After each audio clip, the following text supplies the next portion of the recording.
Greetings, everyone. Salutations. I hope y'all having a good night, good day, good morning, wherever you find yourself.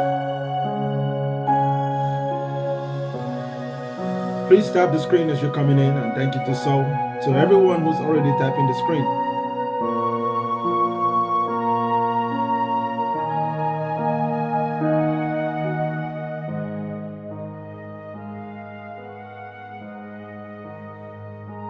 Thanks to everyone that's been tapping the screen. Let's have a fantastic night.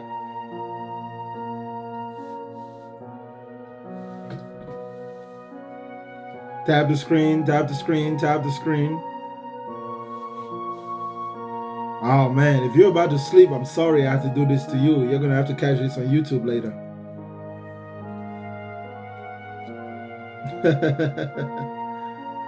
There is no God. There never has been and there never will be. Get over it and live on. Live till you can't live no more. This is your only life. Well, if you're just waking up in Nigeria, then I guess this works out perfect. Perfect timing. Thank you so much to everyone that's tapping the screen. Share the live. Share the live with 100 people if you can.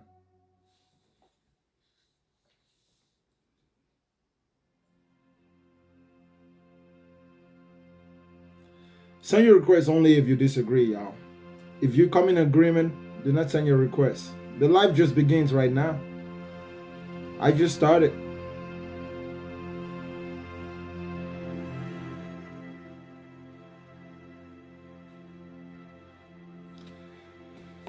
There is no God. There has never been a God, and there will never be a God. Imagine it how you want. Imagine it as it makes you feel. Imagine it as it suits you. We have no problem with that. Beyond your imagination is the real world. A world so real, it requires your undivided attention if you are to navigate it at your utmost, at your best. Life indeed can be overwhelming, full of suffering and pain, making it such that many of us would love to dissociate from the circumstances in our lives. We look for reasons, we imagine excuses that would help us deal with the pain and suffering that we experience. Especially for you religious people. You tell yourself that certain things are true and you pretend as though they are true so you can make it from day to day. That in of itself is not a bad thing. As long as you remember that it originates with your imagination, and just because you think it's true, it's not in fact true. Your shame, your guilt, your anxiety, even your joys, you have bundled it up in a pile of beliefs without any evidence. You are running on nothing but faith. If life was a car that runs on petrol, having faith would be like putting water into a car that runs with petrol and expecting to get far. Whoops, you'll even be fortunate if you can even take off. If you can start that car. It's ironic, isn't it? Now, if you must imagine a God, imagine one in your image. So for those of you who are completely incapable of relinquishing the beliefs in God, seeing as gods are invented by human beings, you might want to do yourself a favor and invent one that's in your image. It would work much better if the God you believe in is your own invention. It actually will work much better. But oh, my friend, mess around and believe in the God that another man imagined. If that man wasn't thinking of you, that God can only make your life miserable. Many of you who believe in God are miserable, but you've just been taught to pretend about it. You can't be honest. That's why you can't get the help you need. You cannot find the help and the solutions you need. Because you've been told to just trust God. How can you trust something that's not there and expect a solution to your problems? Welcome to Bukanga land, where I help guide the sheep back into their natural instincts. Tap the screen, tap the screen, tap the screen. Send your request if you disagree. I know it's late at night for some of you. Send your request only and only if you disagree. I don't want any agreement today, okay? So unless you're coming with problems, please don't come up.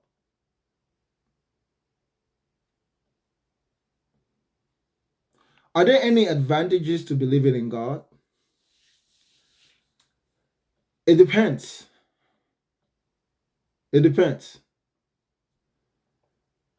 There can only be an advantage in believing in God once you've understood that it's a product of your imagination. Once you understand that you are the one fabricating it, that's when it can actually and truly be called an advantage. Well, it's no more of an advantage than watching a movie and being inspired by that movie. You know, you can watch a movie about war and then you're inspired to become a soldier. Legitly. You can watch a movie from Malta. Ruta, you're in Malta this time around? Wow. We all wish we could travel the world like you. So yeah, there's no real advantage in believing in God as long as you think that it's literally real. Some of you like to say, oh, the Bible is allegorical, the Quran is allegorical, it's metaphors and symbols. Well, if you know that, then you should never take it literally. Well, 10,000 likes, so I guess time to bring up some guests. Come up only if you're coming up with disagreement, y'all. Please make sure. What's up, Bina? How are you today? I'm doing fantastic. Yourself? Awesome. You had me up on a live before. I'm surprised you don't remember me. I remember you. Or maybe you do. It says recent guest. So go ahead. What you got for me? Nothing, just wanted to see how you are doing. And God bless everybody on this platform. Just wanted to get on and say God loves you. And I will continue to tell you that God loves you. And everyone that is watching on your platform, that God loves you too. And you know I'm not going to stop saying that. Of course. I don't expect a broken radio to keep repeating itself. Always, just so you can be reminded all the time. You don't need to remind me of that. No matter what's in your thoughts all the time. Listen. You can tell me that you can tell me that Donald Trump loves me.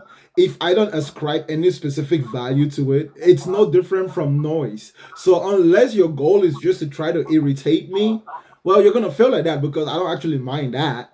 It's just, to me, I see it as fictional. You know, I see, like, you could say it 10 million times. It's not going to change what I think. And I don't find it offensive either. I just see it. Actually, the only emotion I feel towards you is pity when I see you doing that. Because that's even within the understanding of love. Love is not transmitted like a gossip, right? If someone loves you, they don't send someone to come and tell you. That in of itself defiles the whole point of the love. So if the Jesus and the God you're saying that loves me doesn't have a mouth to speak for themselves, and you have to come up here and make up your mind to do it. Well, whatever's going on in your head, sister, I hope it's working out for you. Well, guess what? That's why God called us to come out, God to didn't call preach to you. the lost, to the broken, to keep God didn't call reminding them you. that God loves them. No God didn't matter call no you. matter whether you don't want to hear it, we're going to continue to tell you you Well, are loved. yeah, God loves you. And whether there's I want nothing to, impossible for God. Will you sure, believe? You may sure, believe it now, but God can change that. You know that. sure, sure. Whether I believe it or not doesn't change. Listen, I admire your consistency. Like I said, that's why I'm going to keep Awesome. saying there is no God, right? So you keep saying It's God loves okay. me, It's and I okay. keep saying there is no God. I'm glad that the Lord have mercy and that he loves you still, that you're still here to speak to us all, that we're still Well, here, I don't think you that know? being here or not being here has anything to do with someone who believes in God, because there are people who believe in God who've died in very horrible and sad ways that I'm probably not going to die. So, and also, I know I'm going to die. And in fact, I know that life is full of suffering and pain. So, there is no pain and no suffering that I can go through that can be a direct consequence of me saying that there is no God, when in fact, people have said there is a God, have been the most faithful, and have endured worse. So, the mercy that you're suggesting that your God has for me is kind of unnecessary, and I would hope that you're wise enough to know that. If you're not, then again, you should and must do whatever makes you feel good. Now, I say there is no God. There never has been, and there never would be.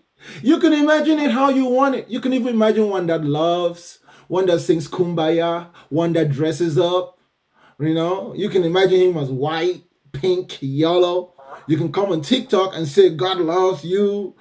Doesn't matter to us. We already know there is no God, sister. What you ought to be doing is bringing your God down here rather than repeating the same thing over and over and expecting different results. Einstein called that insanity. And do you see how you respond, and do you see how you act? And that's okay. I'm not I don't feel any type of way. I won't change either, and I know you will have the same mentality for Oh, you now, changing. You are changing. but I'm just happy that You are you're changing. doing good. You are alive. We're all alive, and just a Isn't that father, right? exactly? He It's loves, it's a it's father it's loves, it's it's correct? about it's about survival of the fittest. And since you're alive and I'm alive, it just means we're both fit in this moment, and we've done what is necessary to be alive. So yeah, you're correct. It's a Do great you joy. believe that a true father loves and he cares? Mm, Not necessarily love. I think a true father protects. Right? It's not If you emotional have for. a kid, do you have a kid? Do you love it? No, Do you have any kids? no, No. So if you did have a kid, would you love your kid? Obviously, I'm pretty sure you would say yeah. no. I wouldn't say yeah, because I know something which is greater than love. You would love your kid. No, Yes, you would. no. Do you think Yes, that you love is would. the only way that human beings can show affection? So how would you feel if you would have had kids? I would understand the consequences of my actions, which is fucking. I will take responsibility. I will build a bond based on integrity and keeping my word. And I will understand that that is an independent human being who does not depend on my emotion, but depends on me practicing what I preach. So, with integrity and justice and kindness and being the example, that's what I will be. So no matter what that kid ever does, because it was never a matter of love, I can never hate him either. But it's a matter of duty for me. And that duty for me transcends all emotions. That is the prime of the mind of a man. I'll let his mom love him. I'll let his mom pamper him. But I understand that for Yeah, me, but it's a job. a It's child not. is It's not my is kid is not a my consequence. A my child is kid is not a consequence. my kid is not a pet. You will love your child. It's not a consequence just No, because of I'm course you telling you had that. Be, sex and be, stuff like that, but that's not a consequence. That's a blessing. I'm telling you that because love is not the only way to show affection. In my studies, I've actually learned that love is the lowest level of affection. True affection is done in truth and wisdom, regardless of feelings. If you abide by what's true and practice what you preach with integrity, And justice, that's the highest level of affection. The most affectionate someone can be for you is not to love you, is to be truthful towards you to the best of their ability without sentiments, but with the highest level of logic possible. That's true To affection. be true, right? The sentimental aspect of it is not something I will invest time into or anything. I think that that would be for its mother because, again, when you study the male and the female, women actually excel at that. But there's something else that men excel at that is beyond emotions. That's why we go to the battlefield. Historically, we fought on the battlefields. There's something in our brains that can just turn off where duty becomes more important than all forms of sentiments. If you're on the battlefield doing love, you're probably going to get killed. So, in my studies, I seeked out what is the highest operating status or state of the male brain. It's not love. And I know that love has been promoted in society so much that it shocks someone if I said that. Nah, I have something that's greater than love, like I said. So you can love your kids. That's why you end up hating them when they come back and tell you that they're gay or that they're LGBT. Or that's why you end up hating them when they get up and curse you the next day because you thought you owned them. Nah, that's a whole ass human being. All I did was fuck. And because of that, by my morality, by the laws of the land, I am responsible until it reaches the age of independence. That's my number one job. Simple as that. So if I I have ever a do, question. Do you have your own book? not yet, No, I in the know you works. talk and you have a lot of thinking, a lot of thoughts, and you sound like you have like a book together. You sound like like you I don't know. Listen, you see, Based off your feelings and thoughts and what you think and yeah, yeah, you studied. one of the greatest thing that brings me peace in my heart, and that actually was like an armor upon myself when I decided to engage in this battle against the existence of God, is I realized that within an independent understanding of myself, the more truthful I am with myself, the more I can accomplish everything that religion or the belief in God has to offer, independent of acknowledging or denying the existence of such a being. If holiness is a thing, I can be holy if I simply understand what holiness is, independent of a being. Righteousness, truthfulness, even that love that you're talking about, kindness, goodness, all those virtues. And I find it ironic that the Bible actually says that if you have the 9 fruits of the Spirit, against such there is no law. We don't need your And if God. you don't know, We and don't if you need don't that know God. Christ, you don't have love. You don't need that. That's bullshit. Yeah, no, it's true. There was love in the Because world before. There was you love can in the tell world who before have your love and God. who don't have love. You Yeah, could there tell was who have love. hate in their hearts, and you could tell who got, love in their hearts. You could tell. That's false. You can't. What you say out of your mouth is what you feel from your heart. You Not know that, right? necessarily. People can lie. Yes. People can lie. Yes. People can lie. Everything you say is because it's what you feel in your heart. Not necessarily. That's not true. It's what I think in my brain, not what I Yes. feel in my heart. Yes. Yeah, You what I think think. it and you What? think, but you think in your mind and you feel it in your heart, correct? Not necessarily. No.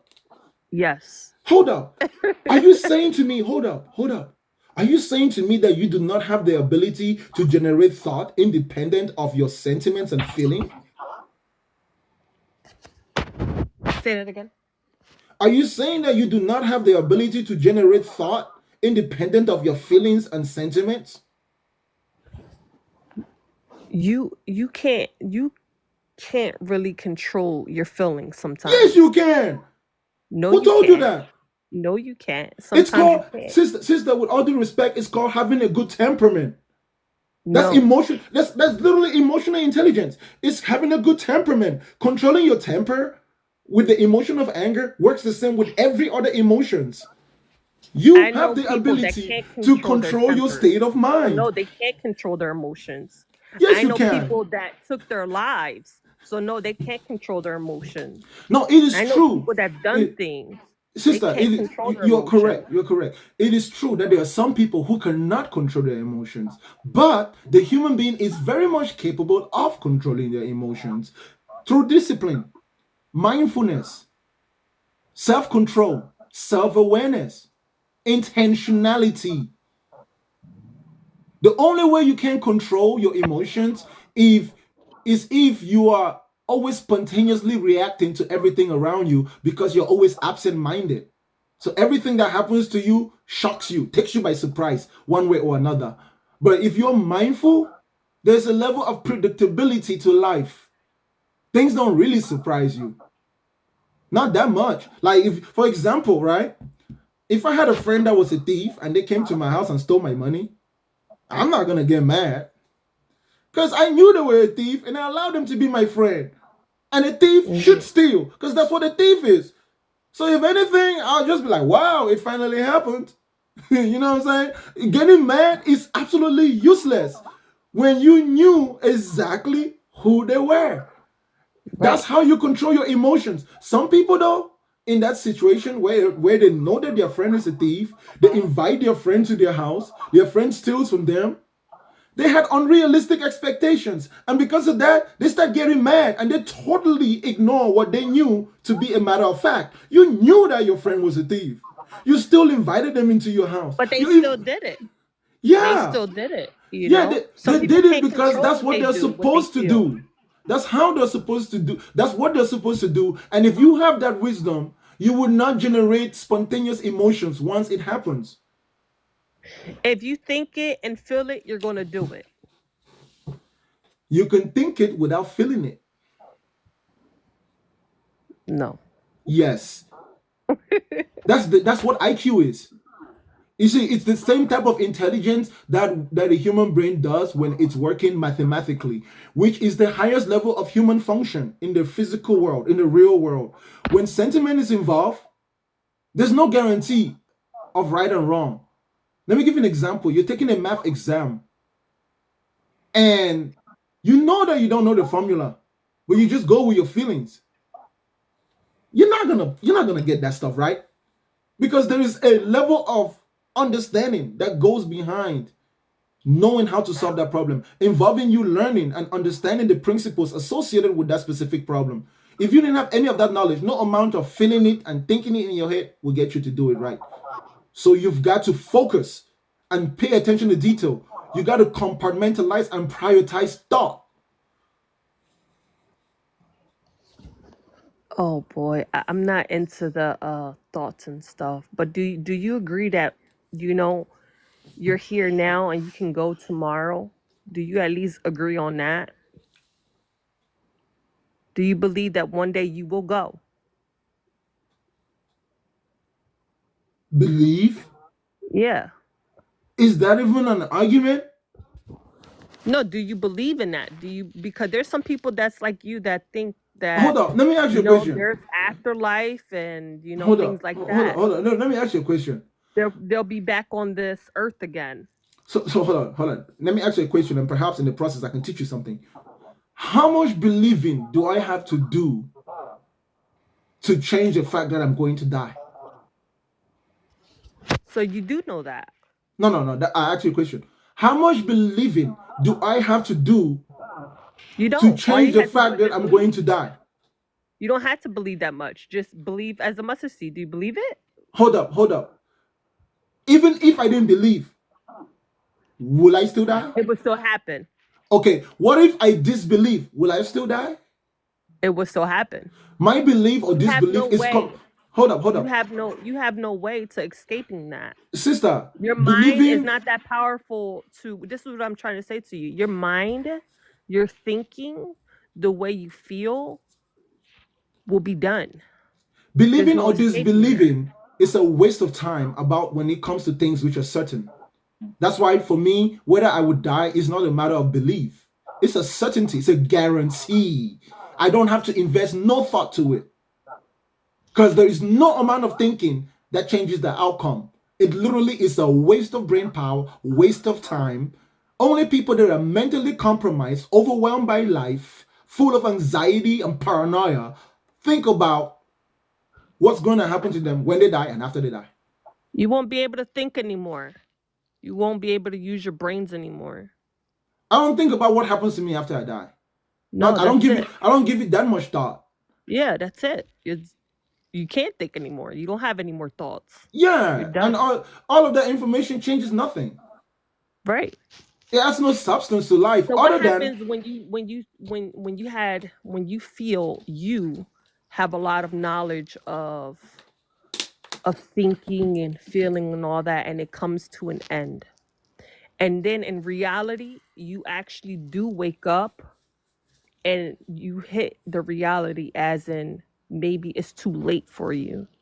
And maybe this crazy Christian girl that you see here was telling the truth, but it was too late for you. no, you're not What would telling you the say? No, truth. wait, give me a second. Answer the question. What would you actually think and feel? Again, if I was to die and there was something after death, I would deal with it then. Because I don't think that there's any amount of preparation you can do in this life to be absolutely certain what it would be. Because let's go contextually based on your claims from a religious perspective. Chances is you die and it's the freaking Hindu god. Or is the Hindu afterlife? It's freaking reincarnation. You're still in the exact same boat as what you would think I am in if I don't believe in your Jesus. The chances is you die and it's Allah. Chances you die and it's the ancestors. Chances you die and it's nothing. The possibilities are endless if you're going to go down that fictitious way of thinking. Hence, you can prepare as a Christian. You still got 1 point something trillion possibilities of being wrong. So why even invest time to control something you can't control? Invest time in the moment. That's why we say 1 day at a time, 1 moment at a time, 1 breath at a time, 1 step at a time. The journey of 1,000 miles begins with 1 step. I'm not thinking about the 1,000 mile or 1,000 step. I'm thinking about the step right now. Even your That's book tells why you.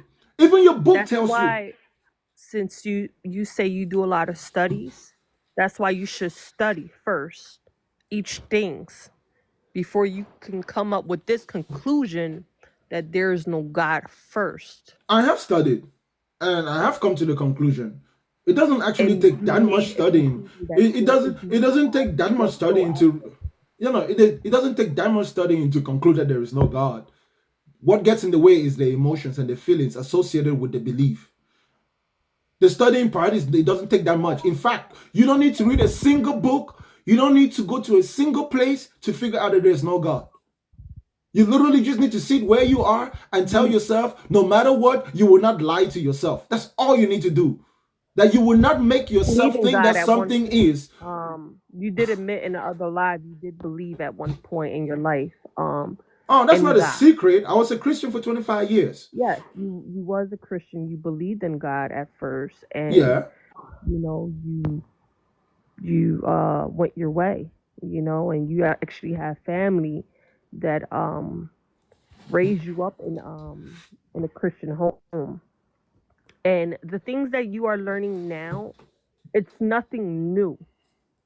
It's new age that was been talked about thousands of years ago in the Bible that's already written. So what You're you believe, wrong. what you You're feel, and wrong. what you see, it's not new. You're wrong.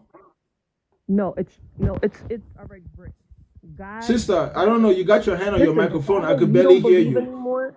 I can barely hear you. I'm saying the God that you said you don't believe in anymore. It was already written in the Bible, a You don't Bible that believe you don't you believe in even anymore, you of even new you age, even the you you new don't feelings, believe the new even thoughts. you don't believe in the God of the Bible either. Say it again. You don't even believe in the God of the Bible. You just say you do. You don't. Listen, I believe in the You Word of God. you're lying. You cannot say you believe in God. Listen, nobody here that claims a Christian. Nobody here that can say they are a Christian. Listen, that they can say they commit. I'm a Christian, but I don't believe the word. No, it goes hand in hand. It goes hand in hand. You You are can't lying. say I'm a Christian. I don't believe the word. No, you're a liar. You don't believe in the Bible. You don't even No, I believe. do.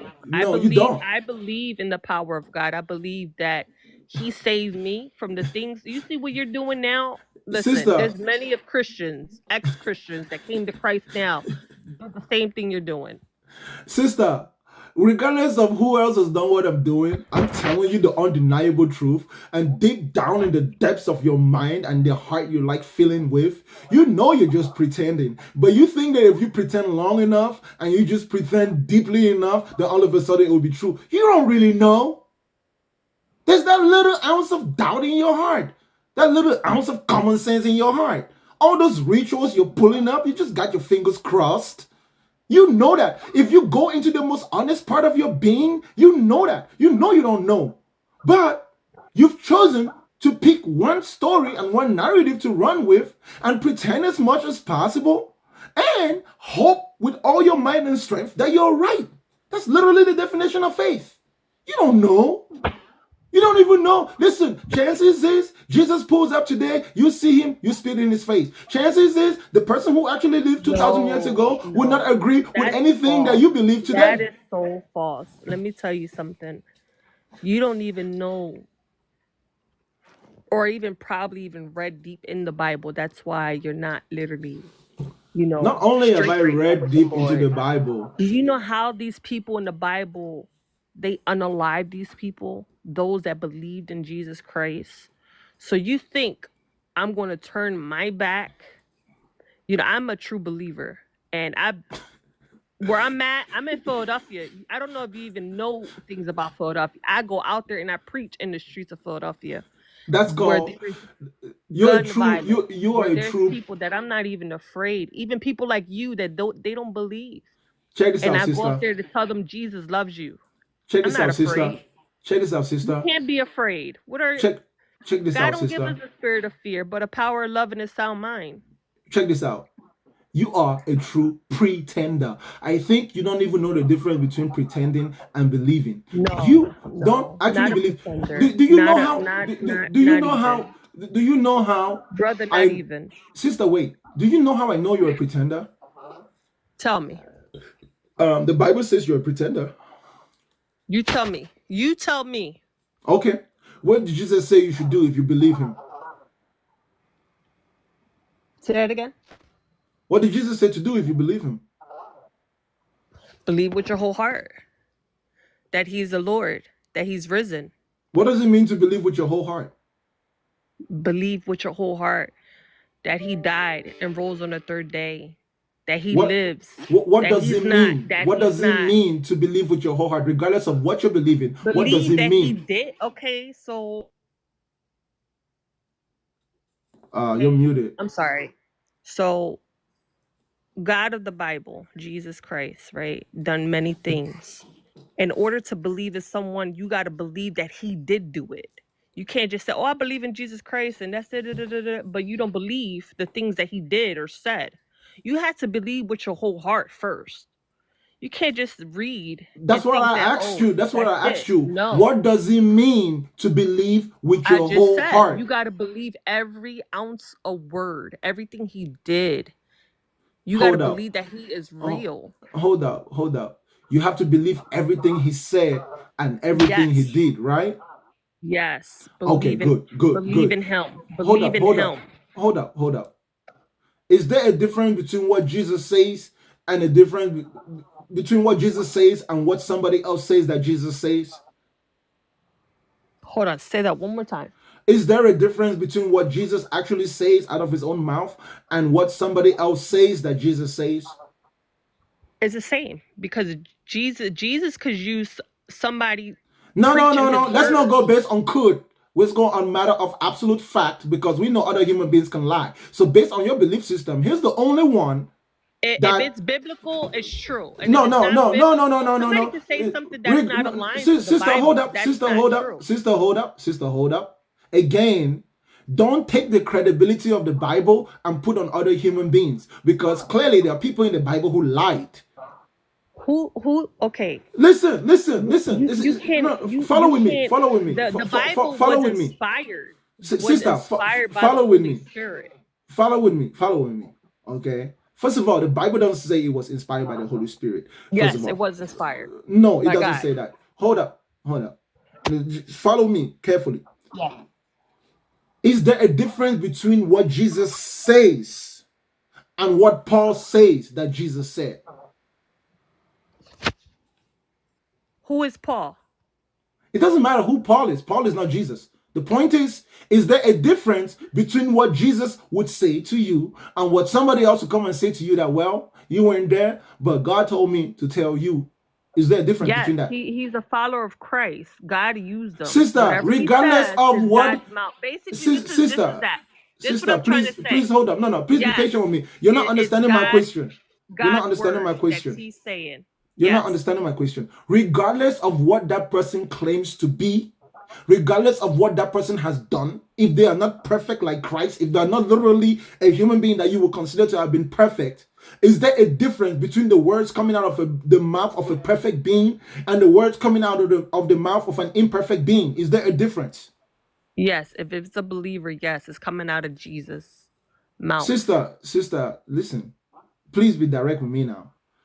What Jesus, as a holy one who never sinned, if he speaks, is there any more value ascribed to his words than the words of someone who comes and says, I believe in Jesus? There's so many people. Why do you think he used people, though, to speak? Sister, I'm just going based on individual perspective. Right. He was used by God. Okay, if Jesus said, hold up, let me ask you a question. If Jesus says something out of his mouth, and there's somebody who claims that Jesus sent them, comes and tells you the opposite, who will you believe? Now, if it's saying the opposite, and if it's not aligned to the word sister, of God, regardless, no. This is what sister, I want you to know. Sister, you keep deflecting. You're being disingenuous. If it's not aligned to the Bible, stop deflecting. Stop deflecting. I don't believe at all. Stop deflecting. I'm not talking about there's no Bible. We are in Jerusalem 2,000 years ago. Sister, listen to me. Let's say we are in Jerusalem 2,000 years ago. No. Sister, reason with me, please. No, you can't X Paul out. Sister, if you don't want to answer my questions, if you don't want to answer my questions genuinely, because there's a reason. By God. Sister, if you don't want to answer my question, then I don't mind ending the conversation. I don't want to get to the point where I start insulting you. That's fine, you're being intentionally disingenuous, and this is exactly why we criticize your religion. You are literally being deceptive and openly. The Bible, brother. Sister, that has nothing to do with the fact that you don't have the integrity to answer an honest question. The honest question I'm asking you has nothing to do with your beliefs. It's just integrity, like basic human integrity. God used him as a mouthpiece. Yes. That is not what I asked you. Listen to my question very carefully. Hypothetically, you know how to think critically, right? Hypothetically, this is you and I. We are in Jerusalem 2,000 years ago. Let's say you are even a disciple of Jesus. You walked with Jesus. You heard Jesus tell you things. And then somebody called Paul comes on later, someone who used to kill Christians. And then he tells you that he's been transformed. He even starts promoting. Listen, sister, wait. Again, please listen. Story. No. I'm building a scenario so you can answer my question within the hypothetical, okay? This has nothing to do with that's what I'm saying. Let's say you were a disciple of Jesus, you walked with Jesus for 3 years, and you heard everything Jesus said. And then here comes a guy who literally just a few days ago was going around killing people like us. That person comes and tells us that he's been transformed. He says a bunch of things that sound like what we say. Then one day he says something that's literally directly contradicting what Jesus said. Who do you believe in that moment? It's not contradicting because you don't understand. Sister, you don't even know what it is yet. You can't say it's not contradicting if you don't know what it is. You won't understand because you have a cardinal mind. Sister, brother. That's not what I asked you. You don't think spiritual. The Bible's clear. Sister, I don't want to have to mute you. So you're not going to understand the things of Paul because it's coming out of Christ using him. Sister, I haven't got into the something yet.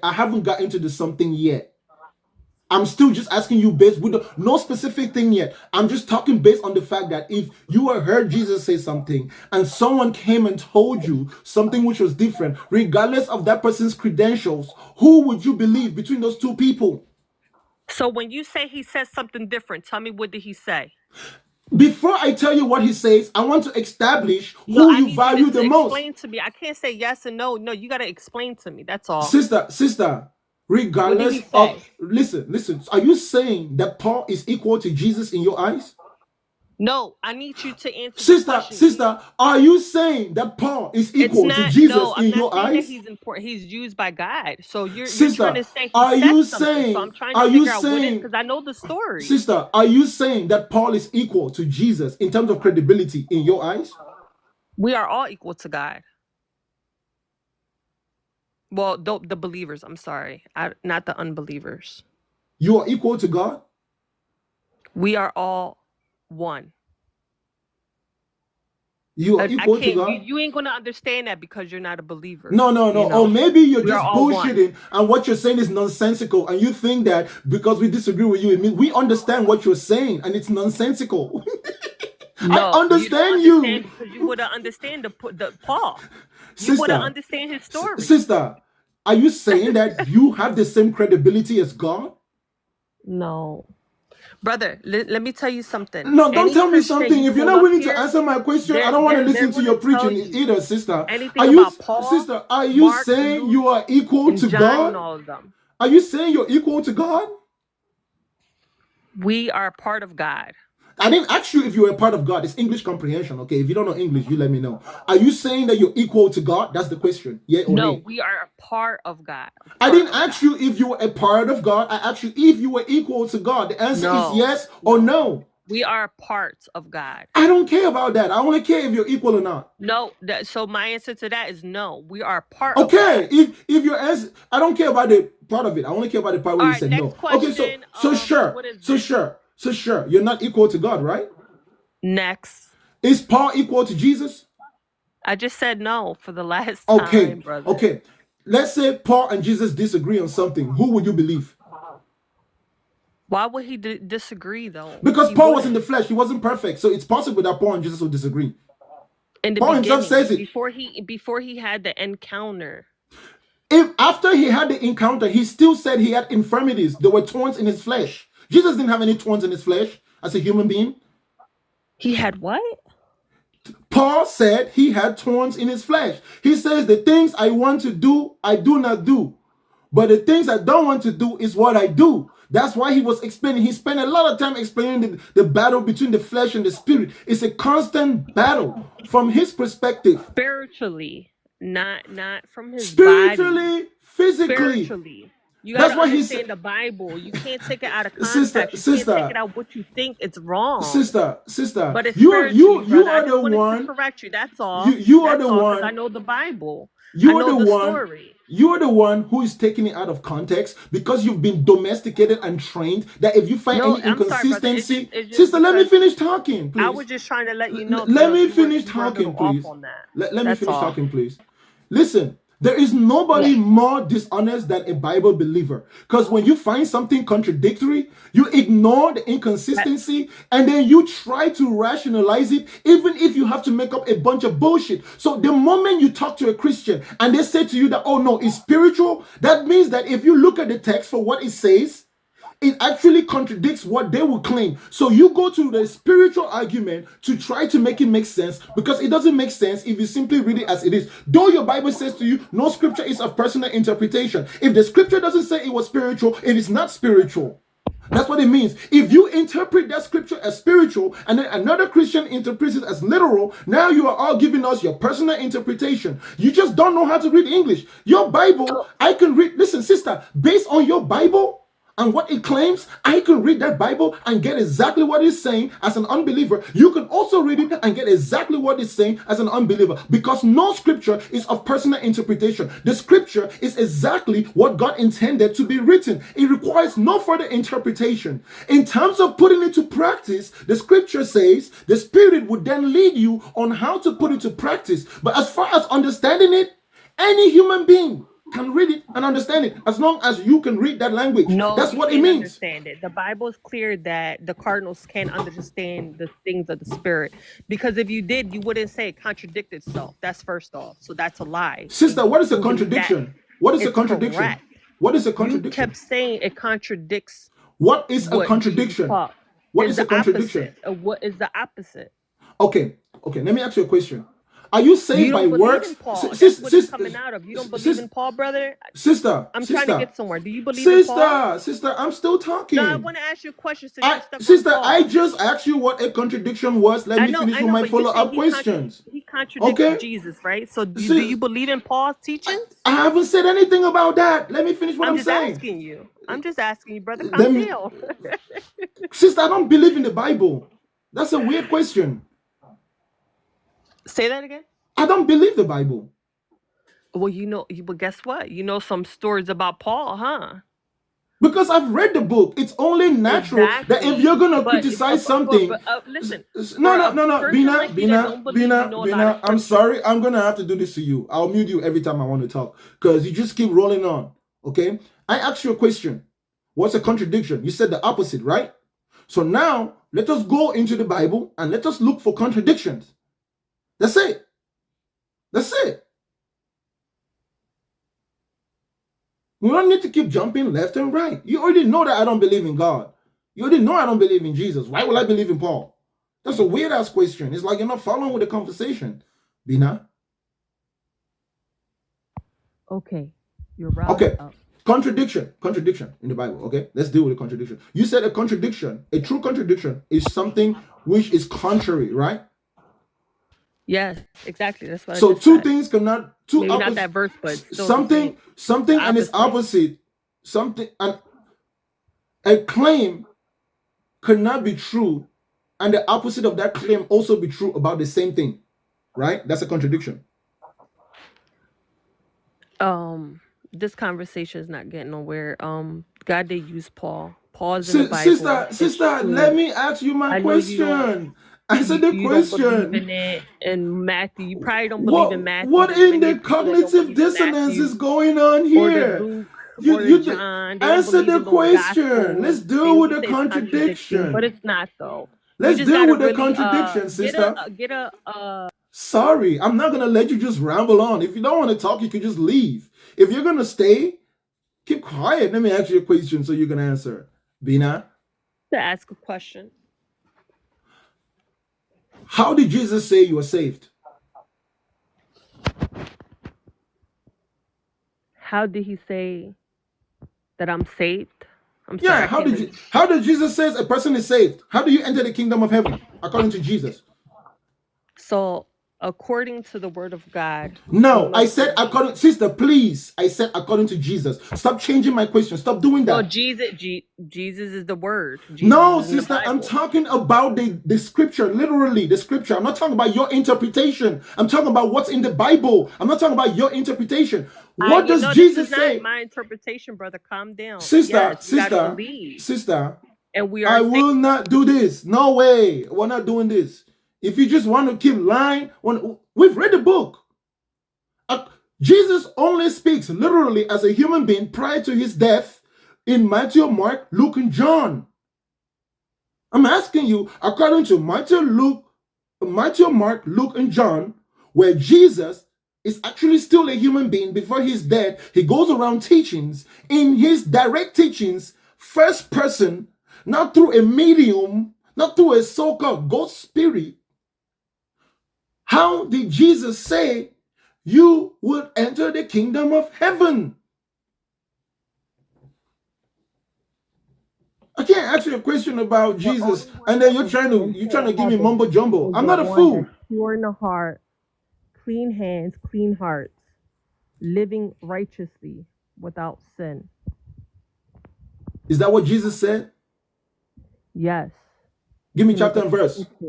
Chapter and verse. Not like quoting the whole entire thing, but yes. Chapter and verse. Look up clean hearts, clean hands. Sister, chapter and verse, biblical chapter and verse. I don't have my Bible on me right now. Give me a second. Hold on.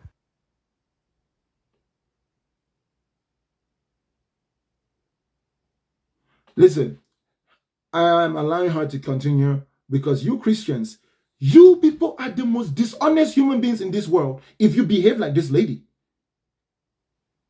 You have lied to yourself so much, you cannot even tolerate the truth. How can a human being be this dishonest? That's kind of strange. It's so strange. I don't know if she's doing it intentionally or that's literally how her brain is wired. Like, I truly don't know if she's doing it intentionally or if her brain You is can wired go. that way. There's more scriptures. Matthew 5:8. Give me a Hold second. up, Let me hold see. up, There's hold more. up, hold Hold up, on. hold up. Let me write them down. Matthew 5:8. Yeah. Wait, what you?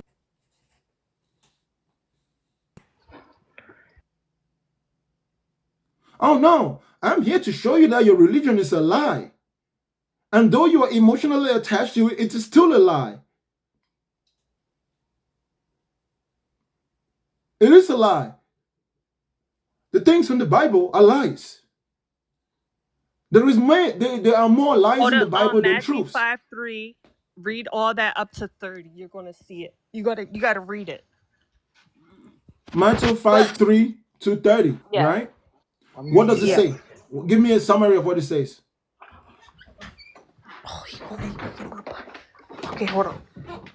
Let me go get. But don't you got a computer?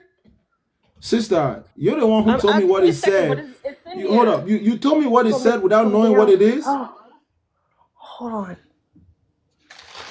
All right, let's have some let's read. Okay. All right.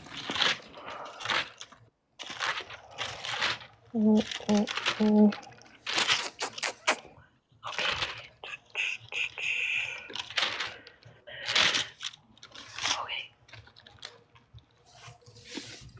Hello. She's a literal Bible thumper.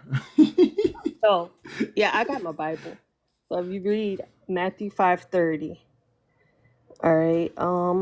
I don't know if you want me to read all of it, but oh No, my I don't want gosh. you to read all of it. I said, give me a Okay, so summary of blessed what are it the says, because I'm assuming. merciful, for they Sister, shall hold obtain up, hold up, mercy. hold up, hold up. Sister, Blessed hold are up. the pure in the heart, for they Sister, shall see God. please hold up. Since you gave me the verse, I'm assuming this is not your first time reading it. You shouldn't have to read it right now to give me a summary of what it's saying, unless you just put up a random verse on the internet that you don't even know nothing about, and you would have to read it now No, to know wait, what it give me a says. second. When I first told you, I said it's in the Bible. I can't quote it all because obviously it's a lot. So You just hold up, gotta hold keep up. reading. It tells you there though you can inherit heaven.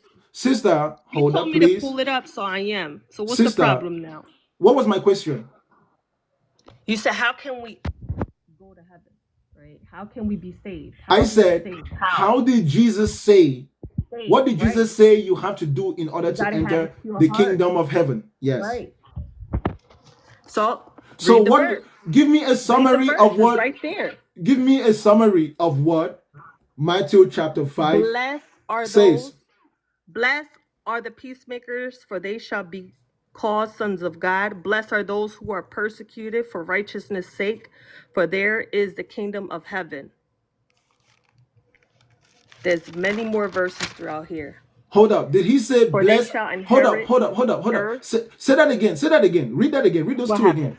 Read those two verses again. So go here. It says, blessed are the poor in the spirit, for there is the kingdom of heaven. Blessed are those who mourn, for they shall be comforted. Blessed are the meek, for they shall inherit the earth. Blessed are those who hunger and thirst for righteousness, for they shall be filled. Blessed are the merciful, for they shall obtain mercy.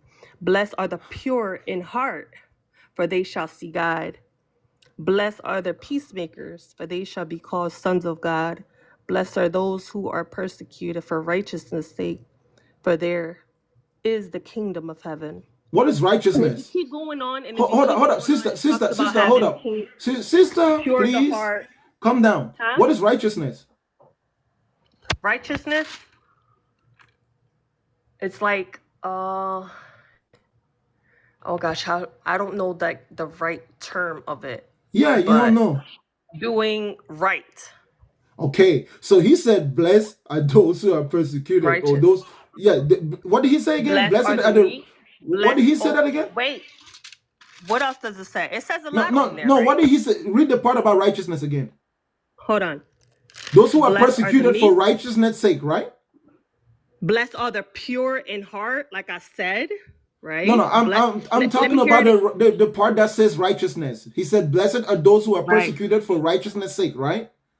Uh-huh. For they shall what? For there is kingdom of heaven. Okay, good. Now, he didn't say, "Blessed are those who believe in There's God." more. But there's Sister, more. wait. I just said all the way up to Sister, wait. 30. Sister, wait, please. Let me make my comment on that. He didn't say, "Blessed are those who believe in God."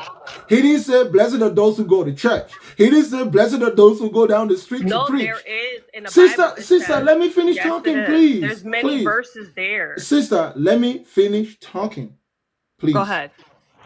He didn't say, "Blessed are those who say they are Christians." He didn't say, "Blessed are those who say they believe in God." He didn't say, "Blessed are those who claim to go down the street and preach the gospel of Jesus." He simply said, "Blessed are those who are persecuted for righteousness' sake."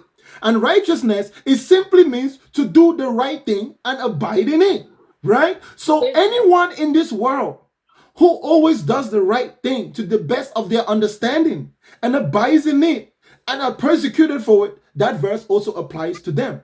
And I think it is right for me to call out a book written by men going around telling people that it came from God. I'm righteous. And you should I'm read righteous. John 3:16. It's a beautiful verse. Sister, But I those am who believe in righteous. the Lord, read that. That's Sister, the eternal life. Sister, I am Do you righteous. believe that Jesus is Lord? You can inherit the kingdom of God. I don't believe that Jesus is Do you Lord believe because that God sent his only begotten son no, I to don't die believe for that. us? I don't believe that. Well, to you. Do you know why I don't believe that? No. Hold up. Do you know why I don't believe that? Sister, do you know why I don't believe that? You said what? Do you know why I don't believe that God sent his only son? Why? Because God didn't tell me that he sent his only son. And I trust God enough that if there was a God and God really wanted to let me know that he sent his only begotten son, I don't think that someone who would have created the whole universe by himself wouldn't have the ability to come and tell me himself. That's why I don't believe that, because some human being made that shit up. If there's a God who sent his son and he really thinks it's important for me to know, that God is not sending me human beings that are literally professional liars, human beings that have a reputation of twisting the truth. You are not God. Any of you who think that you are God and that you can speak on behalf of God, you are delusional. Capital D, delusional. You don't have any respect for your God. You think your God is a mute. You think your God can't speak. You think your God is lazy. You think God want to tell me something? He's going to send a human being? God will use his people.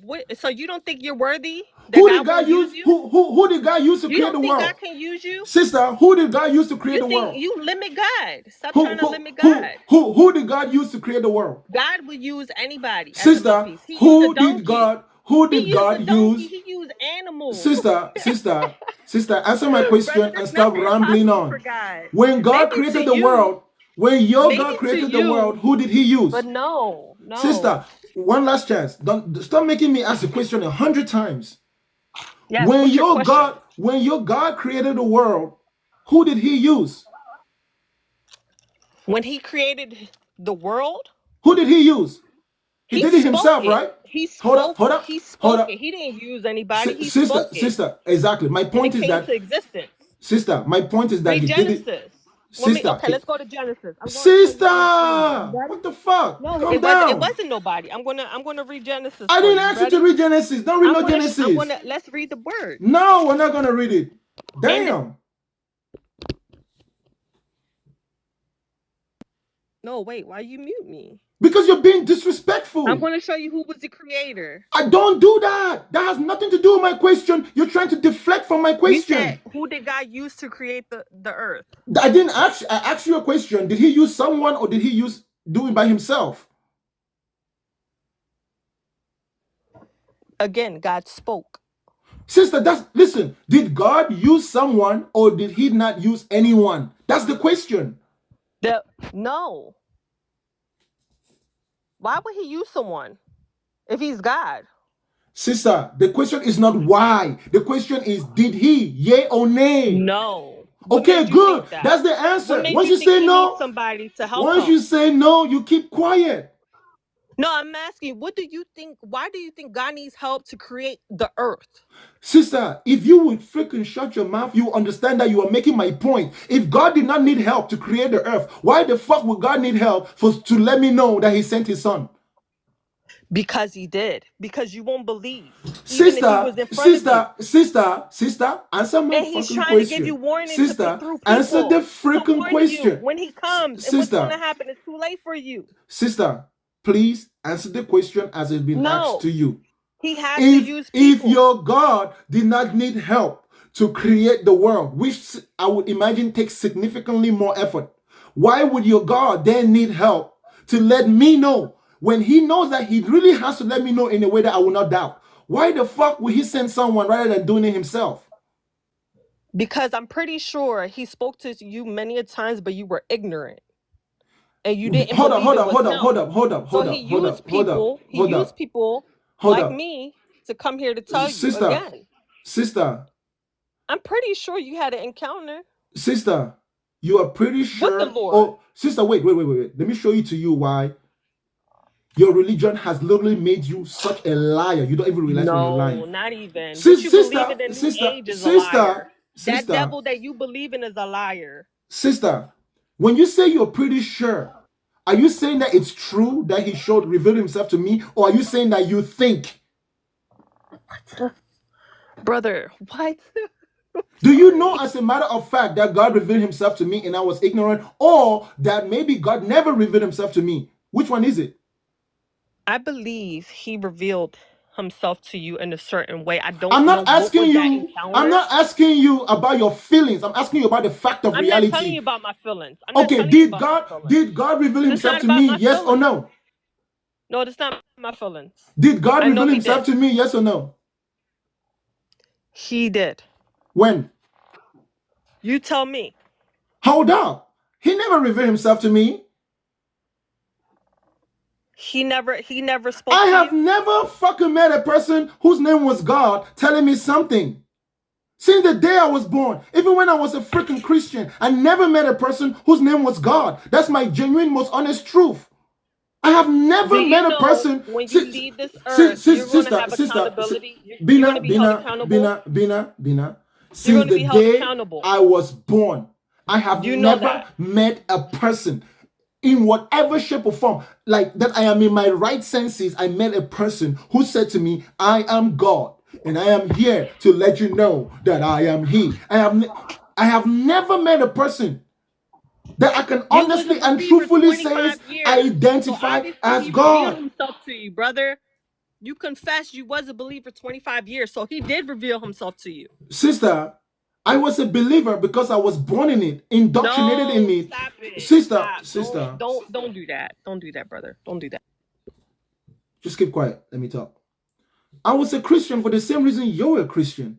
I was born into it, indoctrinated into it, and my faculties and my ability to think were literally taken captive by that belief system. And I was told never to question God, simply to believe and follow whatever I was told. I was taught to never read the Bible as it is written, but rather, if I see something in there which doesn't align with what the preacher said, I need to find a way to make it work. But I have never, and I had never, truly, in fact, ever met an entity or a person who identified as God. That's the most honest truth. And there is no one in this world that can say otherwise. And if you are claiming that you've met God, you are lying, my sister. You are lying. You are lying. You are discrediting your religion. You are proving to us that we have a right. We have a commission to speak out against your religion because it encourages There's no willful lie because deception. when you was a believer, right? For 25 years and you say you never had an encounter, there's no way that you can tell me or even make me believe. Not even I wouldn't believe. Maybe these people in your comments might believe you, but not me. Okay, I know you did believe in God. I know you did Sister, have an encounter with God. And I sister, know there was something, sis, wait, give me a second. There sister, was something that happened to you that made you sister, turn away. sister, At this You can't point, tell me I never experienced that. I did sister, check in this a out. Check different this out. way. Check this out, sister. At this point, I think you truly have brain damage. No, I No, don't. sister. But that's okay. I am genuinely You may persuaded. say that, I but am listen, genuinely I'm all for it. persuaded. I'm here to. I am genuinely I take the persuaded. insult. You, Jesus had that too. sister, it's not an insult. It's not an insult. I'm not insulting you. It is, but I it's am okay. describing your behavior. You could throw a stone at me and I will still love you, brother. I'm not throwing a stone at you. I'm telling you the truth, and it's making you feel uncomfortable. Do you believe that words can hurt? Of course. And my words are hurting you, aren't they? Yes, words can hurt. So are my words hurting you? No, I'm just saying, do you know, because you're so into feelings, right? And the thoughts and all that. Do you know what you say out of your mouth can hurt somebody, right? Of course. So you should choose wisely your words. Oh, did my words hurt your feelings? No, I'm just saying. Okay, but listen to me. If you actually believe that, you won't be claiming association with Jesus, because Jesus, based in the book, he never used to pick his words. He called the Pharisees a generation of viper, and I'm calling you a viper. In the same capacity that Jesus... Why do you think he called him that? For the same reason that I'm calling you a viper. No, you're a liar. I'm going to tell you why he called You're a him liar, that, sister. Right? Don't tell me why. I've read the book. You've been in church 25 years. Let me tell you why he did. They were hypocrites. Sister, listen to me. You are a hypocrite. They washed themselves. They had a tradition. Sister. They wanted the best seats to sit at the best table, eat the best food. Sister, but they were hypocrites in the heart. They didn't really love people. Sister, you show love right now. You throw stones. I still love you, brother. Sister, you are a hypocrite. That's what the Pharisees did and the Sadducees. Sister, check this out. I'm gonna do you better. I'm gonna do you better. I'm gonna do you better than Jesus did. Doing to me, but it's okay. Sister, it's okay. It's because what you're doing is not new. Sister, if I say sister, please listen. Okay, I keep muting you, and I don't know why you keep doing that. You can mute me. It's okay. If I say sister 10 times, I know you're speaking out of emotion, but calm down. No. Sister, you can't let me demonstrate to you. And you think you know it. Sister, let me demonstrate to you. You don't know that. And sister, I want to help can you please stop stop interrupting me when I'm talking? Why? Can you please stop interrupting me when I'm talking? You talking to somebody that knows about the Bible. I don't give a fuck what you know. But I understand because... Okay, what I really give a fuck about right now is that you please give me a chance to speak to you when it's my turn to speak. But go ahead, speak. Okay. I know your pastor taught you how to be silent when someone is talking. Sister, I am persuaded.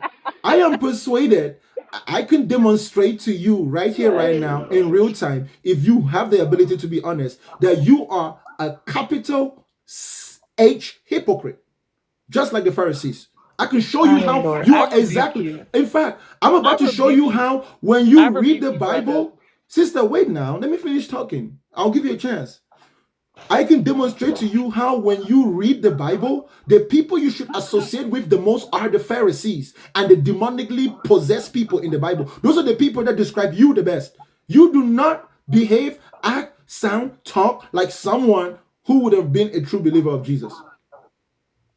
Or follower of Jesus. Let me use that word. To you that I'm not a true believer. What makes you think I'm not a true believer? Hold on. Let me demonstrate to you that you're not, okay? So you claim that you believe in Jesus, right? Right. Jesus says, if you love me, obey my commandments, right? Right. How many commandments did Jesus give you? How many commandments? If you love me, obey my commandments. I will assume that if you're following Jesus, you would know all the... Sister, everything. Sister. Okay. And? There's many more commandments. How many of them did he give you? I can't keep count. There's a lot of commandments in the Bible, brother. There's hold up. Sister, wait. So you're following someone that you claim you're following with all your hearts, and you've been a Christian all your life, and you haven't even memorized up to 10 of the commandments he gave you? Brother, you want me to mention all of them for you? Give me 20. Do you want me to? Sister, give me 20 of the commandments that Jesus gave you without reading it from somewhere. Okay, give me a second. No, First no, don't off, look it up. Don't look it some you up. can't say Don't, because you don't can't look say it the up. K word. Don't look it up. Don't look it up. Those shall not unalive, those shall not commit adultery, those shall have not no other gods before me. Those should not commit adultery. You already You should said not that. steal. You should not steal. You should not bear false witness against thy neighbor. Should I keep going? Oh, you bear false witness against me when you said I had an encounter just based on your How feelings. I bear false witness against you? You said that I had an encounter when I'm telling you that I didn't, but you're still claiming that I did. You're bearing false witness. 25 years, brother. Yes, Yes, you did. There's no sister. way I'm a Christian. I never had an encounter 25. No. That's no your way. story. Brother, Sister, that's I your will pay story. a $500 lie detector test, and Sister, I bet you sister, will know that, brother. Sister, Stop it. sister, Stop. sister, Stop. that is your experience that you bear witness to. There is a possibility. Listen, sister, even within your belief system. You left because you wanted to. Sister, stop interrupting me. No. There is a possibility, even within your own belief system, it's possible that someone can say they're a Christian when they really aren't. Ask her True for or her false? encounter. My encounter is very long, brother. Wherever Sister, that was in the comment. Sister, let me ask you two questions. When was the last time you lied? When was the last time I lied? To be truthful? Uh-oh, when someone starts a statement with to be truthful, they're about to lie.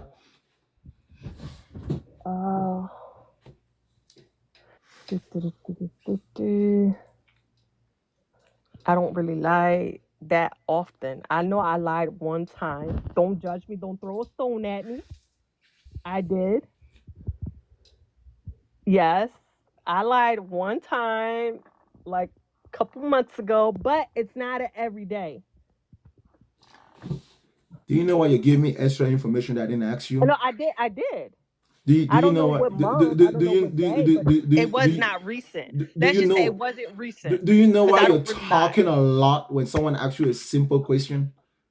No, I am asking you. I'm telling you. I asked you when was the last time you lied, and you said everything except the last time you lied. I can't tell you what month. Like I gotta tell you what month and day. Duh. Are you not in touch with your spirit? When was the last time you did Uda Kuda?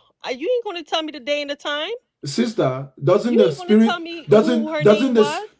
spirit of God brings all things to the remembrance of those who believe, according to your scripture? You don't have the spirit of God. Yeah. Do you not have the spirit of God? None is without sin, correct? Sister, do you not have the spirit of God? Stop deflecting. Stop deflecting. No, Stop deflecting. Stop deflecting. Do you not have the spirit of God to bring you into the remembrance of when the last time it was when you lied? Is it possible you don't want to tell us the last time you lied because the last time you lied was literally within this conversation with me? Is it possible? No. Okay, let me ask you another question. Are you married? Yes, I'm married. How long have you been married for?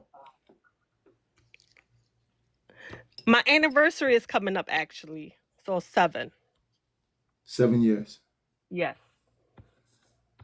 Since you've been married with your husband, have you ever desired another man in your mind, in your heart? Another man?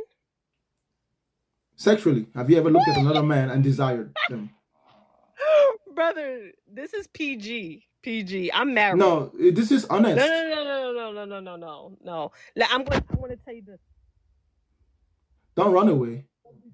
You said you don't lie, right? So why are you trying to find a way to lie? Just tell us. It was either yes or no. My marriage wasn't peaches and cream. Okay. Sister, I can't hear you. You got your hand on the microphone. I can say I've never cheated on my husband. That's not what I asked you. Again, the fact that you're deflecting from the question I asked you to give me all types of justification, it sounds like guilty to me. I simply said to you, what that got to do with the commandment? Listen, this is what I asked you. This is the question. The question requires that you tell the truth. The question says, have you ever desired another man sexually in your heart ever since you've been married in your mind? Dude, so we are all sinners. I don't care what we all are. I have asked you about you. I've asked you about you. So I've asked you about you. Stone at me? Because I want you to tell the truth. No, I want to see if you have the courage to tell the truth. All them years. You don't need to deflect. Answer the question. Answer the question. Have you ever desired another man sexually? Is your husband currently there? That's why you can't tell the truth. Because if you tell the truth, it might tell No, him my something. husband is actually upstairs. You know how many times we asked? Wait, you Sister, know how many answer the times we question. wanted Answer a the divorce and question. we never got a Answer divorce? the question. Answer the question, please. We both. Sister, you've At one literally point. sat down here and tell me you don't lie often. So just tell us No, the I'm truth. not. I'm. Wait, give me a second. I just said we both. We wanted to split up and be with somebody else, but we never did. Hold up. While you were married and while you were a Christian, you and your husband came to some type of agreement to separate and be with someone else, even though it didn't materialize, but it actually did happen that you No, guys had some type but of agreement. wait. It's because not. Do you believe not all marriages are perfect? No, I believe that Jesus said in your book that you believe in that you should never divorce your husband or leave your husband in case of No, I didn't leave my infidelity. husband. Wait, I didn't. The thing is, I didn't leave him. We didn't You leave each almost other. did. You almost did. No, we didn't leave each other. We didn't leave each other. So what and were we y'all still gonna married. do? What were y'all gonna So do? the devil is a liar because we never got with Sister, nobody. what were y'all We gonna never. do? Wait, give me a second. We never cheated. Give Sister, me a second. Hold on before you try to cut me off. Never fornicated. So get it right. And I will pay $500 on the lie detector test, brother. Don't play with me. Sister. So why were y'all gonna split? No. Why were y'all gonna split? What you said? You said you and your husband had a point during your marriage where you talked about splitting so you can all go be with different people, but it never materialized. So I want to know. I want to know why. I want to know the truth behind why that conversation even came up. Give me a second. I want to tell you so you can put in your mind, okay? Since you like to think a lot about other things, put in your mind. I'm a Christian believer, right? He wasn't. Sister, with all due respect. No, give me a second. No, wait. No, you can't. Give me a second. I want you to put in mind this is a person that don't go to church. Somebody that's not serving God. I am. Okay? When you be with somebody, right, that's not in church and stuff like that don't believe in God and stuff. Did you know that he didn't believe in God when you married him? Not believe in God, just not in church. Did you know that? You're gonna hit stumble blocks. Sister, did you know that? Did you know that when you married him? I'm sorry, say that again. Did you know that he didn't believe in God when you married him? No, I'm sorry. I said he did believe in God. Excuse me. I don't know if you heard when I said that. It just he didn't go to church like that. So he's a believer. Yes, he's a believer. And you are also a believer. Yes. And you believe that he's saved. He believes that you're saved. Yes. And yet you guys got to a point in your marriage where you had a mutual conversation and consider. Sister, let me finish what I'm saying.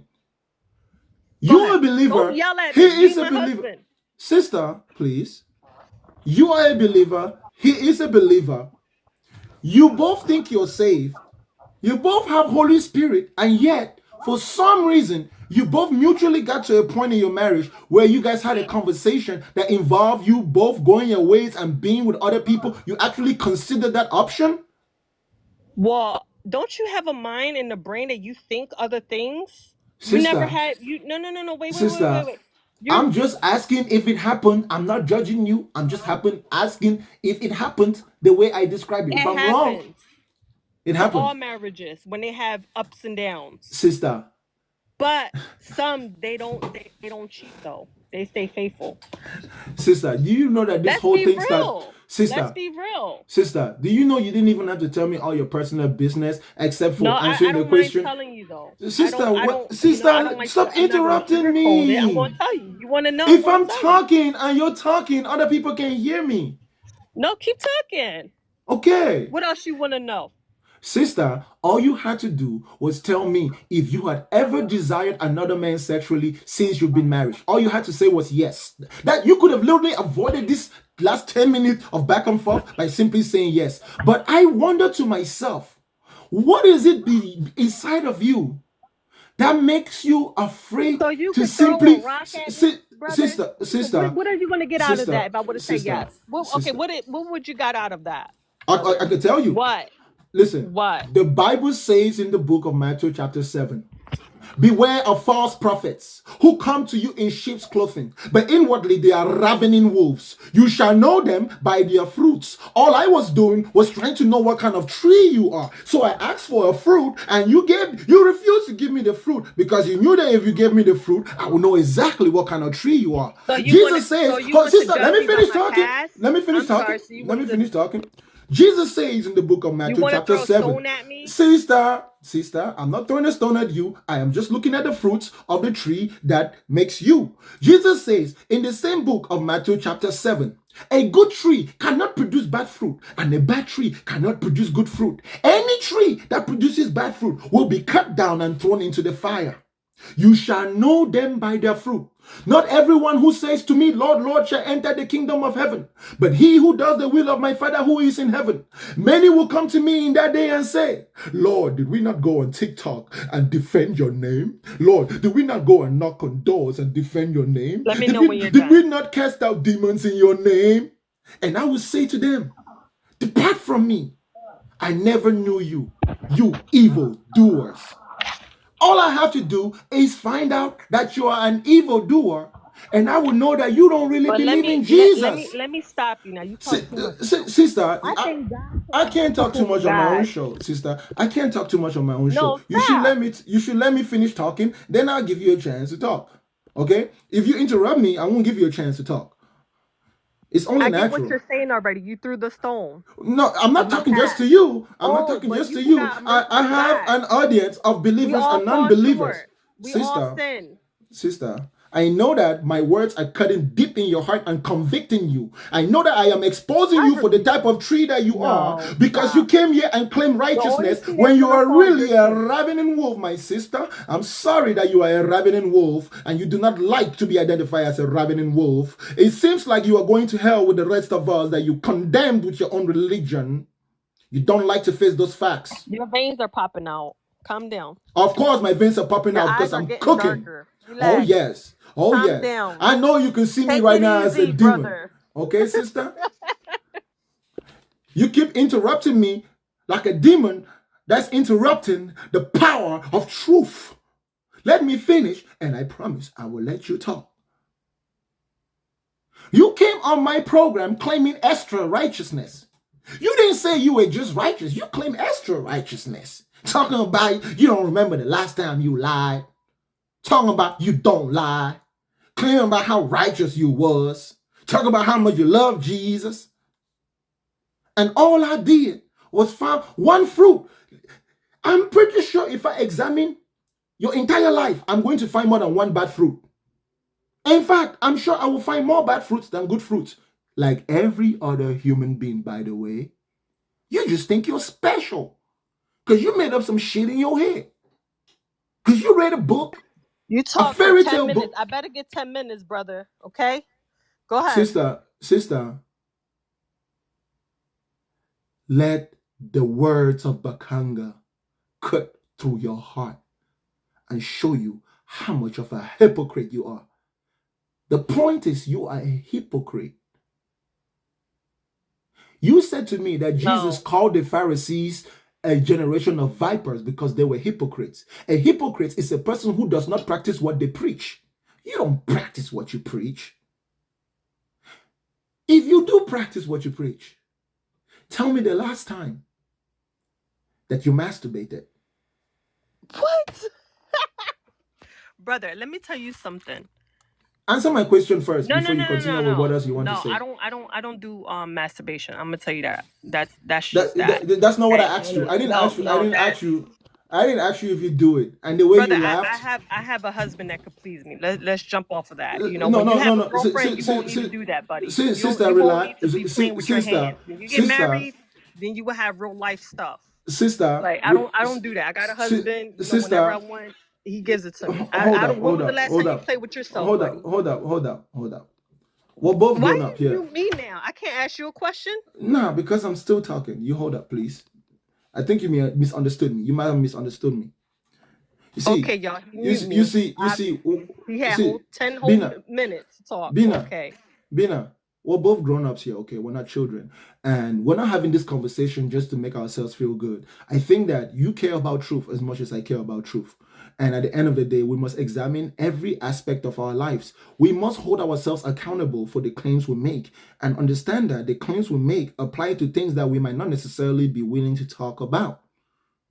First of all, I understand how sexualized our society is, and we know any type of marriage. If you tell me that in your marriage at some point you and your husband consider going to be with other people, chances is there's a lot of masturbation happening there. So all I had to do was ask you the question. And you can answer me honestly, or you can just lie to me in a way that's obvious that you're lying to me. I didn't ask you if you've ever done it in your life. That's not what I asked you. I said, when was the last time you did it? Now, to be honest, if there was any point in your life that you've ever done it, all you have to do was tell me 20 years ago, 30 years ago. But the fact that you couldn't even tell me that it was 20 years ago or 30 years ago, you just straight up denied it. It's like a criminal who gets caught red-handed with all the evidence on camera, and they put their hands up and say, "Oh, I didn't shoot him. I didn't shoot him," with a gun in your hand. The question was, when was the last time you did it? That was the question. So please answer that question. I think you're just being too personal with me. I'm a married woman, and I'm gonna just tell you, when I got married for the last time and the only time, I don't need to do that. When you have a wife, brother, you will know that. Sister, You with don't all need due to play with respect, yourself. I wasn't But talking about when you what were is your married point or when here? you were not married. Brother, I'm asking you a about sinner. your entire You're a life. sinner. Listen, My sister, I'm asking you about your entire life. I you're a said, when sinner, was brother. the Just last like time I'm a sinner. I'm you not did perfect, it? just like you're not perfect. Sister, stop bringing out the if you're not perfect, what's the point of believing in Jesus? You're not better than me. That means your belief in Right. Jesus I'm is not better than useless. you. I'm not here to tell you I'm better than Hold you. up, sister. Hold up, sister. Hold up. Who want to sit on the Hold chat up. and say I'm better than you? Sister, Nobody's better than each other. where do people who are not perfect go on Judgment Day? We don't claim to be, exactly. Sister, Nobody where are claims to be people? better. Are you better Sister, than me? where are people All the who are stuff not I did. perfect go Tell on me. Judgment Tell Day? me the. Where do people Tell me go on something Judgment when Day you who did are not that. perfect? I can't even. The thing is,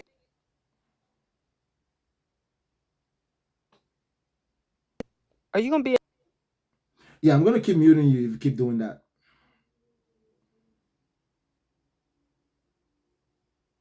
I'm sorry. I'm gonna keep doing it. You've been doing it for the last 1 hour that I've spoken to you. Normally, I'll just kick him off, but I think this conversation is important. I have no interest in your deflections. You either answer the question or you go home and go to sleep. Tell me the last time you masturbated. The truth, not the lie. You're a grown person. This is PG 18, right? If you're older, less than 18, get out of here right now. You will tell us the truth. Want to So know when was the last sister, time yes, I want to know about sexual No. immorality in your life. I'm trying to look for the fruits of sexual immorality, and that's So when I contingent on you didn't have telling the Christ truth. in my life. So this was about when I didn't have Christ in my life. Let's just put that out there. So yeah, years ago. When was Let's that? just say. So I've been walking with the Lord. Let's say. You have to think about how long you've been working with the Lord. It's not automatic. No, because I was another church. Okay, I would say, oh gosh, I've been in this church for 6 years. No, wait, I'm counting because I was in another church, but they closed. So 6, 7, 8, 9. You were in another church and it closed. I thought that being with the Lord was the day you believed. I was in another church. That's why. And I got to count. What does being in a church have to do with you believing in Jesus? Because I wasn't born and raised in Christian like you, 25 years. That's what I'm saying. I got to count the years.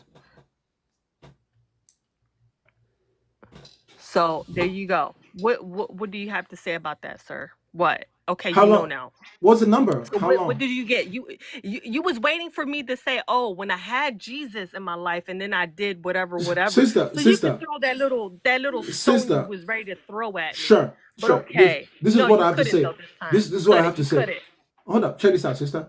So what you're saying right now is that the Holy Spirit of God, Jesus Christ, the Son of God, and God the Father are your weakness. That you have not What? used a vibrator. Weakness? What you mean weakness? Sister, let me finish talking. Listen. What you're saying is that Jesus Christ is your weakness. The Holy Spirit is your weakness. The Father in heaven, the angels, all who are holy are your weakness, that you have not masturbated since you've been married.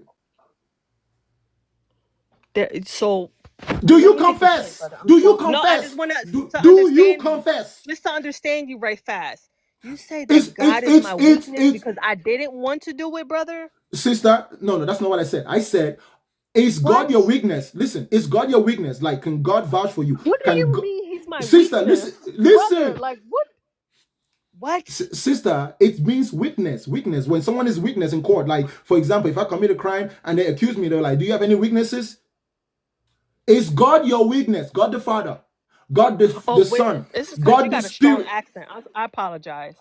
Okay, I so apologize. Read the spellings God in the is comment there. Of section. course, he's Yeah, a sure. witness.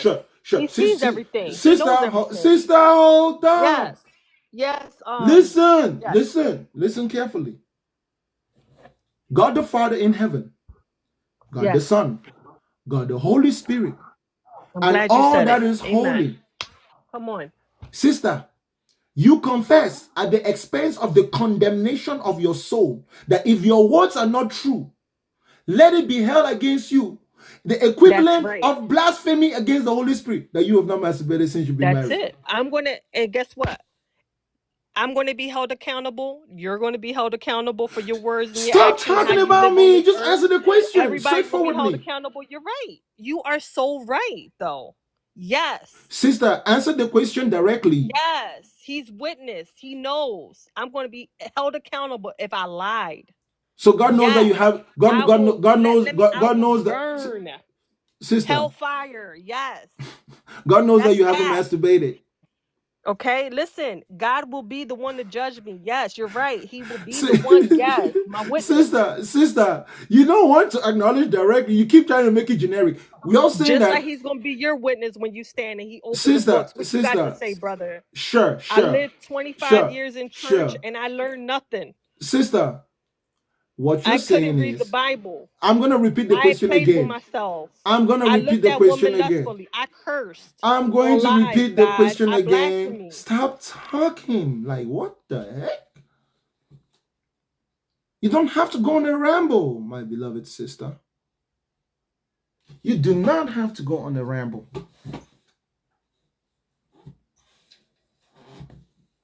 Don't use any extra words. Don't add any salt and sugar.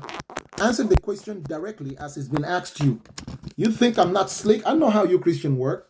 If you just make it vague, then in your heart you can just pretend like you didn't answer my question. But I want you to answer my question directly as I've asked you with a simple yes. That's it. One word. One word seals it all. And if the answer is yes, I'm asking you a question. And I cannot force you to give me an answer. It's just yes or no. God the Father that you believe in, Jesus Christ, his Son that you believe in, and the Holy Spirit, you are willing, at the expense of the condemnation of your soul, to swear right now that you are not lying when you say that you did not masturbate even one time while you've been married to your husband. Okay, and if you knew the word for 25 years, the Bible says do not swear ever. So you're not supposed to swear. That's in the Bible. Sister, okay? What happens if you hold on. cannot swear. Sister, what happens if you swear? You can't tell me that, brother. I'm a Christian. You can't tell me that. No, I rebuke that. What happens? What happens if you swear? No, if I die today, you're gonna send me to hell. No, I'm not swearing to that. We could pinky promise. Put your pinky out. So there's a possibility that you were lying then. No, brother, I'm not. No. That I'm not gonna say. So you were straight up lying, Listen, right? You could take me down. No, I don't need to take you down. I'll drink my coffee in the morning. Sister, check this out. No. That ain't gonna take me tonight. Sister, I rebuke you and all your demons in the name of Jesus. You lying. You hypocrite. You are the hypocrite. The Bible says don't swear, brother. Listen, No. The Bible also says don't lie. The Bible also says don't lie, but you lie all the time, don't you? No, you can't swear, brother. The Bible also says don't lie. No, you The can't Bible also swear. says, don't look at other men. If you look at a But man or a okay, woman okay, and you God, think of yeah, them in God your head, forgives you. But you can't. I can't say I do. You know, I say that and then I repent. No, you can't play around like that, though. You know, you can't play around like that, brother. so You can't so play with God. so You can't so play with so fire. so No, no, so no, no, what you're no. saying, is that you did masturbate while you were No. married and you just lied about it.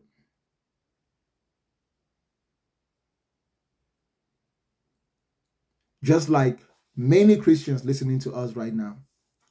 You guys, first of all, like I said, Christianity is a religion that exploits guilt, shame, and fear. Listen carefully to me, audience. Christianity is a religion that exploits fear, guilt, and shame. These people think themselves righteous by pretending that the things that they do, that they condemn other people for, doesn't exist in their lives. They do what you and I do every day. They just pretend as though they don't. That's why a believer is a pretender. Someone who is pretending to be something they are not because they don't have the ability to stand what they actually are.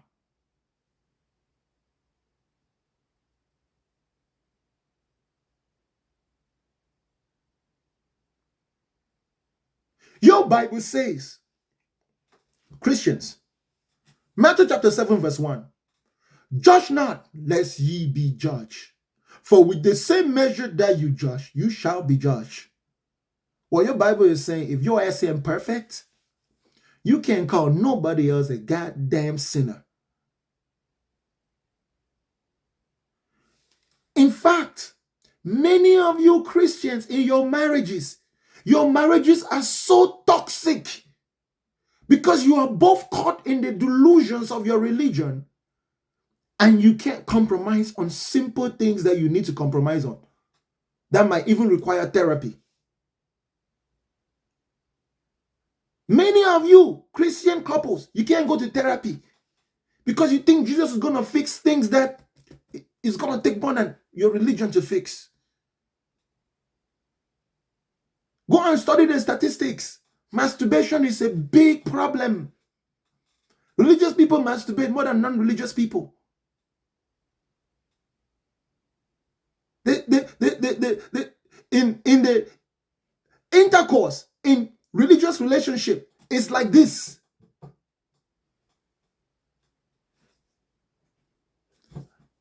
And when that happens, naturally, they would indulge in what they call sexual immorality. Those of us who don't believe in God, what do? If it's not working, we just go and cheat. We might even masturbate or watch porn. We might talk to our co-worker. And when we get caught, oops, we got caught. The religious people, they would do the same thing, but they would just pretend like it ain't happening. That's why pastors are out here fucking their secretaries. I mean, am I lying? Go into the average church. Somebody's fucking somebody's wife. It's not coincidental. Now, it's not all of them who are that extreme, obviously, but many of them do get to the point of extremity. It is so bad, they even abuse little children. In a place that is supposed to be holy. Do you know what holy means? I mean, you guys are the standard of holiness based on the claims you make. We should never see even one of you perform such hideous acts.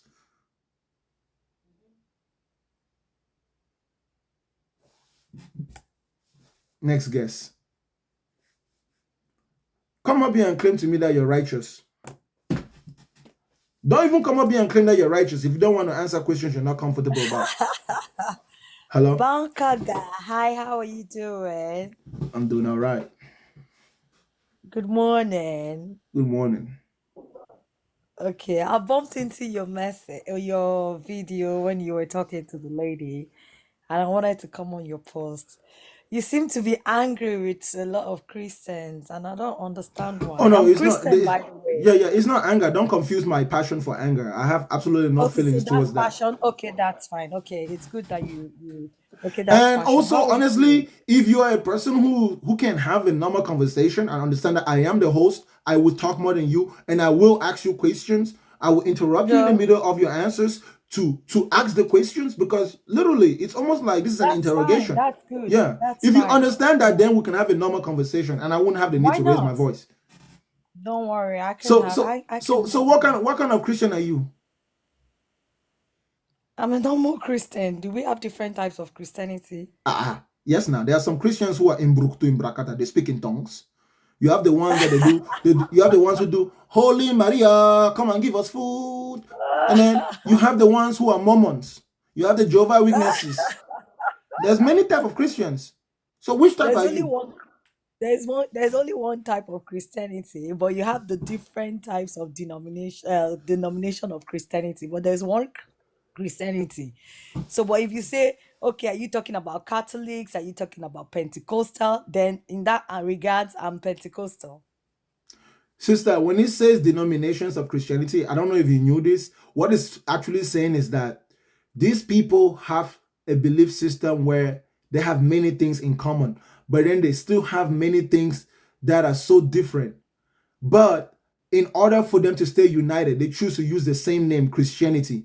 But in order to identify their differences, they give themselves different nominations within Christianity. So the Christianity of a Catholic is not the same thing as the Christianity of a Protestant. It's actually two different religions in reality, It's but they use the same name. You see, the but it's Christianity of a supposed to be. Pentecostal, the Christianity of a Pentecostal is not the same as that of a Presbyterian. It's not the same as that of a Baptist. The Pentecostals believe in the gift of the Holy Spirit. They believe that the Holy Spirit is still working and functioning in the world. The Baptists don't. Many Baptists believe that the gifts ended 2,000 years ago. So you can't both be I've Christians. not seen my car before. Okay, okay. So to answer your question directly, I'm a Pentecostal Christian. Can you speak in tongues? Of course, I can. Makanga. Yes, I can. Okay, what brings you to my show? Let me give you a chance to speak first. What brings you here? Go ahead, speak your mind. I just bumped into your page, and it seemed like you were upset, but of course you've corrected me that you're passionate, and I wanted to see what you're talking about. I mean, I wanted to be able to say what I know as a Christian, because it looked like you were giving statistics and you're just giving it, a lot of people just drop statistics and they drop it. And when you say all Christians, have you met all Christians? When you say all religious people, have you met all religious people? So when you give those statistics based off of maybe a handful of people around you, or a handful of one person who did the research between 2,000 people, that's not enough to generalize for all Christians. For me, that's where I'm coming from. And the question you were asking the lady, I mean, that's her. If she didn't answer it the way you wanted, you were putting her under the box and in the sport. So for me, I wanted to come to you. I feel like people can, disagree to agree, without having to double on everybody. So you can ask me questions, you can ask for my opinion. I don't have to agree with yours, but we can talk healthily, so that people who are listening to us, because usually when we're I'm also a host, when we're teaching, we don't know that people are listening to us, right? You think it's 500 people here, but there are more than 500 people here. The goal will be, I'm assuming for you, but for me as a host, I'm not just having conversations for having conversation's sake. There always has to be a goal. What do you want people to know from your topic? You're saying there is no God. Why have you chosen this topic? If you've chosen this topic because you want people to stop believing in God, then let's have a good debate, so that when people are listening to us, your submission will help people that don't want to believe in God don't believe in God. And when I give my submission healthily, my submission will help people who want to believe in God, and we'll all go home healthily. But if you say, oh, no, no, no, we don't want any other person's submission, I just want people to know there is no God, then only you have the conversation. Then you will not need to bring Christians up on your box. For me, I'm thinking, let's do that perfectly in that manner. But I can take whatever you're saying. I don't mind. First and foremostly, you remember when you came up here, I said you should consider this interaction more of an interrogation rather than a discussion, right? So naturally, Okay, I you will didn't use speak. the word interrogation, but you said you asked me questions, and I'm open to No, that. I did use the word interrogation. If you don't remember, but I Oh, did. okay, I didn't hear Yeah. that. Okay. So it's an interrogation, but within the interrogation, there is going to be discussion because obviously there's going to be subjects where it's not a matter of right and wrong. It's not a matter of what is or what is not. It's simply a matter of understanding. True. Now, what I Okay. do on TikTok, I'm the first one to tell you, don't believe anything I say. I'm not here to make anyone believe anything I say or to disbelieve what I say. I understand that my method of communication and the way I put on my show triggers thought. I just want you to think of the subject, however it is that I'm you just think meeting about you it. for the first time. Yeah, I'm I get it. meeting I you for get it. That's why I'm telling you what I'm telling you right now. What is most important to okay. me is that people should think about it. And because people have unique experiences, I cannot force myself to go about a specific way thinking that I'm going to achieve anything specific. I just need to naturally be myself. And this is how I will address the issue of religion. There's a certain type of hostility that I come with because religious people have not been done a favor. When you were given your religion, you are not given the opposite narrative side by side. So you've had time to be primed into it, to build biases. So what I'm trying to do is to crack a coconut. I cannot crack a coconut by massaging it. I crack a coconut by inducing force. So, of course, there's a certain Okay. type of So force let me that. give you a bit of my own side so that you don't make assumptions. For me, I grew up as a Christian. However, by way of curiosity, I've managed to see other people and their gods. So I'm not an average, novice to religion and what other people think. So I went to Asia. I studied the Asian arts. I've seen what the Buddha looks like. I've seen what Krishna looks like. I've understood what Muslims think of Muhammad. So you're talking to and not the regular average person. And as you can see, that's why I came to your box. So if we All right, all start, right, I all right. can, So, okay, share this without out. going into the Bible, Share just this tell you out. my own opinion. Share this out. I'm talking on your topic. There is no Share, God. okay, yeah, sure. That's what I say. I say not only there is no God, but all gods that you hear people talk about is a product of a person's imagination. So everything you're going Okay. to tell me that God is, you are making it up in Okay. your head. Okay.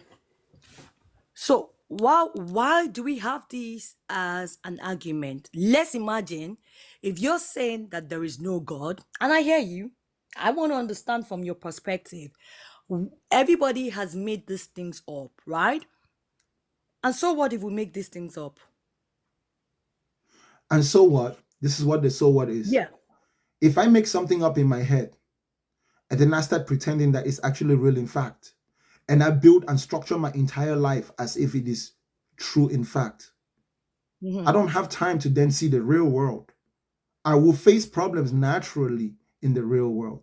That's Going why. by what going Hold by up, hold what up, you're hold up, saying. hold up, hold up, hold up, hold up. That is why religious people are always praying. You know that people who don't have problems don't pray. I'm Think about trying it to make very sense of what carefully. you're saying. People who religious people are always asking God for something because the rate at which you pray demonstrate your ability to solve your own problems. Like they have problems, but they don't know where their problems are coming from. But the one thing they are trying to do to fix that problem is actually what's causing the problem. Okay, Let me put it Bakanga, for you this way. as Let me put it you for you this way. If you're the type of okay. person, when something happens to you, your first instinct is to pray, you are fucked. That means you haven't Okay. even used your brain. That's what they believe in God.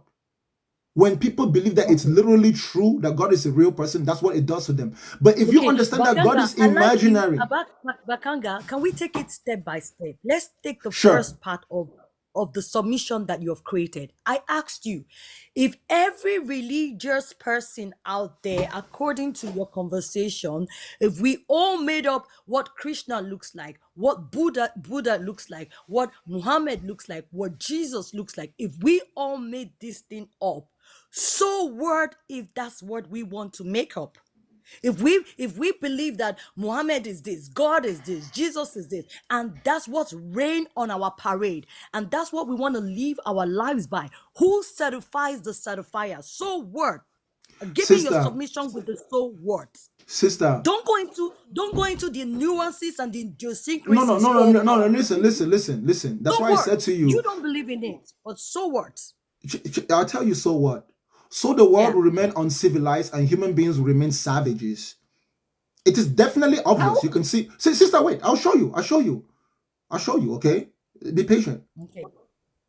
All the technologies that we are enjoying today literally are a product of a world that rebelled against the status quo. Religion had to lose power.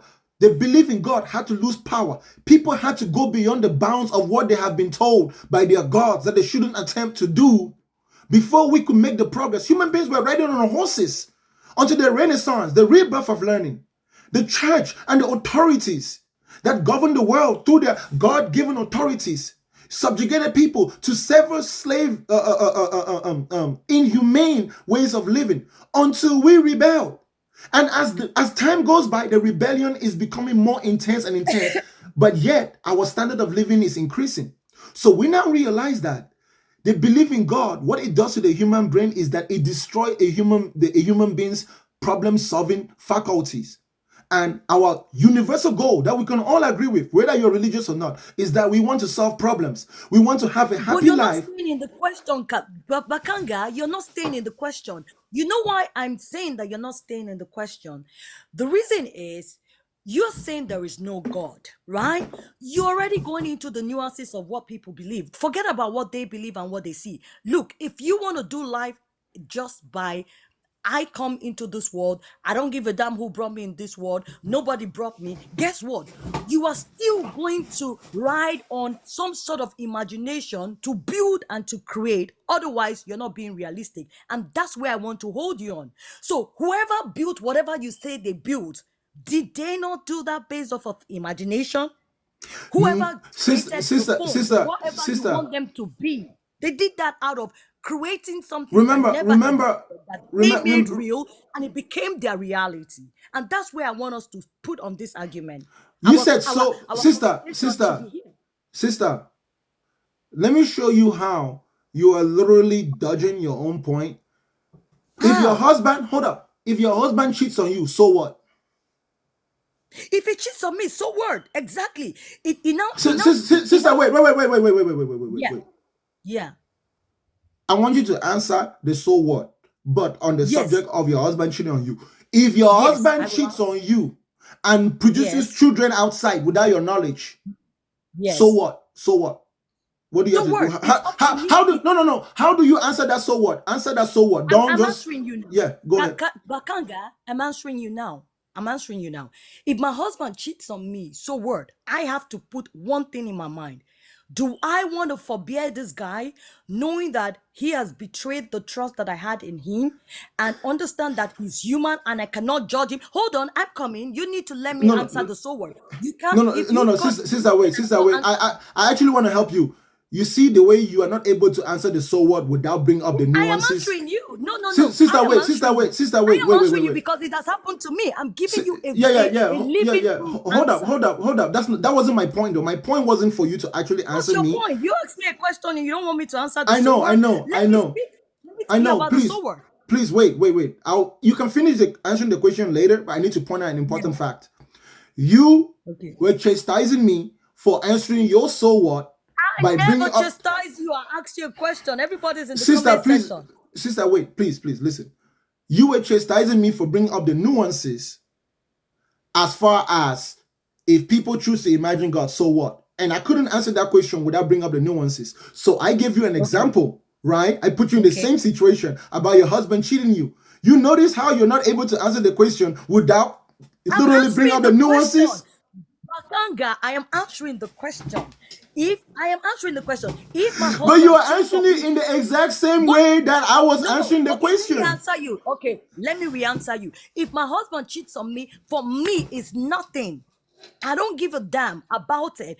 My goal in my head is, do I love this guy enough to forbear what he has done, or do I want to bounce? I have that choice. I made the choice to be with him. And in many situations, when I was married, I forbade it. Hold up. That's so what? Hold up. You just said to me that if your husband cheats to you, for you, that means nothing. Yeah. So why are you choosing? If it really means nothing, that means you just pretend like it never happens. So there's no need for you to can think make and see. no No, no okay, wait. If it truly means Bakanga, nothing, there's no need for you to think about forgiving and not forgiving. If it truly means nothing. Bakanga, I told you I have to make a choice. We all have choices. I have to make a choice to say, do I want to forbear or do I want to bounce? There's only two choices. It's either you forbear or you bounce. So that means that Which it is means, it? There are sister, only wait, two wait, choices that you sister, have to make. that therefore communicates that it does mean something. But you said it means nothing. It means something because you have to make a choice. Bakanga, you're being politically dodgy with these things. Let's stick to the goal. There is no God. So what? Why are you coming up with there is no God? That's the point. Sister, That's what I want to know. So just like you answered my question when I said if your husband cheats on you, and you told me that you would have to make a choice, right? Yes. When you tell people that there is a God and people take it as literally, we have to make a choice. Do we remain in that state of mind? A state of mind which literally keeps us poor, which literally keeps us uncivilized? Or do we move on to the next best thing that human beings can achieve with their minds, which is a critically thinking world? What is the next best thing? Okay, so now I want to understand your submission. I want people who is listening, who are listening to the both of us. So now you've come to say there is no God. Bakanga, what's next? Now you are saying there is no God. What's next? You want to live in this world with the thought that there is no God, there is no spirituality, there is nobody that governs you, there's nothing happening. You just come to the world and in your mind you create something and you move on. Is that what we're doing? Is that what you want us to do? It's not that that's what I want us to do. That's so what? Sister, listen. That's the only choice we have. That's what. Sister. Somebody said I work for the Nigerian church. Sister. Yes, I can hear you. That's called being realistic. Okay. Listen carefully. So tell us now. No, listen. This is what I tell people to do. Learn to see the world as it is rather than how you feel like it should be. You hear me? So how is the world? When people who believe in God are people who see the world how they feel like it should be. Oh, so you even believe in spirituality? Hold on. Somebody says on the comment section he believes in spirituality. Oh, if you believe in spirituality... Sister, do me a favor, sister. If you're talking to me, give me your undivided attention. And if you read the comment section, listen carefully. Okay. You interrupted me in the middle of saying something, which I'm pretty sure you don't even remember. I apologize. Sorry. Okay, so listen carefully. The moment a person stops believing in God, I want you to imagine, because you do believe in God, think about every aspect of your mind, all the responsibilities that you relinquish to God. You automatically take that responsibility on you. Okay. I am responsible for my health. I am responsible to make decisions when there are problems. I am responsible for finding solutions. I am responsible for making peace with my neighbor. I am responsible for being the change that I want to see in the world. I cannot just get away by saying, let me pray about it. Okay. I am forced to take action, an action which, if it is equivalently or substantially understood by every human being, it will accelerate our rate of growth and problem solving, hence increasing the standard of living of all human beings altogether. The problems that we face because of our disagreements about imaginary things are significantly more impactful than they are beneficial. Look at what is happening in Israel and Palestine. Okay. Right? It's not just Israel and Palestine. You see, the funny thing about Israel and Palestine is that it's so isolated in 2025. But there was a time when that's exactly how the whole world was. The Roman Catholic Church was fighting the Spanish Catholic Church. The Yoruba tribesmen and native people were fighting the Igbo tribesmen and native people in the names of the gods. When we remove deities and gods, we have no choice but to know that our best allies is our fellow human being. Okay. We would have no choice but to accept the world as it is, accept the fact that we die. So there's now a sense of urgency. Because when you tell a person that they're going to get 2 chances to get something right, they will take the first chance for granted. Some will take the first chance for granted. So it would significantly make our lives better if we... Let me give you an example. Africa, okay? Short, 10 seconds. Remove Islam and Christianity from Africa today. And you see what Okay. Africa becomes. Automatically, we'll see economic, political, we'll see unity like we've never seen. Right Okay. now, there's an innumerable amount of suffering in Africa simply because Africans can't unite. And they can't unite because they hold on to two different types of delusional beliefs Okay. about things which are not real. You literally have people going in Nigeria, building churches down the street, and going there to pray that God should give them a job Okay. rather than using their minds. Now, if they were believing in God, the way I was saying to you, right? Like you said, so what? There's two answers to the so what. If we are Okay. imagining God and it's just imaginary, and we know that it's just imaginary, that's a different story. That's a Okay. different story. I'm not actually against that. I think Okay. it's okay to imagine whatever you want to imagine. Just don't Okay. imagine something to the point where the line between fiction and reality becomes blurred. You enter into being delusional. You get Okay. it? Can I ask you a few questions? Go ahead. Just one question. First, do you believe in spirituality? No, I'm not a believer in anything. You I don't believe in understand. anything. I understand spirituality, but I think that spirituality is also equally as delusional as religious beliefs. Okay. Okay. So see what I'm going to say to you and to everyone who's listening. What is bad if you need somebody to help you navigate this wicked world that we are in?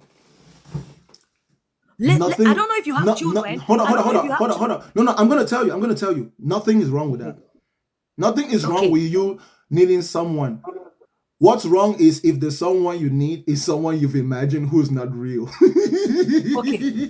So let me tell you something, Bakanga. This is where you're wrong. Do you know why you're wrong with your submission and the analysis that you're trying to create here? And for every other person who believes that there is no God, people don't understand a thing about conviction. Conviction is on a personal case by case basis. And nobody can come to people to say to them, this is what should, instigate or foster your conviction or not. And that's why they're called convictions. And that's why it looks like when we see people that, follow religion, especially with Christianity, with Buddhism, with whether I was with Muhammad or all of us who believe in what we believe in. What drives our belief is convictions. And do you know what sustains convictions? Things that you personally claim that they're not real, but are our reality. So let me give you a very silly but very convincing conviction that a normal person can have. Bakanga, give me what you would think for somebody who, for example, I've been looking for a child for 10 years. And in my head, according to your submission, I create this God that I'm saying, I need help. I don't know how to have a child. I want you to help me with a child. And in your mind, based of your conviction, Bakanga, as a human, you are saying you want me to rely on my mental capability to solve this problem for myself. So I'm expected to think that the doctors can help me get a child. I've done it. I've tried IVF. I've done everything. I've gone from pillar to post and there is no solution. And here comes this imagination of a God who is a supernatural being that you claim I have created in my mind, right? Let's stay here. Everybody, 62 of you here or 600 of you, stay with me. So I create this God and he's imaginary, according to you. But for some reason, this imaginary God, now I'm talking to him for something that you claim that I should have done by myself, right? I'm talking to this God and I'm saying, I've not had a child for 10 years or for 15 years or for 20 years. I've done IVF, I've done the sperm count, my husband's sperm is okay. I've gone from pillar to post and nothing is happening. Can you just, I don't know how you're going to do it, but do it. I really want a baby. And if you can do this for me, I'm going to keep worshiping you. Boom, out of nowhere, 9 months later, right? I become pregnant and I have 2 babies. Bakanga, my point and my submission to you is, there is nothing on the surface of the earth that can make any other person take away this conviction that has happened to this lady who has had these 2 babies, after going from pillar to post, to think that this God that you claim she imagined does not now exist. You want to tell people, to this lady, she is delusional for thinking that after going from pillar to post for 15 years, this imaginary God that she created made a reality for her to have something that she has been looking for 15 years. And that reality she can now see. You're telling me she should say that reality is delusional because you have come up to think that she's delusional. Make it make sense to me for this person with this conviction. That is the reason why Africa is poor. That's the reason why Africans are beggars. But it's That's only the reason. Africans that have convictions. Let me listen. Based on your point, because you're speaking to Africans, Listen. But do you know that Africans are Sister, not the please only ones? let Do me know respond to you. Christianity? Sister, We're let me not the only respond ones to that you. choose Sister, conviction. please let me respond to you based on what I have said. Okay. I'm going to make it make Yeah. sense, okay? So what you need to be Okay, doing right make now it is make listening. I listened to you very well. I heard you very well. Yeah. First of all, you mentioned conviction. The serial killer is a very convicted person. It doesn't mean we allow them to be. We're going to preach against serial killing. Okay. The rapist is also a very convicted person. The terrorist is also a very convicted person. So conviction in of itself, when grounded in delusions, is harmful. Now, in the case of a woman who went to doctors seeking for a child, sure, at the point in time, there was no medical solution. You even tried everything available. There was no medical solution. At some point in your head, you imagined a deity. And you started praying to that deity that you imagine in your head. Now, that's one aspect of it. The actual reality of it is that because you imagine that deity in your head, every time you're praying to that deity, you are talking to yourself. That's what that means. That's what I'm trying to say to you. You are talking to yourself. So you never actually truly spoke to a deity. So that means naturally you giving birth 9 months later wasn't actually the work of a deity.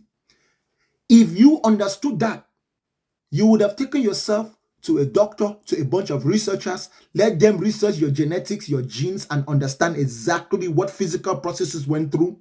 And we might be able to make a scientific breakthrough on exactly how to make certain women in certain categories who can give birth. That would have been a new scientific. Off the point. I just gave you an example that you should stick to. Sister, wait, please. I'm trying to show you how your delusional belief that it was God who gave you the child has literally robbed you of a scientific discovery. Because you have now associated. After 15 years, why didn't the scientists Sister, discover this? Because science is progressive. Let me finish talking, please.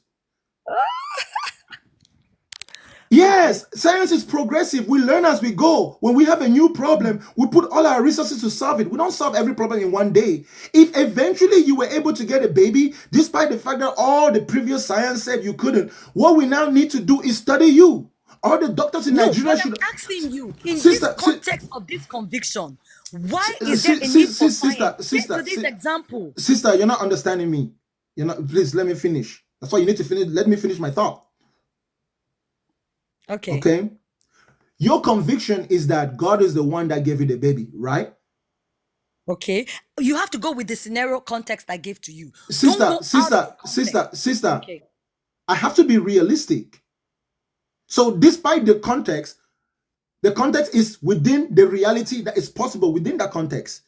So if you believe that it was a God that gave you that baby, it is possible that you believe that it was a God when it wasn't in fact a God. Since you had already said it was a deity that you imagined in your head, within the context of what you said, what if I imagine this God in my head, I pray to this God after 15 years, and all of a sudden I have a child? No. I told you I've gone to the hospitals. We've gone everywhere. We've gone from pillar to post and nothing happened.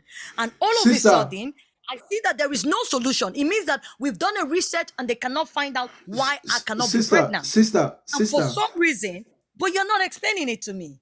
Sister, We keep talking about Africa when it comes to religion, and we think that Africans, did you do a research to see that Africans don't even do religion the right way? We don't sister, even we sister, don't even sister, number sister, the kinds of people that do religion. Have you gone to India? sister, you're not You see listening. that the people that believe in Krishna outnumbers the Christians in Africa. Sister, with all due respect, please calm down. Let me finish my point. Let me know if you Okay. understand what I'm saying.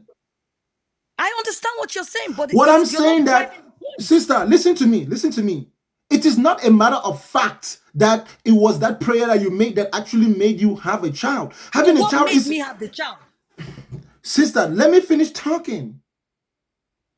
Having a child is a very physical thing. It's a Okay. process.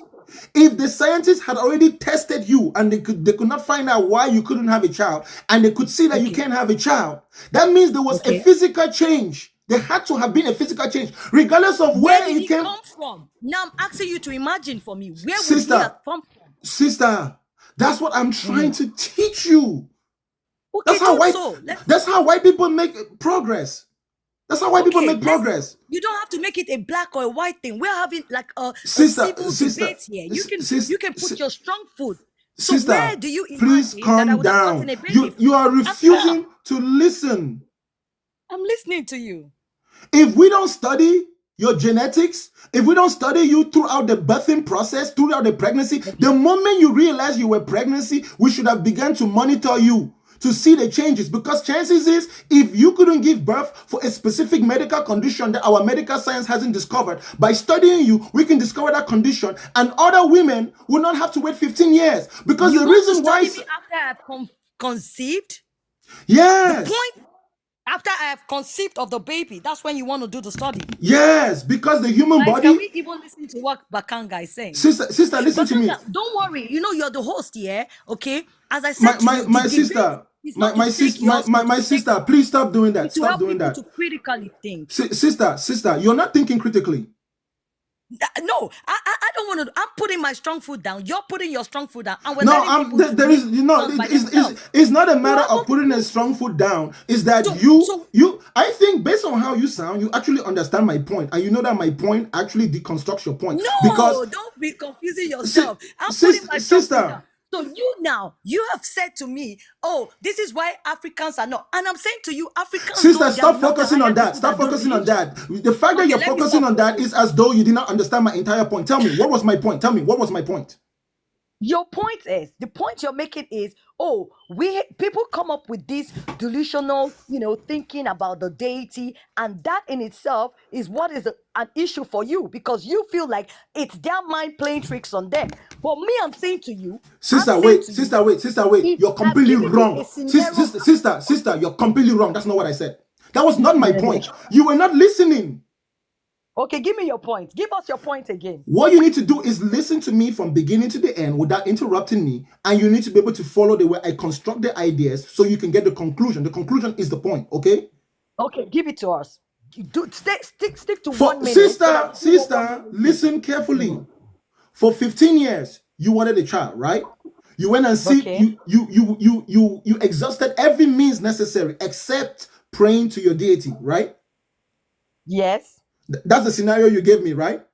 Yes. You went to doctors. You might have even, since if you're in Africa, you might have gone to native doctors. If you're in America, you might have gone to some type of spiritualist or something. You did all those things. You couldn't get a kid. Yes. Then one day, you imagine a deity. And you pray to that deity and you say, if you provide me with a child, I am going to serve you. Now, let me ask you something. Yes. Did you get pregnant immediately after making that prayer, or did it take some time? Yes, immediately. How immediately? Immediately. Many people that have this conviction. Sister, answer the question.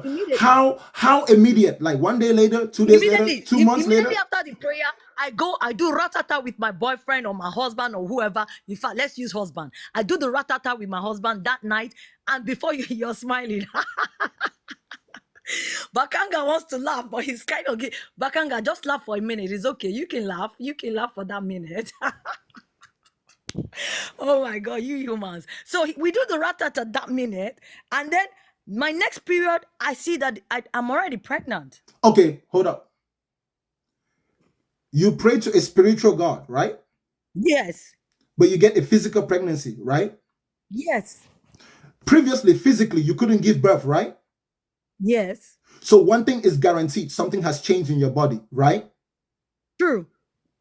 How the fuck are we supposed to learn if we cannot study you? Okay, Because so where sister, wait. Listen carefully. There is a physical change, okay? I don't care where you think the change came from. You might think the change came from your deity, but the point is that there has been a change that has occurred in your body. So the way we are going to know to help the next woman, if we study your body, we might be able to see what changed. And then by studying that, we will be able to create medicine or a solution for the next woman. But in a situation where you think that it was that deity that did that for you, you will never present yourself as a subject to be researched and studied so that we can find a solution to help other people next time without them having to go through that process. Sister, wait, because I know women who prayed until they died, they didn't get pregnant. So prayer is not a consistent form of medicine that gives consistent results. Chances is, even if it was a deity, even if it was an alien, even if it was a spirit, there has been a physical change in your body that provides a solution for a certain type of barrenness. If you put yourself in a position where we cannot study you because you have attributed credit to that pregnancy to something delusional, you don't create room for society to progress forward. We literally learned when COVID came. Did we discover the vaccine before COVID came? No. Did we discover the vaccine after it came? When there is a problem, we continue to study. But what if we would have just said to ourselves, no, COVID is demonic. It is the devil who sent it. We would have had to go to church and spend our whole lives over there praying rather than making vaccines. But we understood that it is a physical thing. Regardless of what attribution you might give to it, we must study it. That is the problem when you believe that an imaginary God is actually a physical or a literal real reality. Because a person who knows that that deity in their head was just in their head, they will never think to themselves that it was that deity that gave them the child. They will think to themselves that the process of imagining a deity in your head can trigger certain physical changes in the human body. It is a good thing that I have done it and now I am pregnant. Let me learn what happened so I can teach it to the next person. But we see that people like you who believe that it was God, you go to church and you meet some woman over there who is barren and you guys pray and many of them die. In fact, majority of women who are barren, who pray, never get pregnant. Okay, Bakanga, see what I'm saying? That's my point. Did you get my point now? Of course, I get your now, point. Okay, so do me a favor. Give me a as brief as possible summary of what my point was. Let me see if you understand.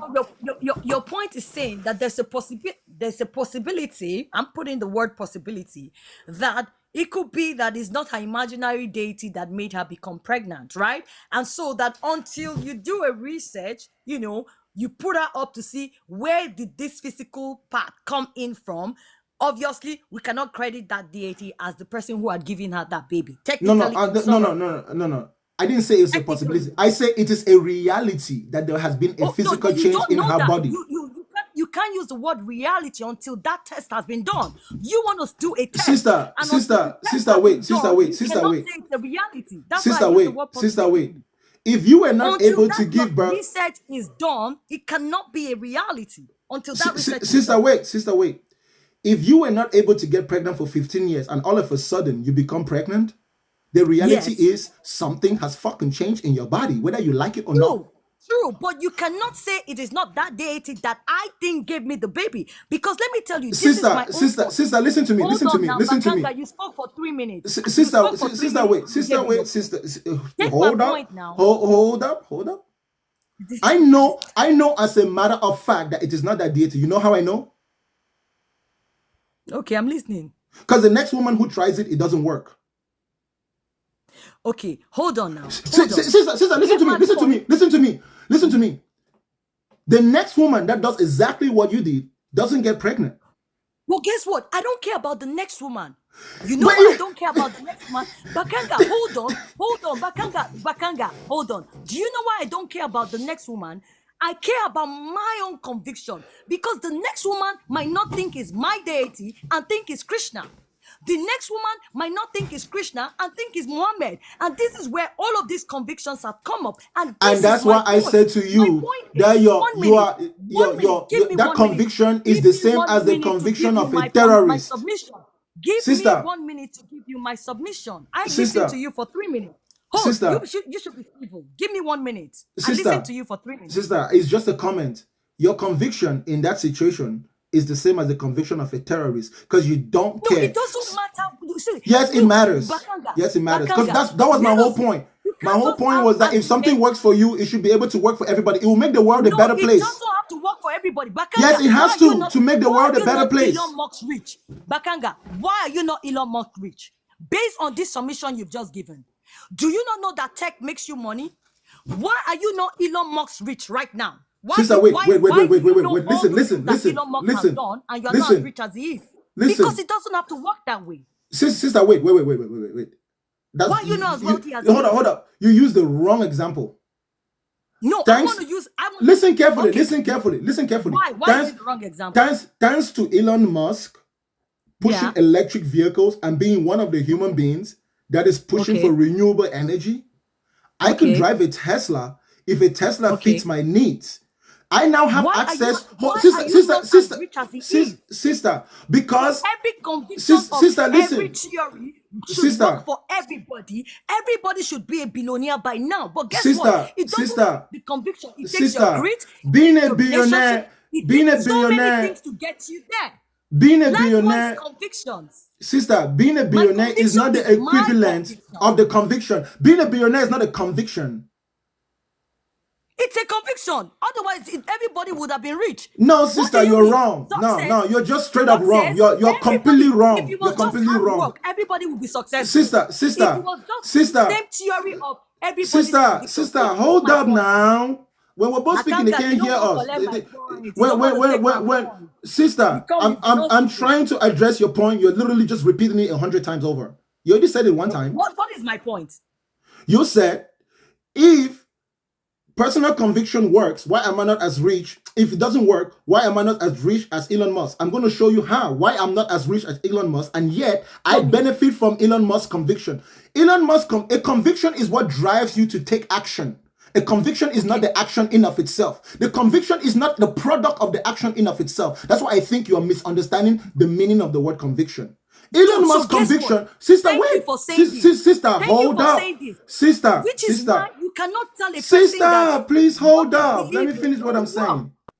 Elon Musk's conviction was to push a business that supports the research in renewable energy and the development of battery technology as a replacement for petroleum driven cars. Thanks to Elon Musk's conviction, there are literally millions of people now who can drive an electric car rather than paying for gas. Some people, they don't need a car to drive long distances. So using an electric car is more efficient for them. But that is a product of Elon Musk's conviction. Now, because Elon Musk did something great and it benefit everybody, it's only natural that because he is the originator of that conviction, he will benefit the most financially. But his conviction is able to help all of humanity see progress in their lives. The pregnant woman who becomes pregnant because she prayed to her deity and her deity was able to make her have a baby can allow herself to be studied. When we learn what happened to her and the physical processes that took place, we will now be able to help other women have children. They're not going to have the exact same child like she had. We can't have a conversation together. Sister, you're not being a civil host. Sister, you've never even let me give you my own submission for 1 minute. So you're actually not if you keep interrupting me. And there are 668 intellectual people listening to us, and more in your For You page. When you are talking, you can't convince people to either go with your or your guest. Let me give you my submission for 1 minute. Sister, if you want me to give you my conviction, you literally let me talk until I come to a full stop. If you interrupt me one more, like 10 minutes and you didn't let me talk for 1 minute. You keep did I not tell you, sister? Remind me. Did I not tell you? Okay, if you're going to from the very beginning, that this is how this conversation will go? if you can't let somebody talk just because it's your platform and you're talking, it's been healthy so far. Me and you, we've been having a healthy conversation. with But as you're much just speaking respect and you're as not possible, letting me finish my thought. sister, I think that Because it it's a is show. your Then people sister, shouldn't come to your class. sister, with all due respect, you are Yeah. being hypocritical, because I let you know in the beginning this would be more of an interrogation and I would likely speak way more than you. I gave you a warning. If you didn't like it from the Yes, you beginning, said so. sister, wait. If you did not like it, you could have just left then. There's no need for you to try to paint me now like someone who is not I'm not painting practicing you black. what he I'm not preaches. painting you Okay, black. sister, Okay. if I Can am you then put a pointer? talking, sister, if I am then talking more than you, it should not make any, it shouldn't be a problem with you, because I told you that that's how it would be. Okay, I will stay for like another 5 minutes. Finish your talk, and then I'll give my submission for 1 minute before I leave. Check this out. I won't even finish my talk. I'm just going to show you why. Because of your behavior, the conversation won't even go forward anyways. Just tell me what I was talking about. You don't No, listen no, to no, that. sister, listen now. Answer my question. Tell me what I was talking about when you interrupted me.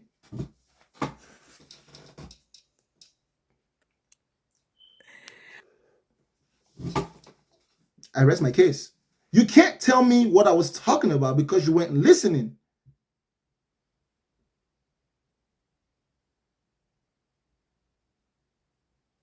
I finally gave her a chance to talk, right? And all I said was, tell me what I was talking about.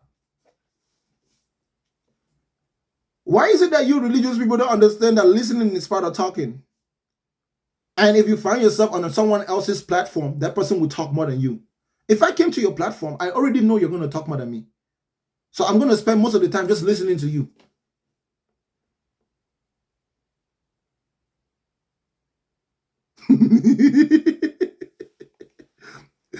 Why did she drop when I said, tell me what I was talking about?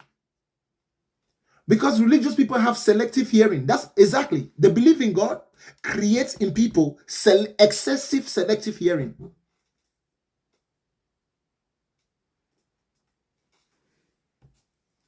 Nonsensical. Next guest. Don't need to worry too much.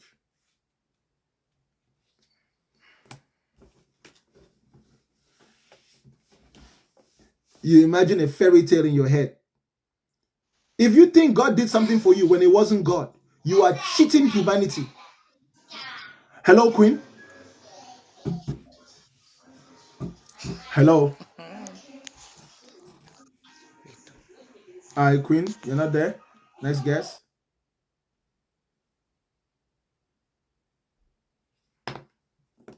You know what? When you guys come up, go straight to your point.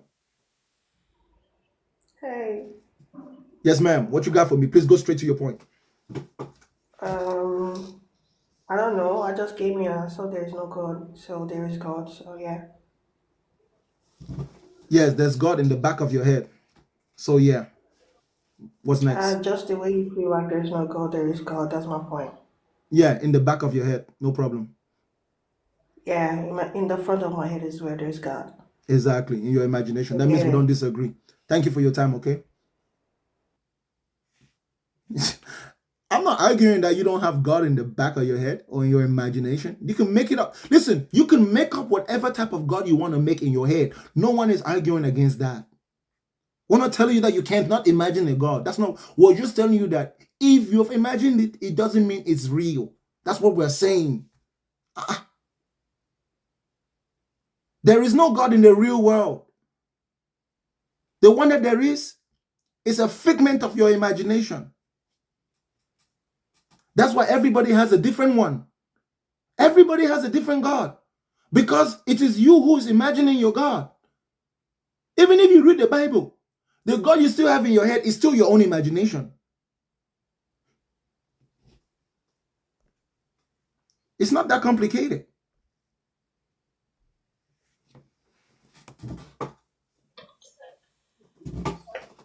What's up, Sam? Good morning. How are you? I'm doing all right, bro. Please go straight to your point. Yeah, I would like to have a very civil conversation with you. I know that you think that there is no God, but I would like to my hear Bible, you when you're talking, and right now, bro, your sound is very terrible. It's like horrible. can you hear me now?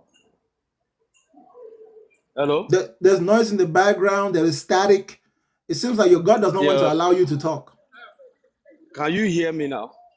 Sure, go ahead. Okay.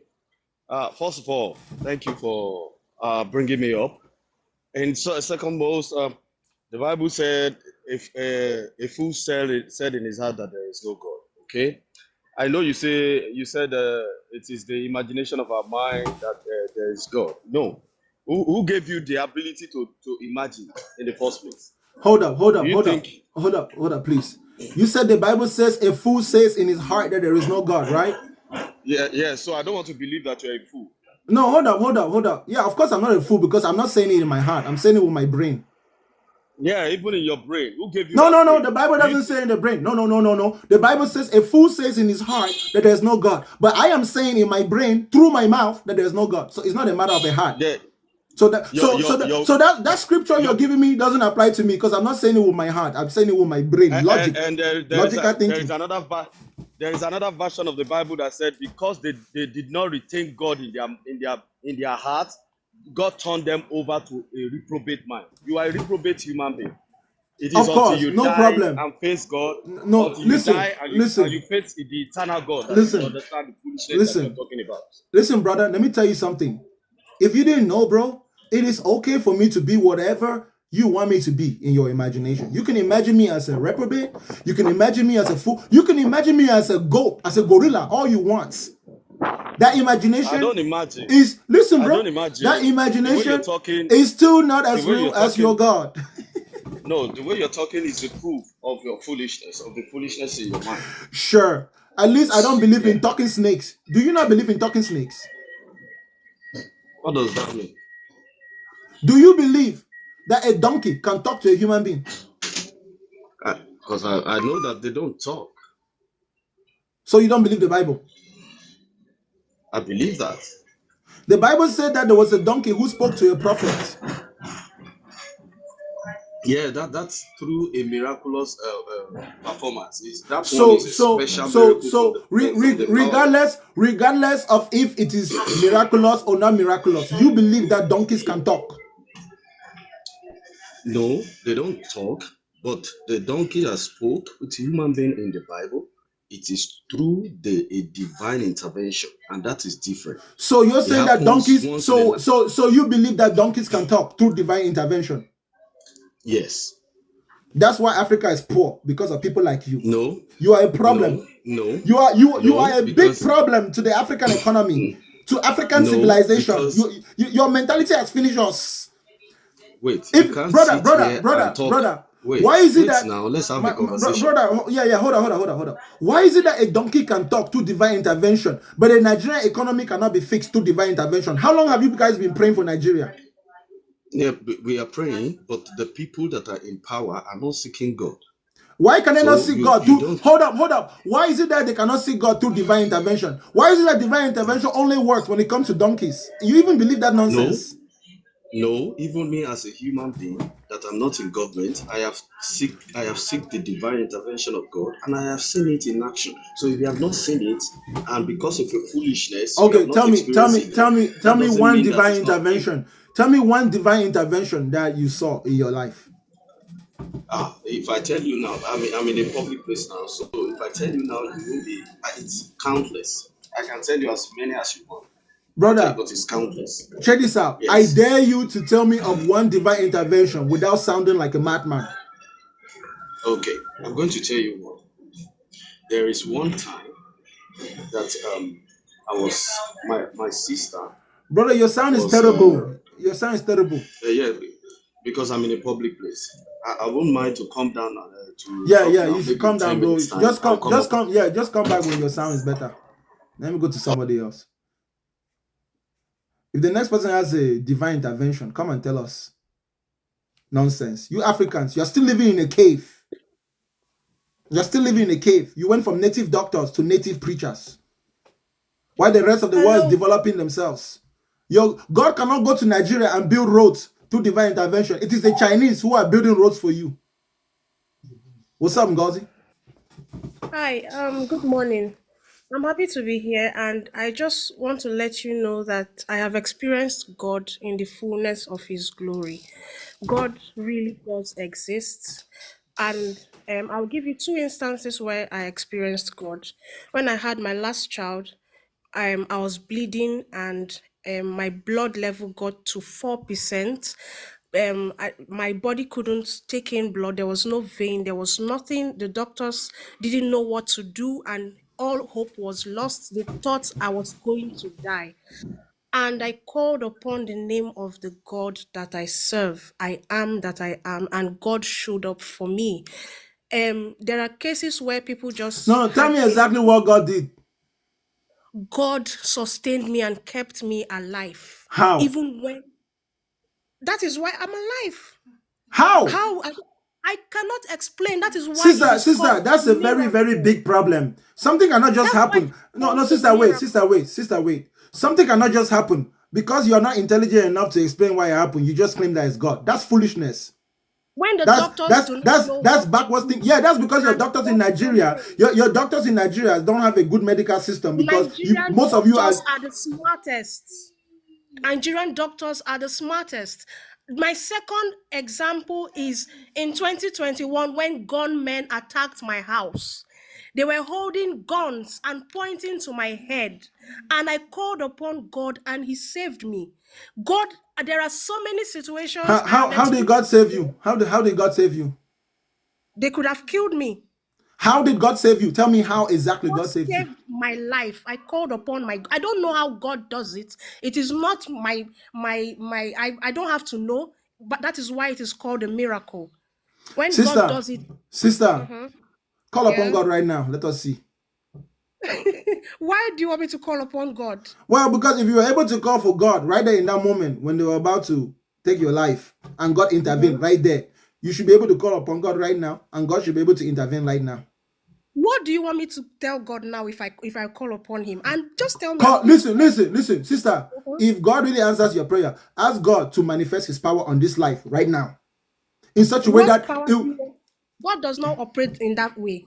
yeah, exactly. Because you made it up in your head. When you are given the opportunity to do in public, when everyone is watching, you don't want to do it. But when it happens in your backyard, when you can twist the story, add some sugar and salt, that's when you come and begin to. Why is your God always in secret? Is he a demon? Your God My cannot do God is anything in public. Is your my God a God does devil?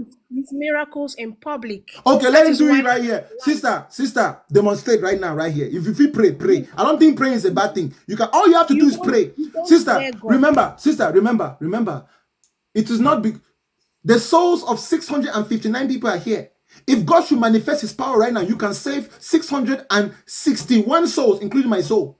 So it is definitely not a bad thing for you to pray right now and demonstrate God's power, unless you don't care Do about you, our souls. do you want But me to pray for you? if you care about our souls, now I want you to pray for God to manifest himself to 666 people right here, right now, on this live right now. What you're Let it saying doesn't make sense. so you're saying your God cannot do it.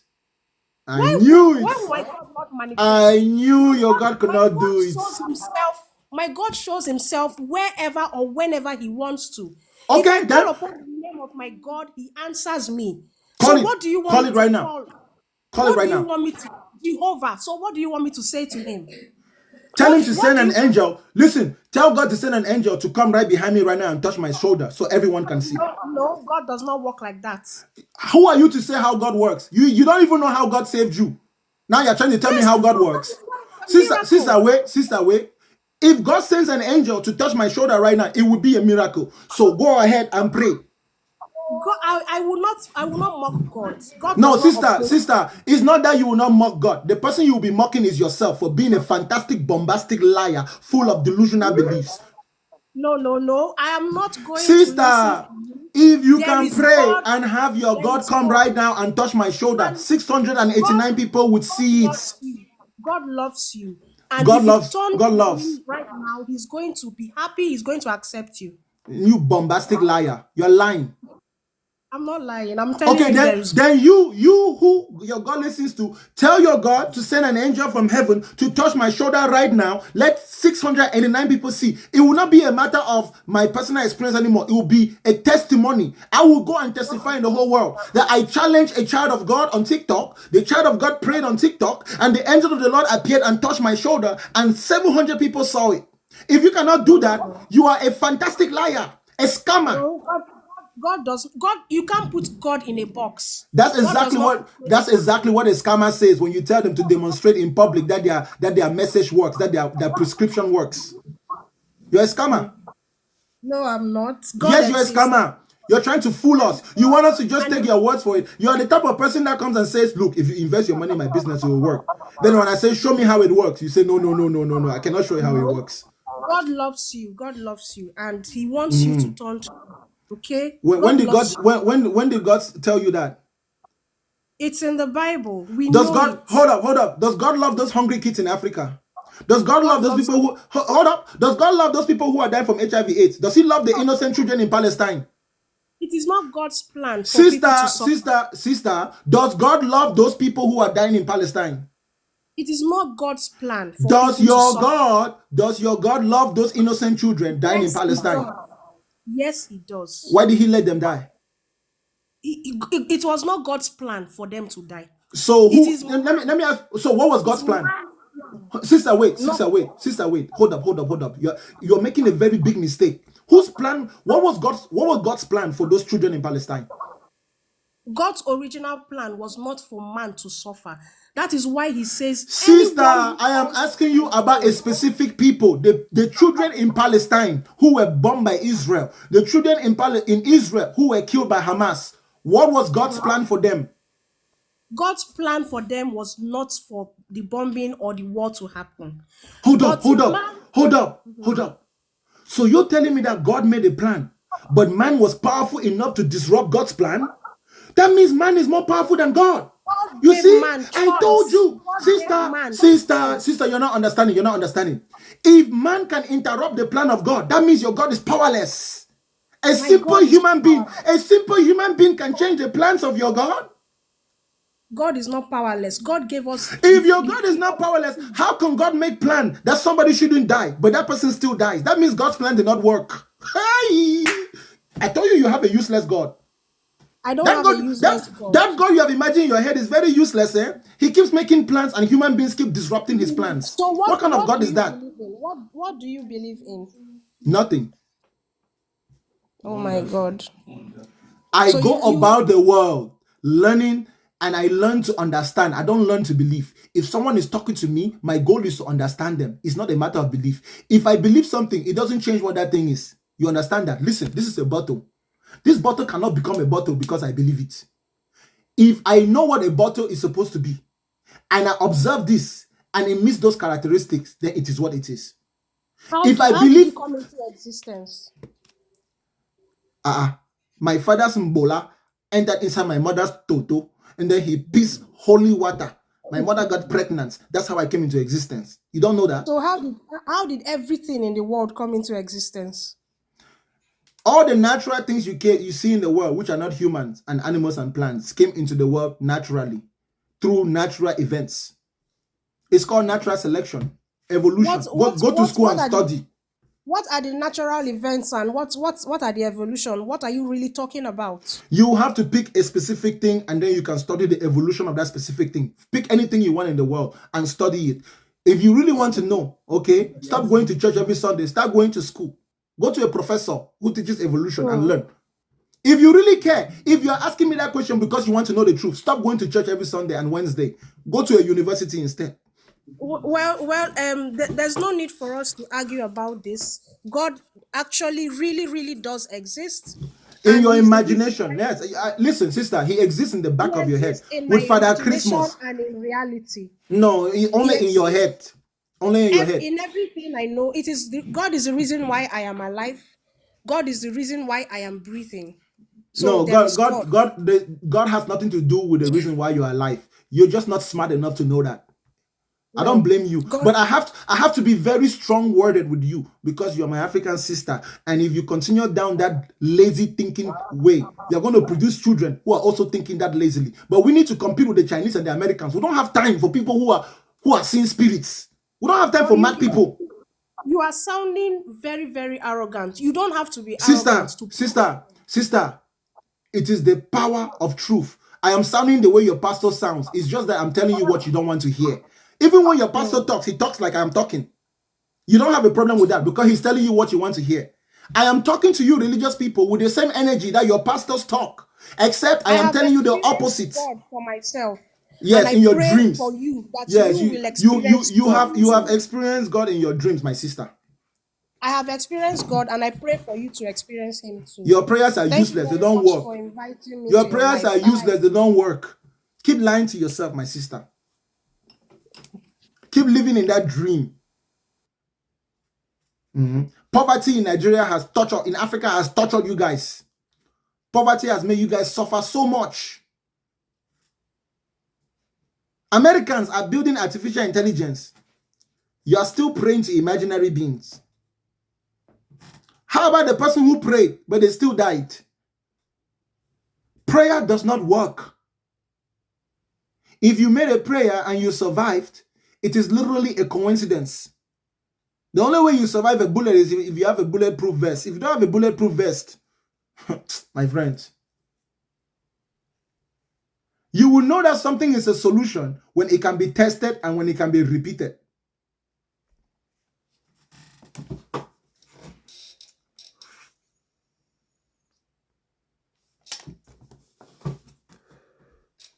Welcome to Bukanga University, ladies and gentlemen. Please tap the screen, tap the screen, tap the screen. Let's get to 100,000 likes. Unless you're just a wicked person who will not tap the screen because you and I disagree. But regardless of if you agree with me or not, tap the screen if you're a decent human being. Tap the screen, tap the screen. Let's get to 100,000 likes. What's going on? Hello? Positive vibes. Hello. Yes, sister, what you got for me? Hello. Go straight to your point, please. Yes. The whole thing is really can I ask you a question? Like when you pray, right? And you are granted what you pray for. What's giving you that whatever you pray for, and you say, God help me with that and that. It is and impossible. It's impossible to pray and get what you pray for. But it is possible to, sister, listen carefully. It is possible to wish and your wish comes true. Everybody wishes. Even a thief who goes to go and rob a bank, he wishes that the police will not catch him. And many times the police don't catch him. You understand? Just because you are pretending that you are praying to a God doesn't mean that it's not wishing. You are just wishing. For example, the last guest that came up here, she said that like armed robbers came to her house and they had guns. She thought she was going to die. And she wished in her heart and then spoke her wishes out of her mouth like she was talking to a God that she would not die. And somehow she did not die. It's the same thing. It's wishing. You don't need to believe in God to wish that things will go your way. When you're going through difficult times in life, you wish that things will go your way. Even the woman who didn't have babies for 15 years, she wished that she would have a child. And coincidentally, it happened. But it doesn't always happen like that. Not everybody's wishes come true. There are people who can pray in tongues. They can pray in double tongue. Some can even pray in triple tongues. They don't get what they prayed for. Sometimes you pray and something might happen that resembles what you prayed for. But it's just the same thing that a child does when the child wishes that he will get a gift on Christmas Day. He doesn't know what the gift will be. He doesn't know how the gift will come. He just wishes. Now, if that child was to do investigation, that child will realize that it was his father, a real human being, who brought him the gift. But if that child goes to school and they teach him that it was Santa Claus, Father Christmas, that child would think that it was Santa Claus who brought him a gift. A person who thinks that they pray to God and God answers their prayer is like an adult who thinks like a child. You wish you get a gift. Who is granting you the wish, and who are you wishing those wishes from? Nobody is granting you the wish. if something ends up happening that is similar to what you desired, it is a coincidence. A what? A coincidence. But you just say you make a wish and your wish is granted. So wishes aren't It's coincidence. not necessarily that your wish is granted. It's that what you wish for, you end up getting it one way or another in the very near future from when you had desired it. Right now, there's somebody right now who wishes that they can get a job. And tomorrow somebody is going to call them for a job. But where's the wishes? Who is granted? Where are those wishes? Nobody grants. That's why it's a coincidence. Coincidences happen all the time. A coincidence is like an accident, but nobody plans an accident. There's no way to plan an accident. You know, if two cars crash on the highway, there are so many factors that contribute to those cars crashing. The time that those two drivers left their houses, the time that they went to sleep last night, how much sleep they got, what they were doing while they were driving, who they were talking to, how fast they were going, could literally make a difference. So, So the fact that I wake up in the morning, I don't even know you exist, and you wake up in the morning, you don't even know I exist, and then we have an accident on the highway, it's a coincidence. do you believe in spirits? No, ma'am. People who believe in spirits have mental issues. Okay. Do you believe in afterlife? Ma'am, if there was afterlife, death would not be called death. It would just be called life. What do you mean by afterlife? Sister, think about it. Think about it carefully. The word is afterlife. If life is what comes after life, why is it called afterlife? So you don't believe that some people can really see like angels or see things, or you think it's mental? Anybody who says that they're seeing angels has serious brain damage. Serious brain damage. I'm telling you, they need to take that person to the hospital ASAP. ASAP, as soon as possible. If you love and care for your family member, they say they can see angels. Don't ignore it just because they are functional. You know, there are many functional alcoholics. So a person can have a type of brain damage and still be functional. So if someone comes and tells you that they saw an angel, just tap them on the shoulder, tell them some really nice words, and secretly drive them to the psychiatric hospital. Let them examine their brain, because that person can get up one day and do some very horrible things, and it will be too late. So you believe that when a person dies, that's it? It's not me who believes it. You can go to the cemetery, and you can go and dig the bones out. Is it me who is saying it? No, you can go to the mortuary. Go to the mortuary.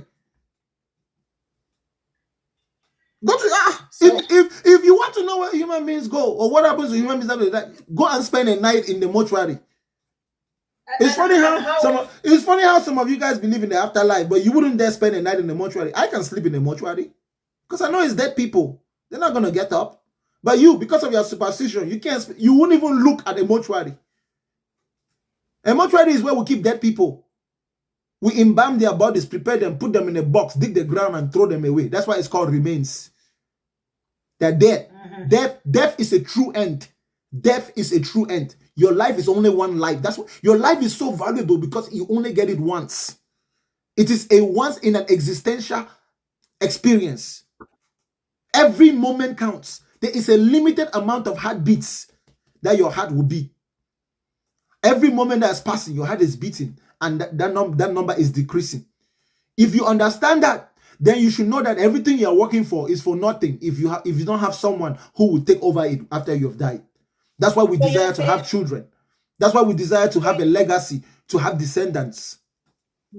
So you're saying life has no meaning? No, I'm saying that the meaning of life is not in the beginning of life or in the end of life. It's in the process of life. So you will not find the meaning of life in the beginning of life. You will not find the meaning of life at the end of life. You would find the meaning of life at every moment of life. So the process of life. Let me give you an example. When you were a child, you did not know what you wanted to be when you grow up. You had many ideas. But as you kept living, you discovered what you liked the most. And when you found one thing, you decided that I want to be a doctor. So you found your meaning. You were passionate about it. Your meaning will always be associated with your passion. So you invested time to study medicine. and then you went through the process of studying medicines, and then you gain mastery over that skill, and then you use that skill to help other people. That is what gave you your joy, and you get a chance to also earn money, and the money helps you take care of your family. That's how life works. You cannot have a purpose for your life the day you're born. No. The only purpose you have the day you're born is to keep living, which is a lot of work. You see, most people don't understand this. When you are a baby, you cannot take care of yourself. So everybody around you has to do all the work necessary to keep you alive.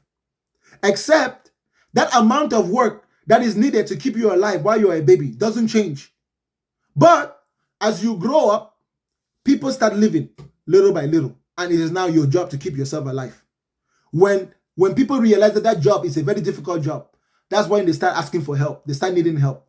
People who imagine that they have a father who lives in heaven are people whose father were very incompetent. Their father who gave birth to them was not able to fulfill the role of a father in its completion. They were not satisfied with the fatherly role that their father did for them. Those who imagine that they have a father in heaven, but they don't imagine a mother in heaven, they hate their mothers. They don't even know it. How can you imagine a supreme father, but you cannot imagine a supreme mother? Is it not your mother who carried you for 9 months? Even the logic to imagine that there is a supreme father, no supreme mother. You are disassociated from reality. Listen, my sister, don't get me wrong. Life is hard. Life is full of pain and suffering. By no means is reality a beautiful thing to observe. Reality is painful when the more real you are, the more pain you will observe and the more pain you will experience. The more sadness you will observe. The way people deal with that pain and suffering is to ignore it. We make up reasons in our head to ignore. Sometimes a person can make such a bad decision that puts them in such a bad position. But instead of just accepting the reality that they are in that position because of their own stupidity, if they are a Christian, they'll just tell themselves it is the devil's work. Yes, Satan, I rebuke you, Satan. Was it Satan that asked you to go and follow that woman home? When you were having sex with that woman, you did not know that it was Satan. Now your wife has caught you. Now your wife has left, taken your children. You have now gone to church and your pastor is telling you that it's the devil. Because your pastor cannot tell you that, look, my friend, you made a very stupid decision and now you're going to have to live with it for the rest of your life. Nothing can change it. You see?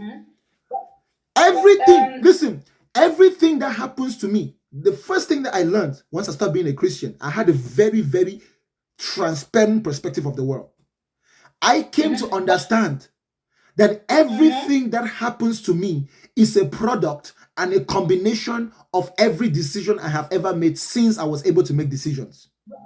But can I ask you something too? How are you sure? Have you ever tested yourself mentally? How are you sure that you're not going through some type of trauma or some kind of depression? Have you ever tested yourself to make sure that you're okay too? Just as you say, if a person see an angel or whatever, of course. So you test yourself mentally and of course. Okay. Listen. Think about it. Okay. Because we can all be mental. We can all have mental issues. Sister. What is this? No. Hold on. What is this? It's a cell phone. Are you sure? This is an airplane. I believe in my heart by faith that this is an airplane. Oh, Shady Baba Shekeli. This is an airplane. This is an airplane. Sister, are you sure? Hold up. Comment section. Please, those of you in the comment section, what is this? This sister is saying that this is a phone. What is this? Please type in the comment section.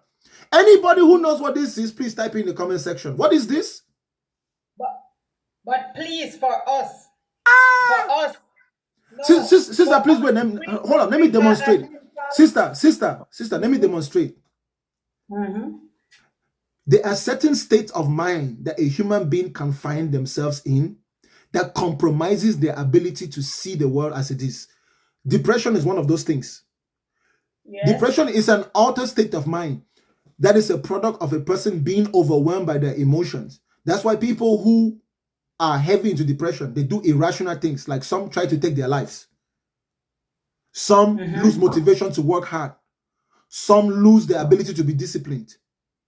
Some don't know how to be kind, how to have empathy for their fellow human being. Some are so tunnel vision that they make stupid decisions and they don't take accountability. So the way you will know you're not depressed is if you don't have all those problems. No, but but you're also not sure if you're not depressed, are you? No, I am sure because I know what depression is. In fact, check this out. I'm going to help you out, okay? Because I don't know you know. Are you depressed? We all have our ups and downs, but Oh, stop talking about we all. I'm asking about you right now. Are you depressed?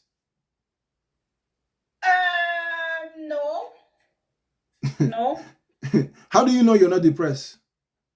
But that's it. That's why you notice I'm staggering to answer because No, yeah, I know, but I'm asking just about you. Just answer straight. How do you know you're not depressed? Because when you have kids, I think you can. Okay, so hold up. This is a good subject that calls for learning. Okay, it's good to learn words and learn what words mean. Can be a bit. So that's why I'm not gonna. Let me tell you a big problem in society. Let me tell you what a big problem in society.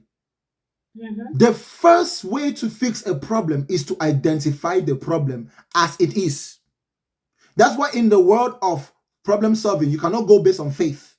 You cannot go based on spiritual. You have to be able to see the problem exactly how the problem is if you will stand a chance to solve that problem. Okay? If you don't know how to identify depression, you will not be able to know that you're depressed. If you don't know what it is like to not be depressed and how it's defined, you will not be able to help yourself or even ask for help. So it is good to know the meaning of words. But hey, Mera. You don't know. Hey, Mera. What is depression in a human being? Something went wrong. Please try again. What is depression in a human being? Let's see. Depression is a mental health disorder that causes persistent feelings of sadness, hopelessness, and loss of interest in activities. It can affect a person's mood, energy, and overall well-being, making everyday tasks challenging. Did you get that? I'm not depressed, but I wouldn't say I'm not fully, because I wouldn't say all those things she explained. I'm not experiencing those, but I still wouldn't say I'm not depressed. Because it can be deep-rooted and you don't it can be from traumatic experience or something like that and you don't even know it. Sister. And depression is something can creep up on you. Do you know Sister. Do you believe that? Sister. Yes. You are depressed.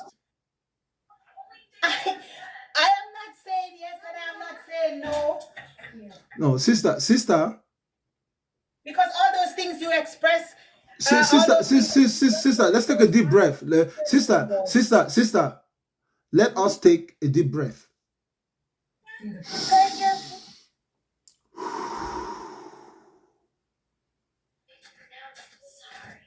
Yes. What's your name? No, it's okay, but why? What's your name? No, it's okay. Your name is no, it's okay? I rather not say it on the internet, no? What's your first name? I rather not say it on the internet. My first name is Joel. Okay. What's your name? I rather not say it on the internet. Is there any particular fear or anxiety or paranoia that makes you not able to tell us your name? I said maybe there are people here who knows me and Are you afraid of being judged? Yes. Yes. Do you care that much about what other people think of you? I don't care, but I'm saying sometimes people misunderstand things. It's not sometimes. People will always misunderstand. And if there are people on here who know you, your voice is enough for them to know you. So your fears is in vain. You're afraid of nothing. If there's actually someone here that knows you, they would have to know what your voice sounds like. So you have already betrayed yourself. And your reason, sister, wait. The reason why you cannot tell us your name is actually indicative of something far deeper that you're not willing to be honest about. Why is because based on what you're gonna say about depression and this and that, and no one can say I'm depressed because you still don't know that. Sister, if you were truly as joyful and satisfied with life, you will not feel threatened by the need to tell me your first name. Considering that I made it easy for you by telling you my name, there's nothing to be afraid of. The internet is a safe place enough for you to tell us your first name. I'm not asking you to tell me where you come from, your village and everything, just your name. I want to be able to address you by a sound that is associated with you. Oh, okay, Danielle. Nice to meet you, Danielle. Danielle is a boy. Danielle is a girl. Danielle. Yes. I'm Joel. Nice to meet you. Nice to meet you. So you say you have kids, right? How many of them do you got, if you don't mind? You're going deeper. No, it's okay. Just know that I have kids. Okay, yes. Sure. You have kids. Are you married? Engaged, yeah. Engaged. So the person you're engaged to is not the person that you have kids with? Yes. I can understand why you probably have some type of depression, because being a single mom. No, it's not the person, it's me. It's complicated. It's not the person, it's me. Listen to my words. Being a single mom is a difficult task. That's why everyone who cares about the world, we try to promote the idea of having families staying together. So whatever it is that you're going through, which you don't need to tell us, the problems in your life, listen, anything which doesn't kill you can teach you something that will make you stronger. It's okay. You understand that? It's okay. And if you have to believe in God to find the strength to make it from one day to another, that's you. Regardless of if God is imaginary or not, if it inspires you and gives you strength, we acknowledge that. When we say there is no God, we're not trying to eliminate the effects it can have positively as an idea that inspires you to find strength to make it from one day to another. You would be nothing short of a liar if you tell me that it's not stressful raising kids by yourself, especially in the absence of the biological father of those children. So just by the virtue of those that fact. Did you know that before you saying this, I said it to you. You have kids. You can be depressed and you don't know it. But the things the phone explain, I'm not experiencing it, and I don't know if it is depression, because I think raising kids, whether the father is around or not, and the father is around, and there's a reason work wise. So yeah, that he can't be around, but it's okay. But you know what? Let me actually. Okay, fine. Check this out. One little advice. Take it from me. Yes. Take this advice, okay? If you're smart, you will really take this advice. The worst thing you can do to yourself is lie to yourself. What do you mean?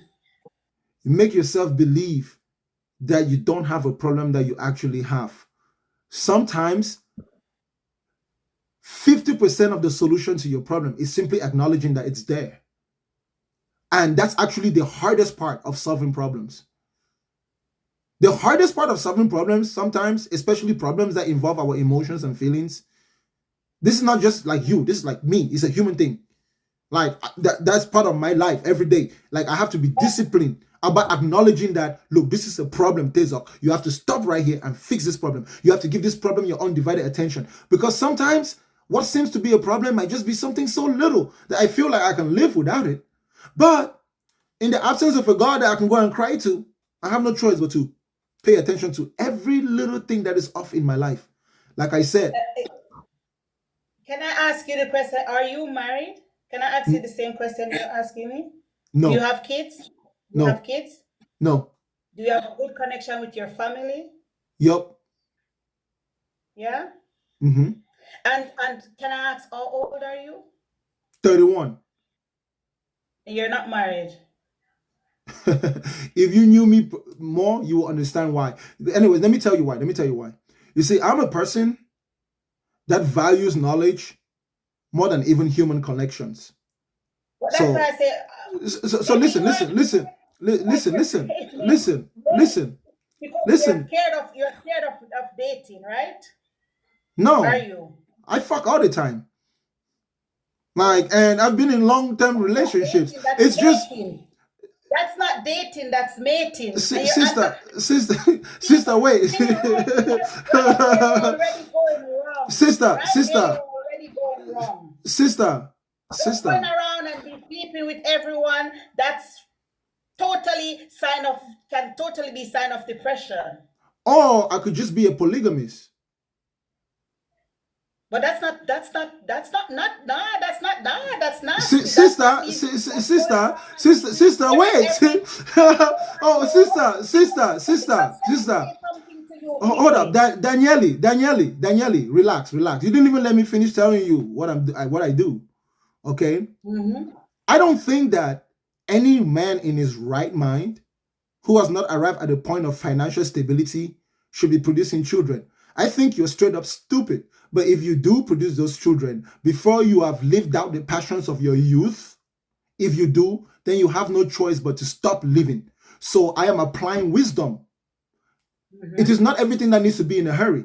As a man, as long as I stay in shape, you know what I'm saying? And I stay healthy. Sister, relax. Sister, listen. I'm teaching you something. Mm-hmm. Okay? There's no rush for me to achieve those things. What is more important to me is to gain mastery over my finances, get discipline over my character, become a mature man within my own self, fix all the little things in my character that may be conflicting if I had a partner. And then when I think I am fully mature enough, and sometimes that maturity has nothing to do with me, it might just be that maybe I still have certain desires that I want to live out, to where I will not be able to live out those desires in a committed relationship. Some people, you haven't fucked enough yet. You go and get married. Now you're cheating. Mm-hmm. Maybe there's a reason why you're a single mom, why their father is not there. Because you guys, sister, wait. Please listen. There's a good reason. Sister, wait now. Whether it's one or whether it's two, you're judging me. You're judging me. You don't know if it's one child I have. Sister, regardless, what I'm saying, sister, that's why I said the word maybe, right? Because there's a chance that I could be wrong. So what's most important is the lesson I'm trying to translate. I'm not using a direct attack. I have to use your story so you can relate with me. Okay. It is not and if you have a boy, you should teach him this. A man must arrive at the point of maturity. A tree does not produce fruit out of season. The tree must reach maturity. You don't plant an orange tree today. If it takes an orange tree 11 years to produce a fruit, and your orange tree is producing fruit after 5 years, you should begin to ask yourself, can it really produce healthy fruits? There is a reason why life is a process. At 30 years old in today's generation, if you know you're a millionaire and you want to be a millionaire, you probably should become a millionaire first. Now, you know that it can affect a person mentally if they're just going around and sleeping with everyone. That's also a sign of depression. Because another thing too, do you know that each person you sleep with, you take their energy? Do you believe in that? You believe in all of that too? Or you're going to say you don't believe in that? Sister, which means you're walking around with thousands of bad, all sorts of energy from different women. Sister, let me ask you a question. That's bad. Sister, let me ask you a question. Were you a virgin when you met your husband, when you had your first child, before you had your first child? No, but the first man who I had sex with is my first child. Yes, is my child. Yes. So what's depression around that relationship not to work? Why did that relationship end? I didn't tell you that it ended. I said the first man I slept with is my child. Is my child dad. Are you married to that man? I just said we're engaged. Okay, you're currently engaged with that man.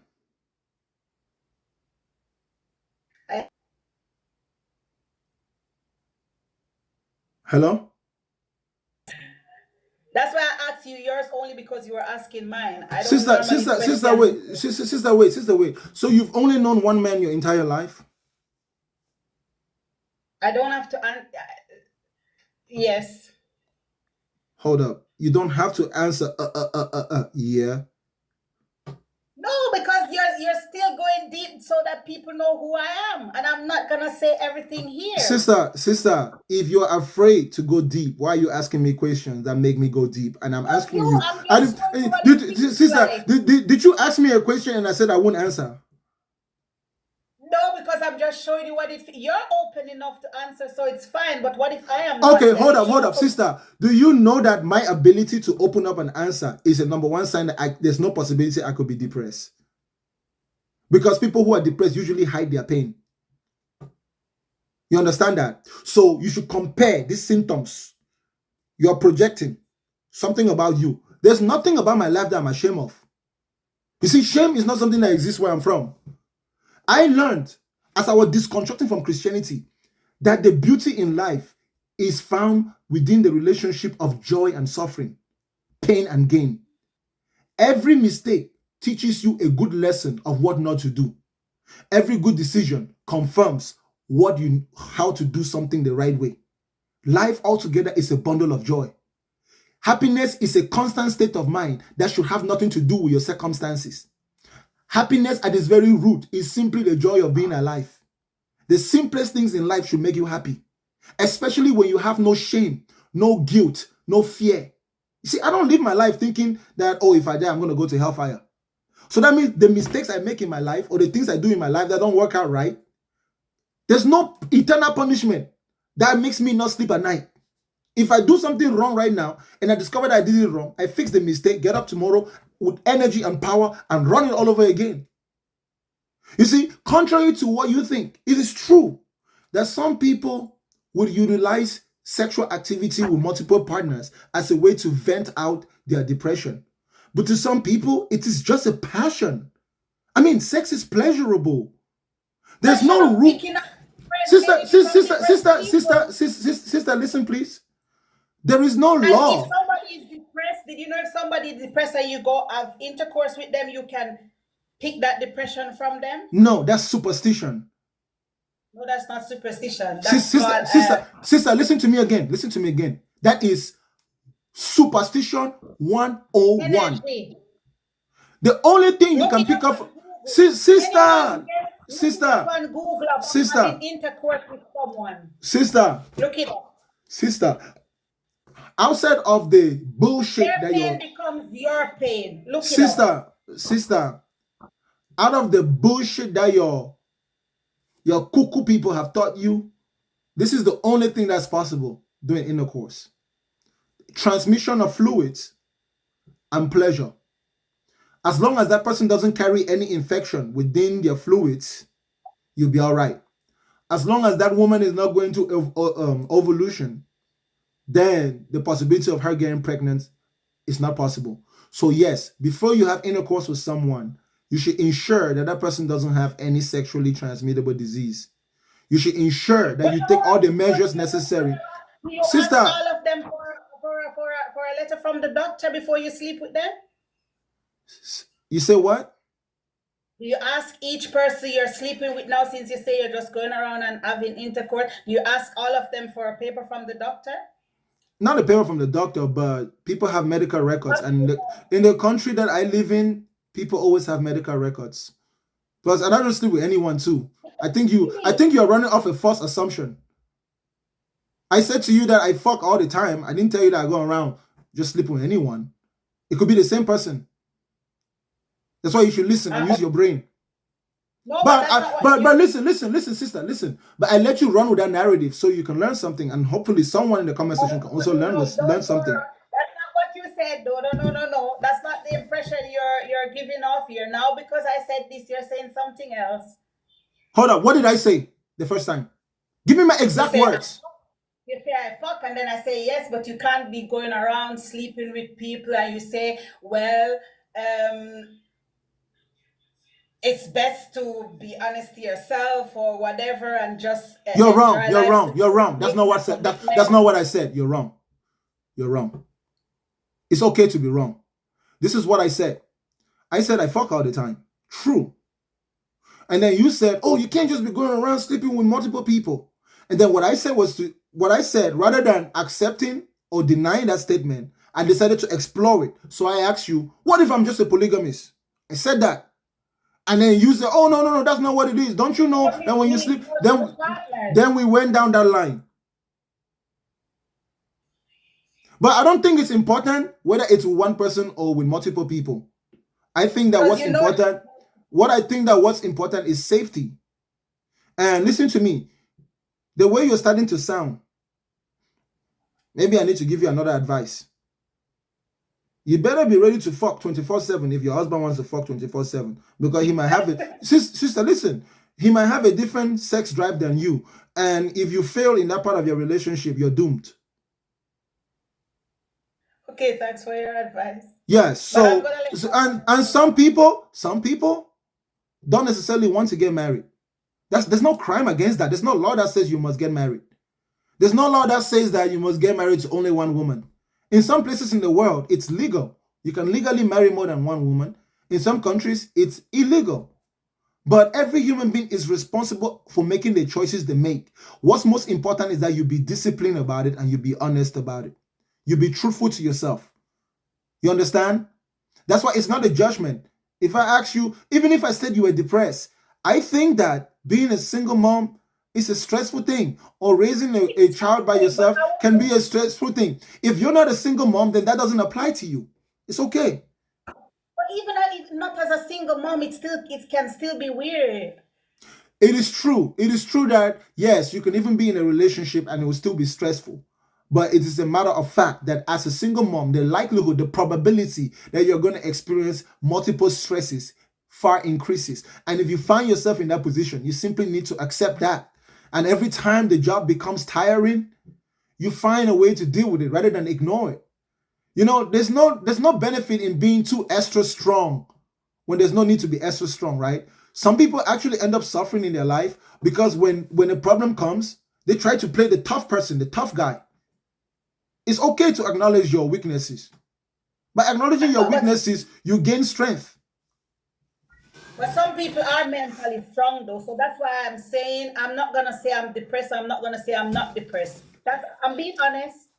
If you're not gonna say you're depressed or you're not gonna say you're not depressed, that simply means you're confused, and that's worse than depression.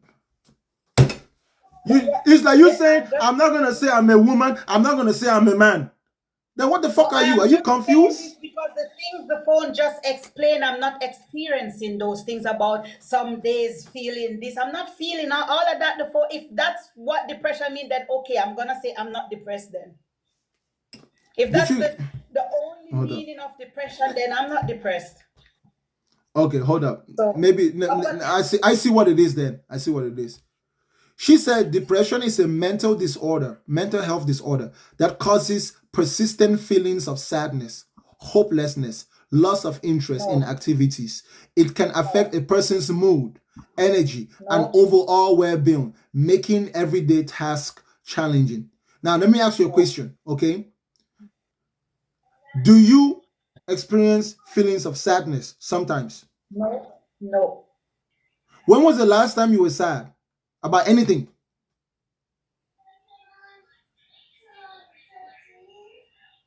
The last time when my grandmother died, like 15 years ago, that was the saddest time for me. I didn't say saddest. I simply said sad. But mood. I love music, so whenever I'm feeling and I turn on that music, darling, I'm good. Oh, okay. So whenever you feel sad, you turn on the music and it helps your mood. Not really sad. I would say lonely or bored. Yeah. I wouldn't say sad. I would say lonely or bored. Sister, why do you get bored and lonely? No, because we all get bored. No. I'm not You talking don't get about all bored. of us. Listen. I'm not talking about all of us. I'm talking about just you. Why Come do you on, get we bored all and get lonely? bored. We all get bored and we all get lonely. Sister, don't Because talk about all of us. everyone Talk wants about to just work. yourself. Talk about just Okay, but yourself. Why okay, why do you get bored and lonely? when my partner is gone to work and then maybe that day I don't have to go to work and then I'm used to waking up and going to work and then I see that I am home and then I'm like, what am I gonna do for the whole day? Or when it's holiday, like the kids have 2 weeks holiday or stuff like that, and then you take holiday too and you're home, of course you're gonna get bored. We all get bored, You're I bored. think. You're bored when your husband goes to work and you don't have anything to do. No, I always have something to do, but you still get bored. That's not boredom. Of course. What is that? That's loneliness, first and foremostly. And there is sadness there too. Nah. Because Okay. in my head, Sure. I'm thinking, Sure. he'll soon be here. Sister, check this out. I want to let you go, but take these words with you on this last end of this conversation, okay? Please don't forget this.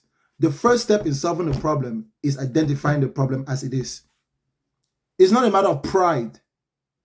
It's a matter of fixing the problem. Why do you come on TikTok? Aren't you bored and sometimes and you say, okay, let me turn on my live and see what's going on there? You Nope. never get bored?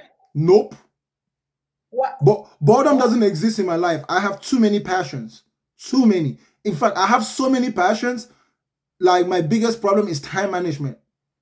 That's a real problem I have, time management. That's why I never come on TikTok consistently. I've been on TikTok for 5 years. Ask the people on TikTok. I don't come on TikTok consistently. Because I have to paint, I have to play piano, I have to hit the gym. That's all part of my discipline, my routine. I have a schedule for myself. I have to do TikTok in order to stay consistent because to me, this is a commitment.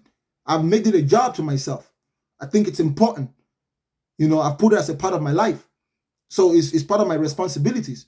I'm that busy. I have to do my stocks. I have to look at my investments. I have to go do my doctor checkups. You know, there's so much to do. You know, life is it's like listen. Boredom, this is how I think of boredom. Then you sit down and then in that moment, there's nothing you can think of doing that will bring you joy. But you can still get bored of working. Let's say your whole day sitting around the computer and you're doing your work. Oh, sister, let me tell you something. Let me tell you something. Sister, I don't get bored with my job because my job is something I'm very passionate about. I fix airplanes. And you want to know the first thing about airplanes? If I make a mistake, people die.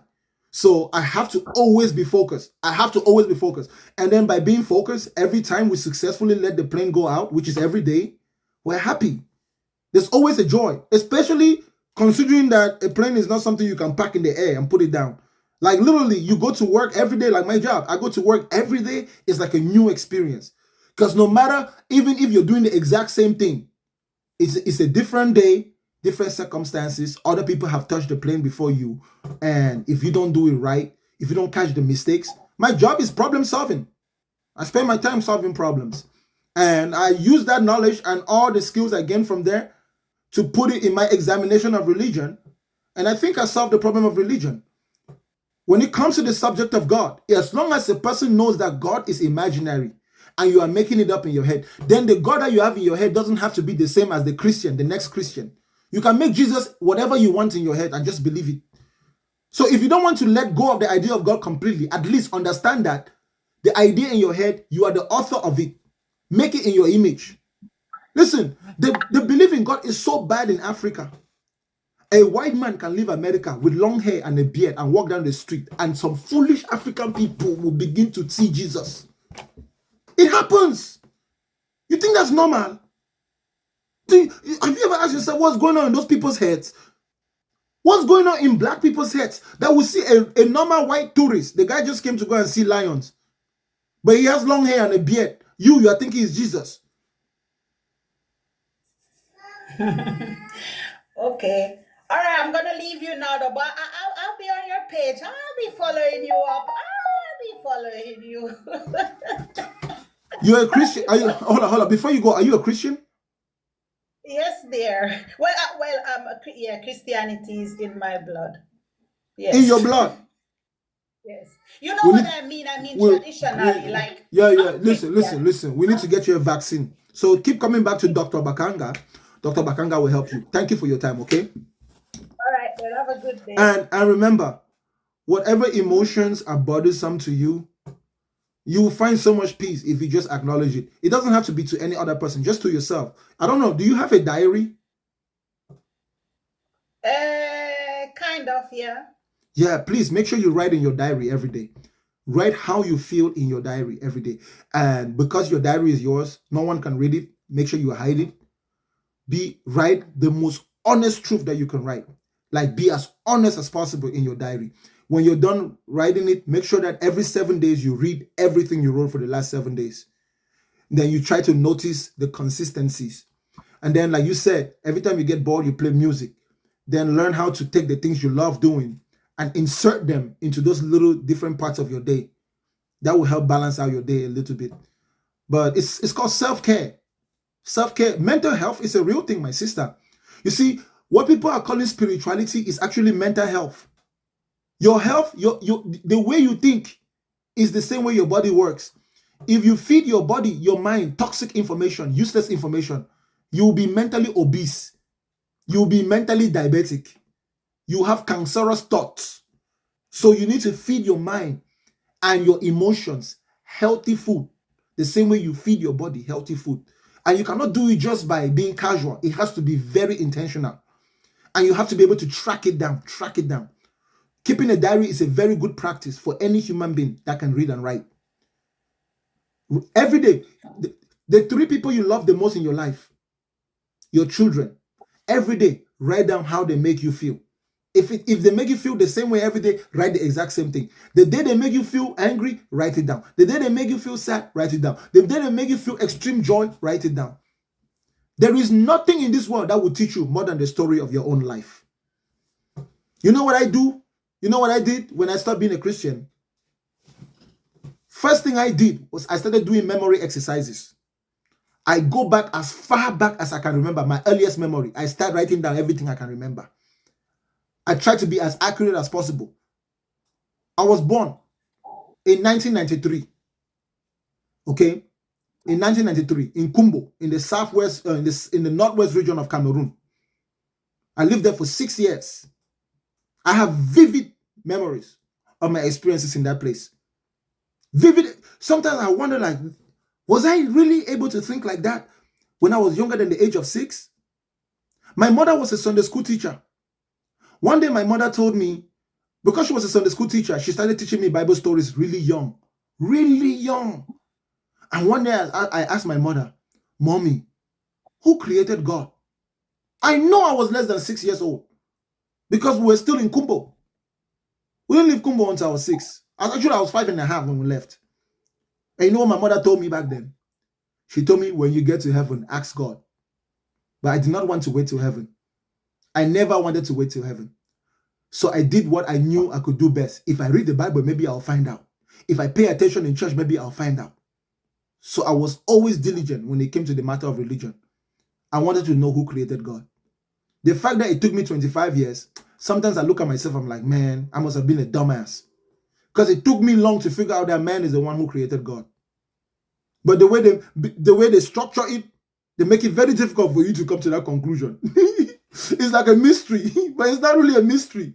Man makes God. The real mystery is what's man. The mystery is not God. You see the way they have controlled people in this world. Religion is a scam. The real mystery is what is man. What we really need to be studying is man. We don't need to spend our time looking into spiritual things. We need to be looking into physical things. If we can study and understand the human body in its entirety of its capacity, we will achieve way more than seeking relationship with imaginary beings that is different in everybody's head. If I believe in God, which God am I going to believe in? The Muslim one. Well, when I talk to the Muslim has the same level of passion as the Christian. Okay, I go to the Christian. I meet the Pentecostal. The Pentecostal say, no, my version of God is the real one. I say, why? I go to the Catholic. The Catholic say, forget about them. Come here, let us pray to Mary. Mary. I go to the Mormon. The Mormon say Joseph Smith. It's confusion. So people don't believe in God because they want to really know the truth. People believe in God because it makes them feel good. It makes them feel safe. They're chasing something. But they don't know that what they are chasing to solve their problem is actually what's causing their problem. If there is a God, my sister, listen to me. If there is a God, and you really want to respect that God, you should respect that God has the ability to come and tell you face to face, where there is no doubt. You're not dreaming. You're not having a vision, face to face. If that God really wants you to know that he exists. But if you want to play the games that human beings are playing, I don't care if you believe in the Christian God, you are still going to suffer from the possibility of if you are wrong. Because if it was the Muslim God, then you are not different from the person who doesn't believe in God. So there's no point in believing in just one. You might as well believe in all of them. But your brain doesn't have enough space to believe in more than 1 million gods. Or maybe you can even go to the Buddhists and go and believe in reincarnation. They have more than 11,000 years of history of their religion, Hinduism, where they don't believe in gods like that. They believe in reincarnation. Their own gods are more like principles. Destruction, preservation, creation. It's a cycle that just keeps repeating itself like a circle. According to the Hindus, you are going to get reincarnated as many times as it takes for you to reach enlightenment. But according to the religious people in the West and in Europe, you don't get enough chances to repeat it. You only get one chance.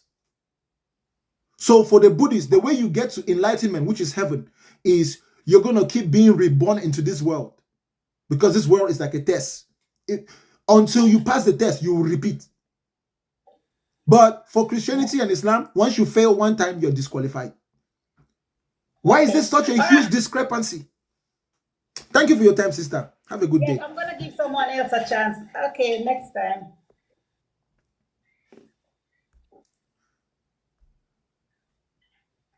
Sometimes I feel like if I begin to break this down, it will overwhelm you guys.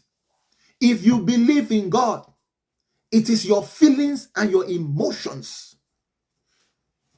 And we know it. And because religious people don't control the world the way you used to control anymore, we are not afraid that you're going to try to kill us for saying what we are saying. The only thing I have to be afraid of is violence from religious people. Because that's all you can do.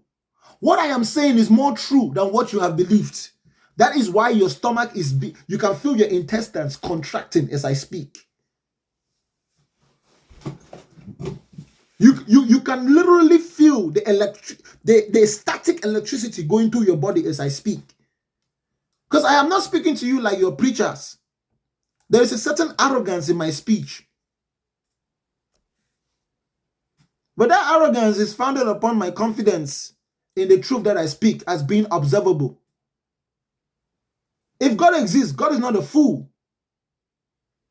God is not lazy either. An almighty, supreme, all-knowing God.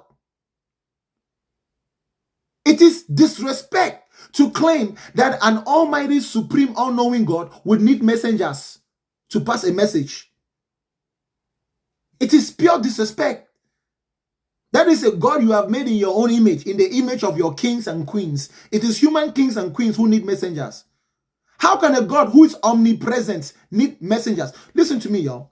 Omnipresent means God is everywhere. Why the fuck does he need messengers? Hey! Why would he need messengers if he's everywhere?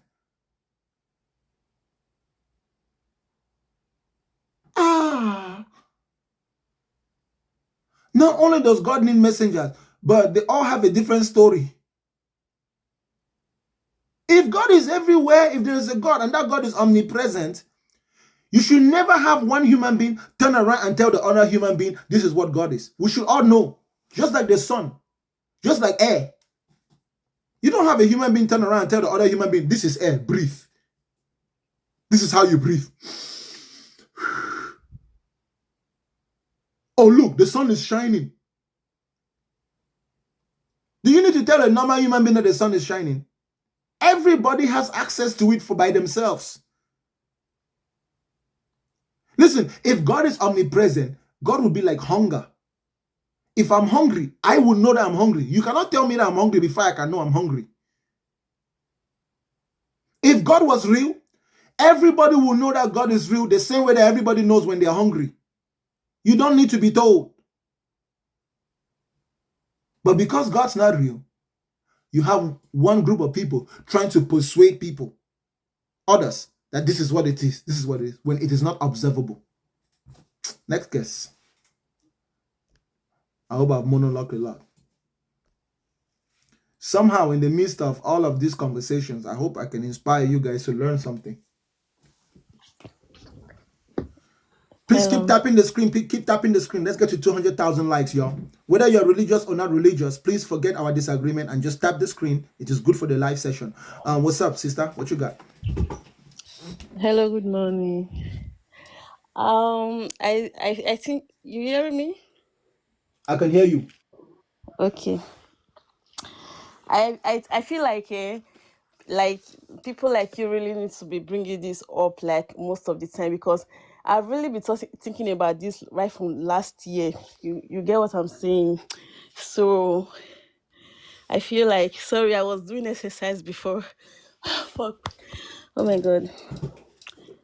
What kind of exercise were you doing? I was running and jogging. Sorry. Are you sure you were running or jogging?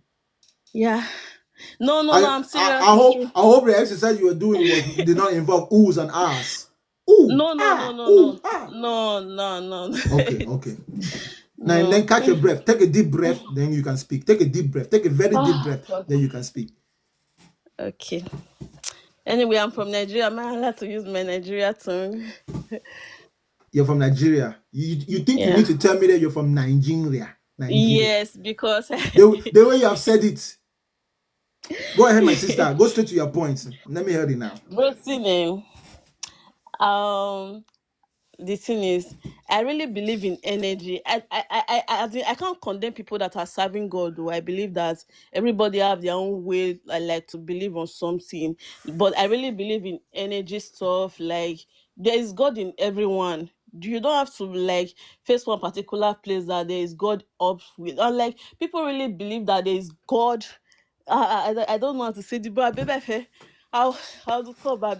Sister, it doesn't even sound like you disagree with me. So I'm going to give a chance to someone who agrees with me. The one thing I would tell you is, whatever, you should focus on what you can control, and don't worry about the things you cannot control. And if you understand that, this up more, bro, because this is really true. What you are saying is really true. I can feel it, and I really appreciate you for saying this to people. For those that want to believe. If you don't want to believe on what you believe. You get, sister, nobody should. If you truly understand me, don't underestimate the change that we need as African people. Is the type of change that is now up to us. The white man is no longer in our country. The only thing that is holding us back is our mentality. But that mentality cannot change all at once. It's one person at a time. So if you can change everybody, you can never change Africa from that mentality that's about God. Those people believe you, right? Sister, listen. Yes, we can. It's just going to take time, okay? So we need to be optimistic. It's going to be difficult, bro. Of course, nothing is easy in this world. That's why a person like you, all you have to do now is make sure you practice what you preach. Be an honest human being.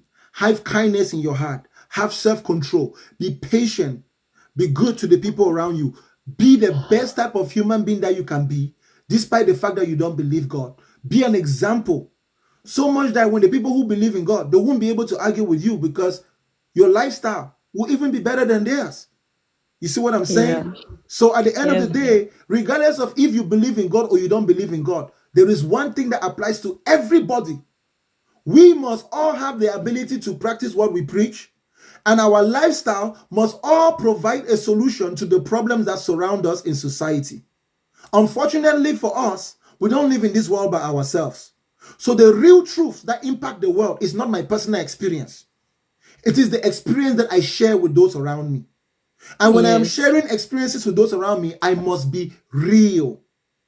I cannot expect you to be afraid of the monster that I saw in my dream last night. Yeah, that's what it's like when you imagine a God in your head and then you expect that somebody else should believe in that God. It's like I went to sleep and I ate some good food in my dream. And now I'm trying to explain to you what the food tasted like. It's useless. If I had a dream about food, the only way I can help you is to cook food and give to you. And give to That's what it you. means to be realistic. If you have a problem, rather than praying for you, I need to think up in my head, well, how can I contribute to help her out? Because prayer is not going to change her situation. You understand now, sister? So be the best human that you can be and be an example to those who are around you. And you can learn from everybody, even religious people. And I feel like people should Religious people meditate are, more also. People of should course, meditate more. it's part of your self-discipline. You should always reflect on yourself. Religious people are not bad people. That's my only advice I'll always give you. If you don't believe in God, don't think that religious people are bad people because they do. No, they have a different perspective of the world. The problem is that their perspective of the world is actually not consistent with what we see in the world. We cannot change them or inspire them to change just by talking. We can also inspire them by living a life that demonstrates what we are preaching. Thank you for your time, my sister. Thank you, bro. Thank you. Yes, ma'am. Not believing in God actually is a more difficult position than to believe in God, okay? Because when you believe in God, you're gonna give a lot of the responsibility of what you should be doing to God. But once you start believing in God, you are now solely responsible. You're responsible for forgiving your brother.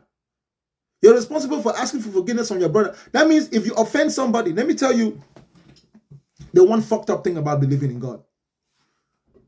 The reason why human beings fight a lot and there's not that much peace in the world is because many people believe in God. So much that if they offend you, they won't even come tell you that they are sorry. They're just going to go to their house, get in their closet, pray to their imaginary God, apologize to their imaginary God. But the person that they actually offended, they will never talk to that person. How do you expect to have peace? If you offend me, you don't ask God to forgive you. God can forgive you 10,000 times. Until I forgive you, you are not forgiven. If you offend me, no matter how many times you ask God to forgive you, you cannot be forgiven.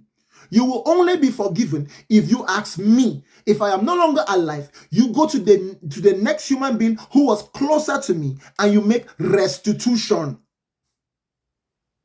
This is a wisdom that our ancestors had before Christianity and Islam came. How can a God that you did not offend forgive you for something that you did against somebody else? That person is... I suspect that the reason is because religious people don't actually understand what forgiveness is. If I offend you, chances is you are holding a grudge in your heart. When I come and ask you to forgive me, what I am doing is that I'm doing you a favor. I'm giving you an opportunity and I'm giving you a reason to let go of those emotions, which is probably fucking up your life. When you offend me, I might probably hold a grudge in my heart. When you come and ask me, when you recognize that you've offended me and you ask me to forgive you, you are showing me kindness. Listen to me. It is not the one who was offended that shows kindness by forgiving. No. The one who is offended is the person who has been wounded. They are wounded. They don't have the strength to heal themselves. It is the one who offends that has the power to heal the one who is offended. So if I offend you, I have wounded you. You are bleeding. When I come and ask for forgiveness, I am patching your wound. I am taking off that weight away from you. That's why we should forgive each other. Because hurt people hurt people.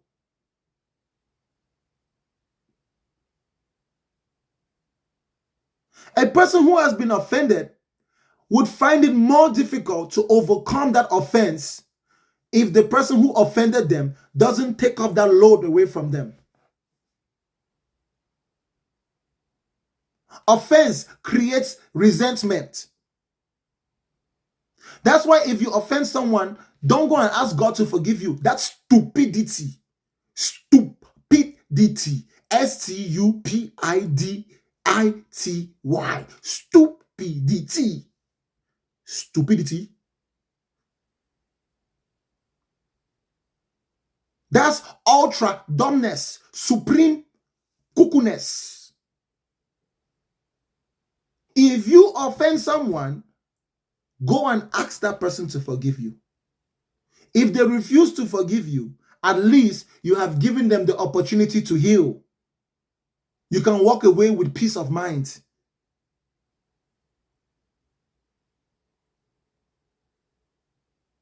If you can learn this lesson, your life will become so much sweeter. Most of you are mentally paralyzed because your useless deities can't do shit for you. That's why every time you ask your God to forgive you, you get up in the morning and do the exact same shit. And then you start blaming imaginary devils. It is the devil who tempted me.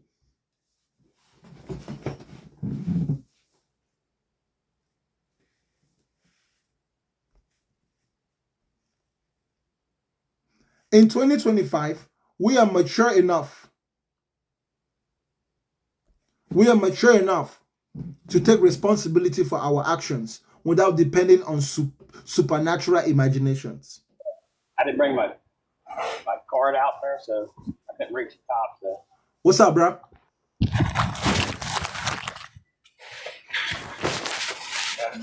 My bad. I ain't mean to. Listen. What's up, bro? Can you?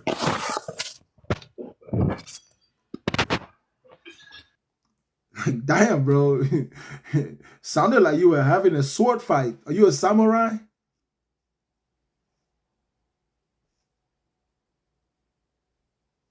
Are you a samurai, bro? Are you Hello, on the good back morning. of? Good morning, No, ma'am. no, no, What you no, no. got? I am at work. That's why. Okay. My English is not good, but I'll try my best. Okay. All right. Thank you. Peter and the Lord. You tell me that God did not exist, right? But I'm Yeah. not trying to be disrespectful here. When do you know that God was not exist? When did I know? Yeah. It wasn't a specific time. It's an understanding that I came to, but it's roughly about a 6-year period. So about the last 6 years. Okay. So my number 2 question is, so what for my English is so do you think that so you respect people who believe in God, but you just want to live your own way how you want it, right? Because in No, my own opinion, I don't have any I know respect God for exists. I don't have any respect for the belief in God in the same way that I don't have a respect for foolishness. But I respect everybody's humanity. I don't have to respect what you think. I can still respect you without respecting what you think. And because Okay. because God is a belief, I have no respect for that belief. I think it's nonsense. I think it's bullshit. I think it's a mental And what do you, illness. why do you, oh putain de merde, c'est un peu difficile là. So what do you think God Parce que ça fait plus du mal que du bien. et comment? Regarde le monde entier. Regarde les Ouais. musulmans et les chrétiens. Regarde ce Ouais. qui se passe là-bas au Palestine. Mhm. C'est pas à cause de Et- Dieu. Regarde l'Afrique. Attends, non. Regarde l'Afrique. Non, attends. Au lieu de partir à l'école, les gens sont là seulement en train de prier à l'église chaque dimanche. C'est Dieu qui va te donner la nourriture. Là, attends. Et toi qui penses Le ça, c'est à Dieu? monde n'évolue pas quand on se consacre aux choses naturelles, aux supernaturelles, que de se concentrer sur le monde physique et naturel et évoluer dans ce monde. Et toi qui penses que c'est Dieu qui a fait ça? Et c'est pas les English. C'est la croyance de Dieu. C'est la croyance de Dieu qui a causé ce problème. Parce que la croyance de Dieu ça fait en sorte que les gens ne sont pas réalistes. Et quand tu n'es pas réaliste, tu ne peux pas identifier le problème. Chaque fois, quand tu as un problème, il faut exactement voir le problème comme le problème existe. Si tu n'as pas la capacité d'identifier le problème, dans la réalité, tu ne pourrais pas résoudre le problème là. If you don't have the capacity to see the problem exactly Yes. as it is, you cannot Yes. solve it.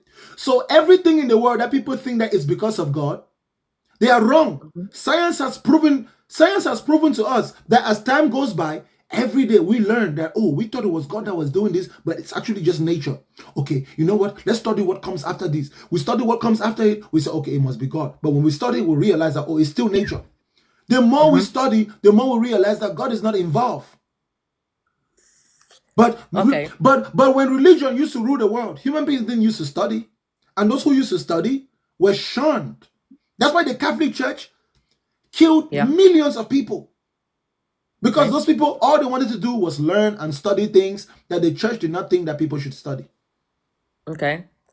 So you're talking about Pakistan, Ukraine, or Russia, whatever. So you think that was the willing of God? It's not about the politic or No. fighting? I think that it's because those people, Yeah. they justify their behavior based on their belief in their gods.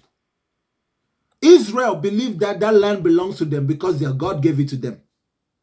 Mm-hmm. If they cannot claim that their God gave it to them, then it will be obvious that they stole the land. Mm-hmm. Think about it carefully. The Palestinians were there before 1948. Yeah. Then these people who call themselves Israel came and slowly took the land. Once they took the land, they said, well, the land belongs to us anyways. 3,000 years ago, our God gave it to us. Now, imagine people did not believe in God. What excuse would they have? Okay. We will be able to hold them accountable. And then you also have Hamas. Hamas want to do jihad against the Jews because Quran says that the Jews have been deceived. You see that nonsense? But it is not just at that level. It is little. It comes down all the way jusqu'au quartier. Ouais. Les voisins, entre voisins, même dans la famille. Mhm. Si on Okay. enlève la croyance de Dieu, Ouais. le peuple du monde n'aurait pas le choix que d'être réaliste. We have to look at the reality of the problem and solve it as it is. Okay. So I have one more question for you. So you're trying to say that you did not believe in God, but you believe in right now, you want the moment of your life. So you don't think about tomorrow when you are gone? I don't dwell on my thoughts about tomorrow. Of course, it's only natural that if I think about, okay, I need to go to work today so I can pay my bills tomorrow. But once I've thought about it, I don't dwell on it. Now, once I know for sure that I'm going to go to work, I don't think about tomorrow either. So thinking about tomorrow is like you dwelling like, oh man, qu'est-ce que les enfants vont manger demain? And you're stressing about what your kids are going to eat next week when you don't even have anything to eat today. Worry about today. Chances is, if you focus on finding food today, you're going to find the method that will allow you to go and find food tomorrow. C'est la vie, Okay. non? Tu ne peux pas vivre dans deux moments à la fois. Ah ouais, je comprends ça, ça aussi c'est normal. But, moi, je te demande, je vais te demander mon dernier question, là, parce que je te respecte et ça c'est ton choix. La vie, tout le monde a son choix. J'ai mon choix qui est ton choix, tu comprends, non? But I'm not trying to be disrespectful to you here now, but I just have one more question. So if one day in the future, because I've been listening to you since in the morning, so in the future, if you have a kid, right, do you want to raise your kid as there is not God? No. No. I'm not raising kids Why? because the kids raise themselves. What I'm doing is that I'm supporting them.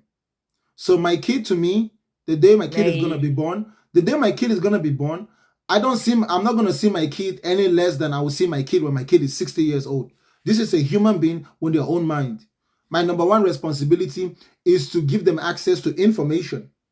I will let them know of my position, but I'll always give them the ability to make a choice.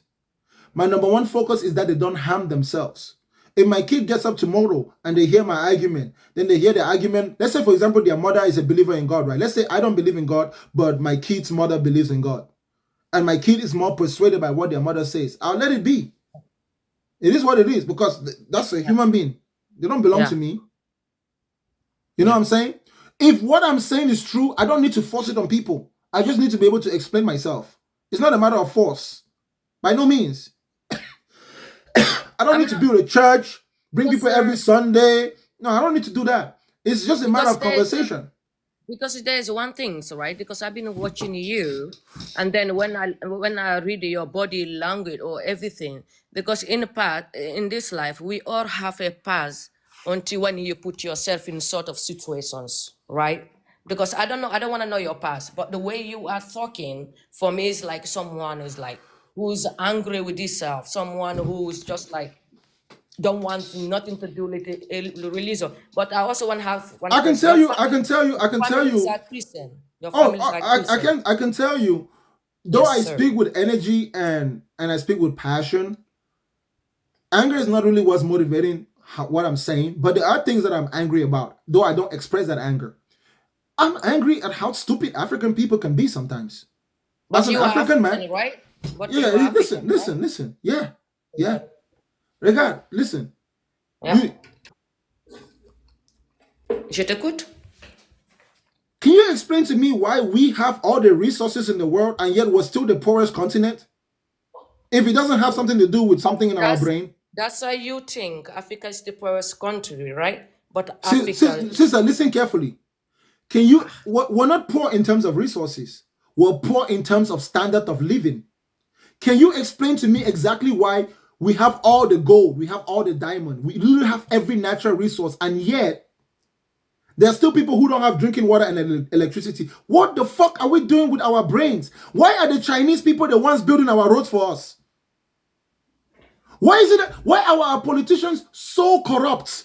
Why is it that we are always begging the Europeans to come and help us? Every time we have a problem, we cannot solve the problem. We have to go and get the white man. Why is it that when a black man says something, other black people don't listen? But as soon as a white man says the exact same thing, black people will listen. Have you ever thought what's going on with that? Something's not right. First of all, let's not talk about the fact that we got colonized in the first place when we were literally physically strong. And I know that there's people in Africa that have very high IQ. I lived in Africa and grew up in Africa till I was 15. We used to memorize. And do you blame God on that too? I blame the belief in God because the belief in God has the ability to make a human being stupid. Hold on, attends là, parce que là, je suis confuse un peu. So, attends, right? So you wanna say, how do you come in this life? How do you come here? How your mother and your father create you?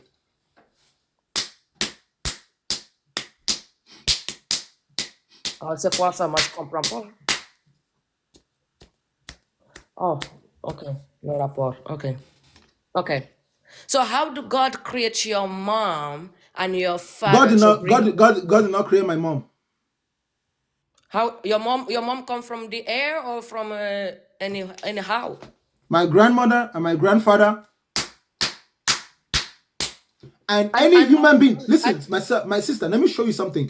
Tu sais pourquoi avant que les blancs sont venus en Afrique, on ne croyait pas en Dieu. On croyait dans nos ancêtres. We know that we come from our ancestors. Listen. The African person knows that he comes from his ancestor. What the belief in the God of Christianity, especially Islam, did to us, it took away all the respect, all the dedication, all the commitment that we usually gave our ancestors, and now we give it to an imaginary being. So the only people who can benefit from us are the people who invented that imaginary being. That is why all of our riches and our wealth keep going to Europe and Saudi Arabia. Because if the people and the imagination that we honored the most was our ancestors, we would have understood that our ancestors worked very hard to survive so that we could come here. So we need to make our lives so much better so that those who come after us will continue the legacy of our ancestors. So the legacy of our ancestors are supposed to be more important than worshiping a God just because we want to go to heaven when we die. The same religion, the same God is teaching you that, oh, you should suffer in this world so when you die you can go to heaven. That's not fucked true. up. That's not true. I am a Muslim, okay? Alhamdulillah Rabbil Alameen.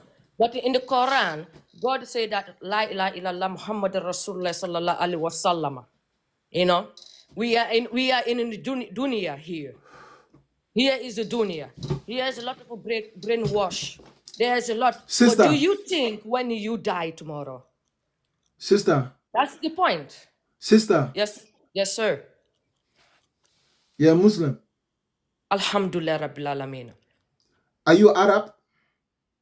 I am not. Okay, let me tell you something. In Africa, there's more than 1,000 different tribes. Every tribe had their own belief. But you never saw one tribe going to the next tribe saying that you should have our belief. The Arabs, the last time I checked, that is a tribe. Yeah. They had their own God, they had their own prophet, they had their own beliefs. Who the No, fuck? it's all is the same. No, it's not. It's not. It's not. Muhammad was an Arab. He was not a black Bantu. Before Muhammad had Islam, the Bantus already had their own belief system. But Muhammad said that our tradition is idol worship. Muhammad said that our tradition is inferior to his own. And yet, it is that tradition that protected and guided our ancestors for thousands of years, if not millions of years before Muhammad came. It is very disrespectful to me for a Muslim to tell me that I have to acknowledge Muhammad. Who's Muhammad to me? Muhammad is a stranger to me. With all due respect to his humanity, I don't have any business with Muhammad, and no black human being should have any association with Muhammad. Why? We have our own fathers. We have our own fathers. We have our own grandfathers. We don't need an Arab man, just like we don't need a white man. Okay? If Muhammad has technology, let him give us technology. If Muhammad has money, but he can keep his belief to himself, he can also keep his God to himself. Now, if he wants to give us his God, he should also receive our own. Like what? Okay? Listen. If you want me to come and dance beside your black stone, you can come to my village and dance behind the big stone that's on the mountain. If you don't want to come and respect the big stone that's on the mountain in my village, I don't give a fuck about the Kaaba. I don't give a fuck about praying your prayer. If you don't want to come and dance around the fire with me, right? I'm African. You don't want to do juju dance. Not insulting, please. No, sister, I'm not insulting. I'm not insulting. I'm telling you, I'm speaking to you honestly. Don't take it personally. No, it's all right. Listen, the Muslim man prays 5 times a day, right? Yes. The African man sits down in his compound at night and lets his grandmother tell the children stories. Yes. The African man has his tradition where we bring traditional instruments and we wear masquerades and we dance a traditional dance. What I'm saying to you is, if you Muslims don't want to come and dance our traditional dance and respect the statue that represents our ancestors, we don't want your God. Your God is not useful to us. When we even consider that the Arab slave trade, Arabs were buying and selling black people longer than the Europeans. We cannot forget that history just because you say your religion is good. We don't want to be second class citizens. Imagine this. Why is it that when a black African becomes a Muslim, he takes an Arab name? Does Allah hate black people? It's not everybody. It's not everybody, but it is a well-practiced tradition. If you go, have you ever seen an Arab man with an African name? Have you ever seen an Arab with a name called Mabombo or Mumbuntu or Jakatunde? Yes. You have seen an Arab man with the name Jakatunde? Not yet. Have you ever seen have you ever seen a European, a white man with the name Mbolo Mbolo? No. Maybe why is somewhere, it no, sister? I'm going to show you the trends. I'm going to show you how, as an African man, I am naturally hostile towards the religion of the Westerners and the religion of the Muslim. And any Muslim or Christian who thinks that my hostility is not justified is a colonizer. Okay? Because if you love Jesus, you white people invented Jesus. I think Jesus is good for you. It's your culture. You keep it to yourself. You don't need to come and spread it to us in Africa. If you want to come and spread it to us in Africa or spread it to black people in America, you should allow the blacks in America to also spread their culture to you. So if you cannot respect my God and my ancestors... Can I ask you something, please? Go ahead. Go ahead. So if you don't believe in God, can you just like do it for yourself or not doing it in social media, trying to brainwash people? I am forced to do it on social media because Muslims and Christians are also on social media brainwashing my people. So I am brought. Who is your people? My people are any human being that needs to live a free life and think for themselves. First and foremostly, any human being. Yeah. So as long as Christians and Muslims are over here telling human beings that God exists and making them delusional and fucking up their brain, creating racism, okay, creating unnecessary problems. I have a Yeah, but problem. you say Now, that people I are am not creating just racism. human. Sister, wait. I am not just human. I am also African. So as long as you have mosque and churches, people like me are going to keep rising up. And guess what? We are no longer afraid of you because 100 years ago, people like you, not people like you, but like Muslims and Christians, they will just kill people like me. Because you guys used to have all the power. But you can't kill us anymore. One good? Yeah. Okay. You cannot kill us anymore. But you say that there is no God. But for me, I think there is a God, but I think you are angry with God. The Sister, way you are talking. sister, take your own advice. If you think there is a God, keep it to yourself. Okay, but I have one more question for you. Say, Sister, hold up. I'm wondering, are you going to take my advice? Are you going to take your advice? How can I be angry at something which doesn't exist? Are you guys stupid or what?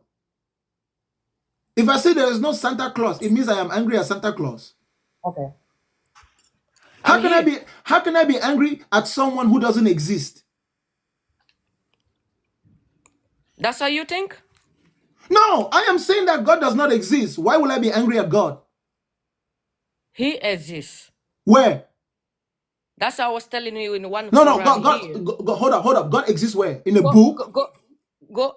Oh, come on, man. I'm Are you asking you, serious? sister, have you seen a person? Has a person ever came to you and said, "Look, I am God," and then anybody argue with you? Can we look up in the sky and see God the same way we see the sun? Do we argue about the existence of the sun? Let's listen, okay? I don't have to validate your delusions. I don't wanna. That's how you think? I said, sister, I respect your humanity, but I don't have to respect your belief. Yeah, I also respect your belief. I also respect your No. belief. You don't have to respect my belief.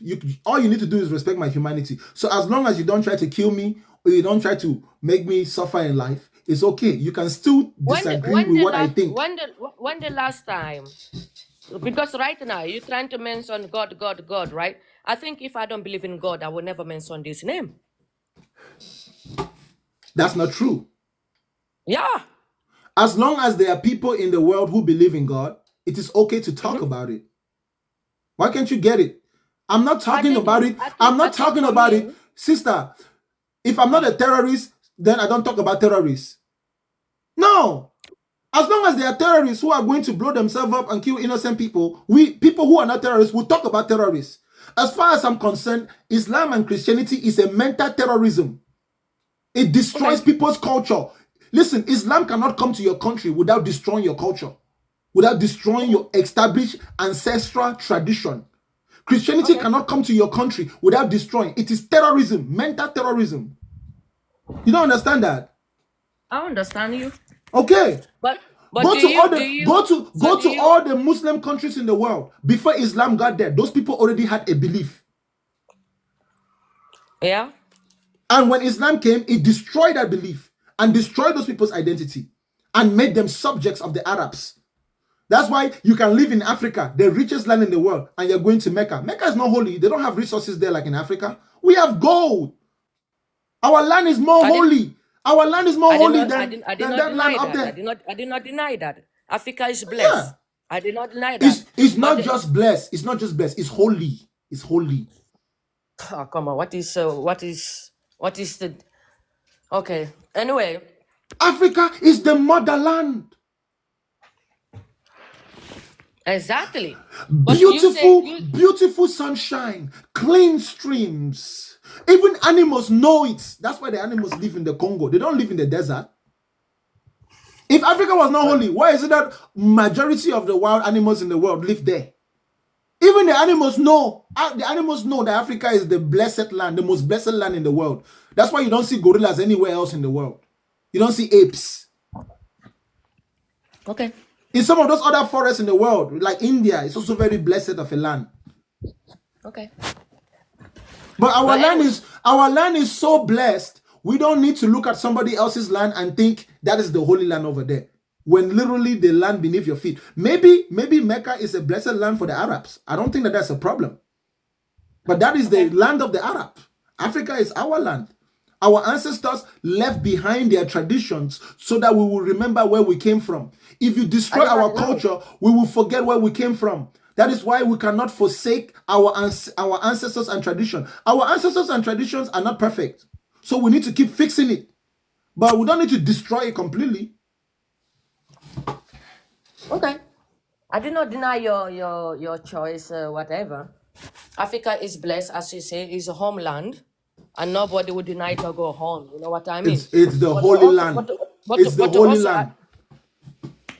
but also, I think Europe changed the people's mindset a lot. When you enter in Europe, you see how white people live, and then you say, "Oh yeah, I also wanna live like that." But it's not in vain. The Europeans were able to do something great. So did the Arabs. They were able to scam the Africans and steal our resources, and they made their countries better. So yes, anybody who wants to go to Europe and live a good life, they have a good reason.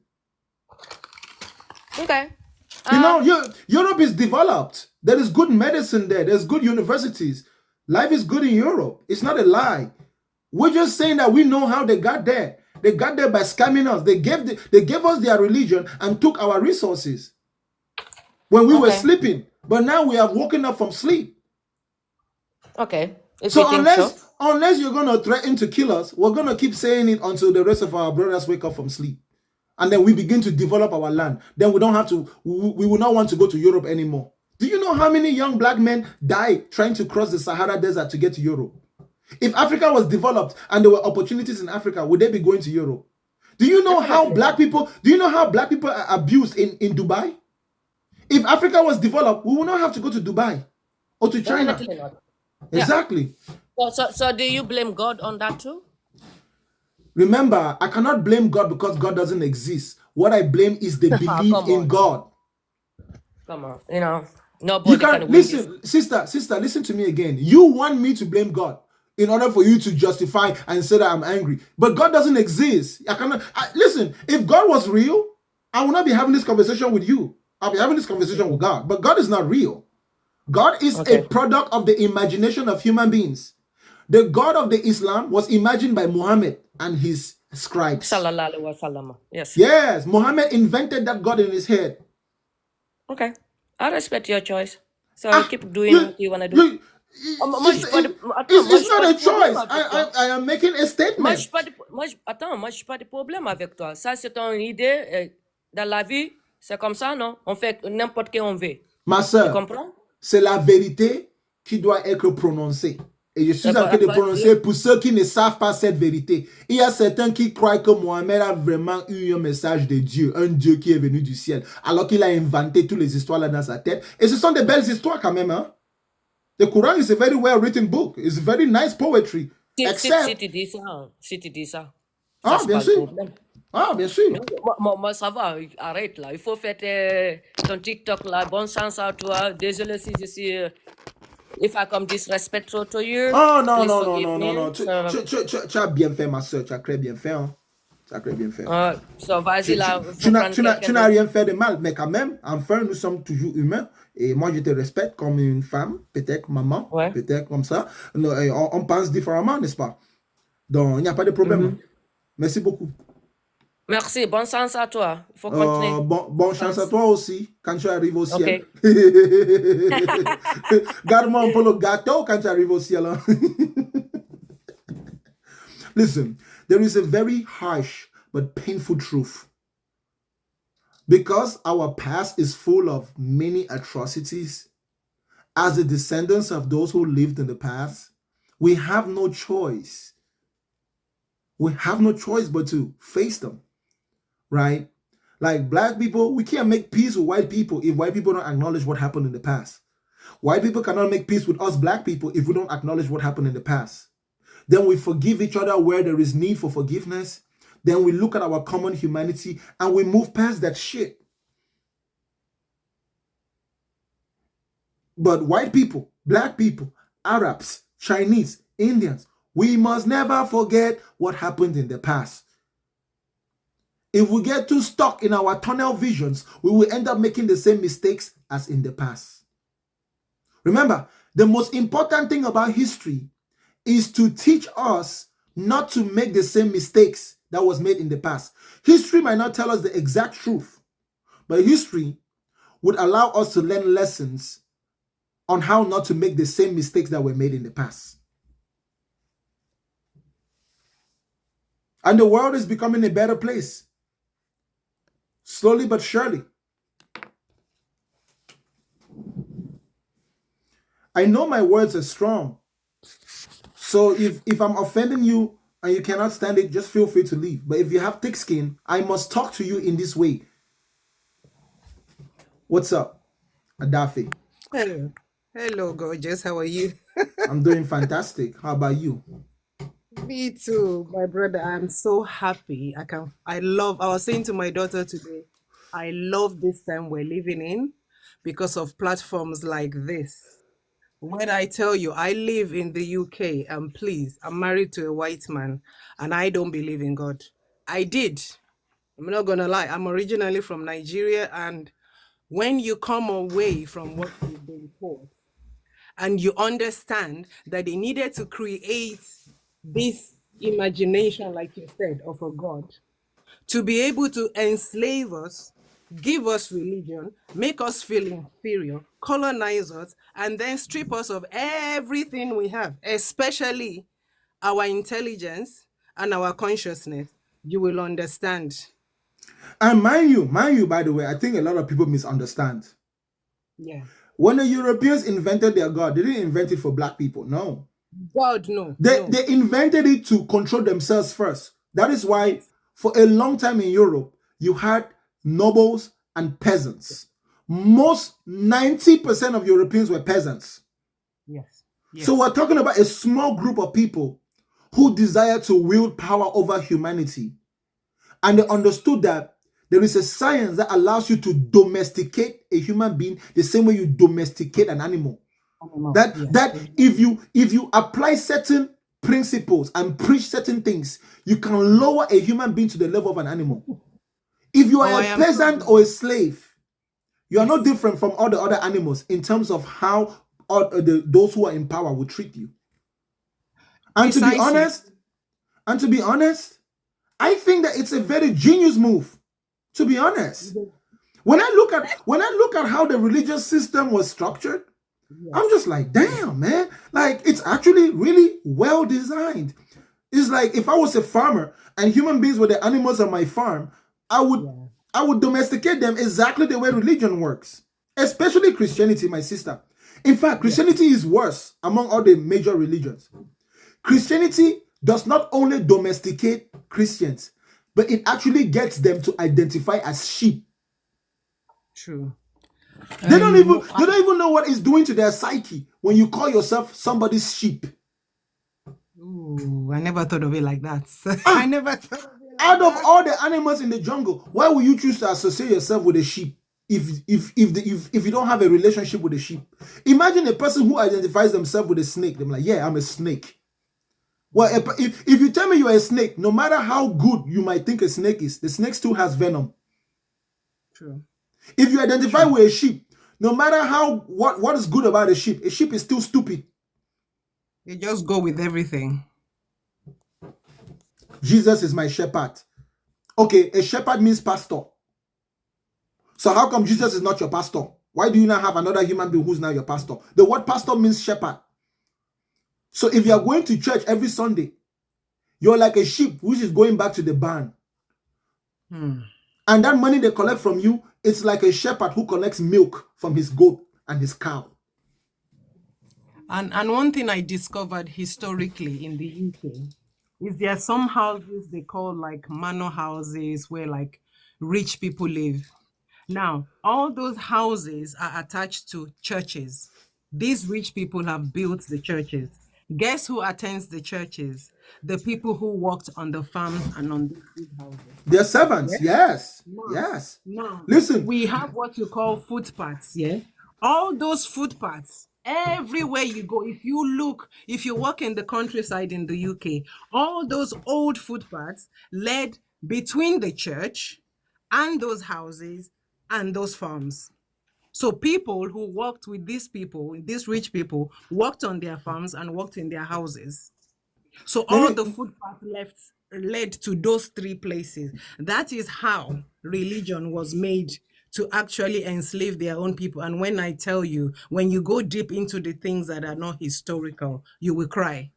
of Honestly, course. you will see why they could treat other people the way they treated us black people compared to how they treated themselves. No, they enslaved themselves That's as why well. when it comes to the subject of God, it's not really a matter of black and white, to be honest. Sometimes I do bring up the Africa because, of course, I'm African, and many of you listening to me are Africans. But Yeah.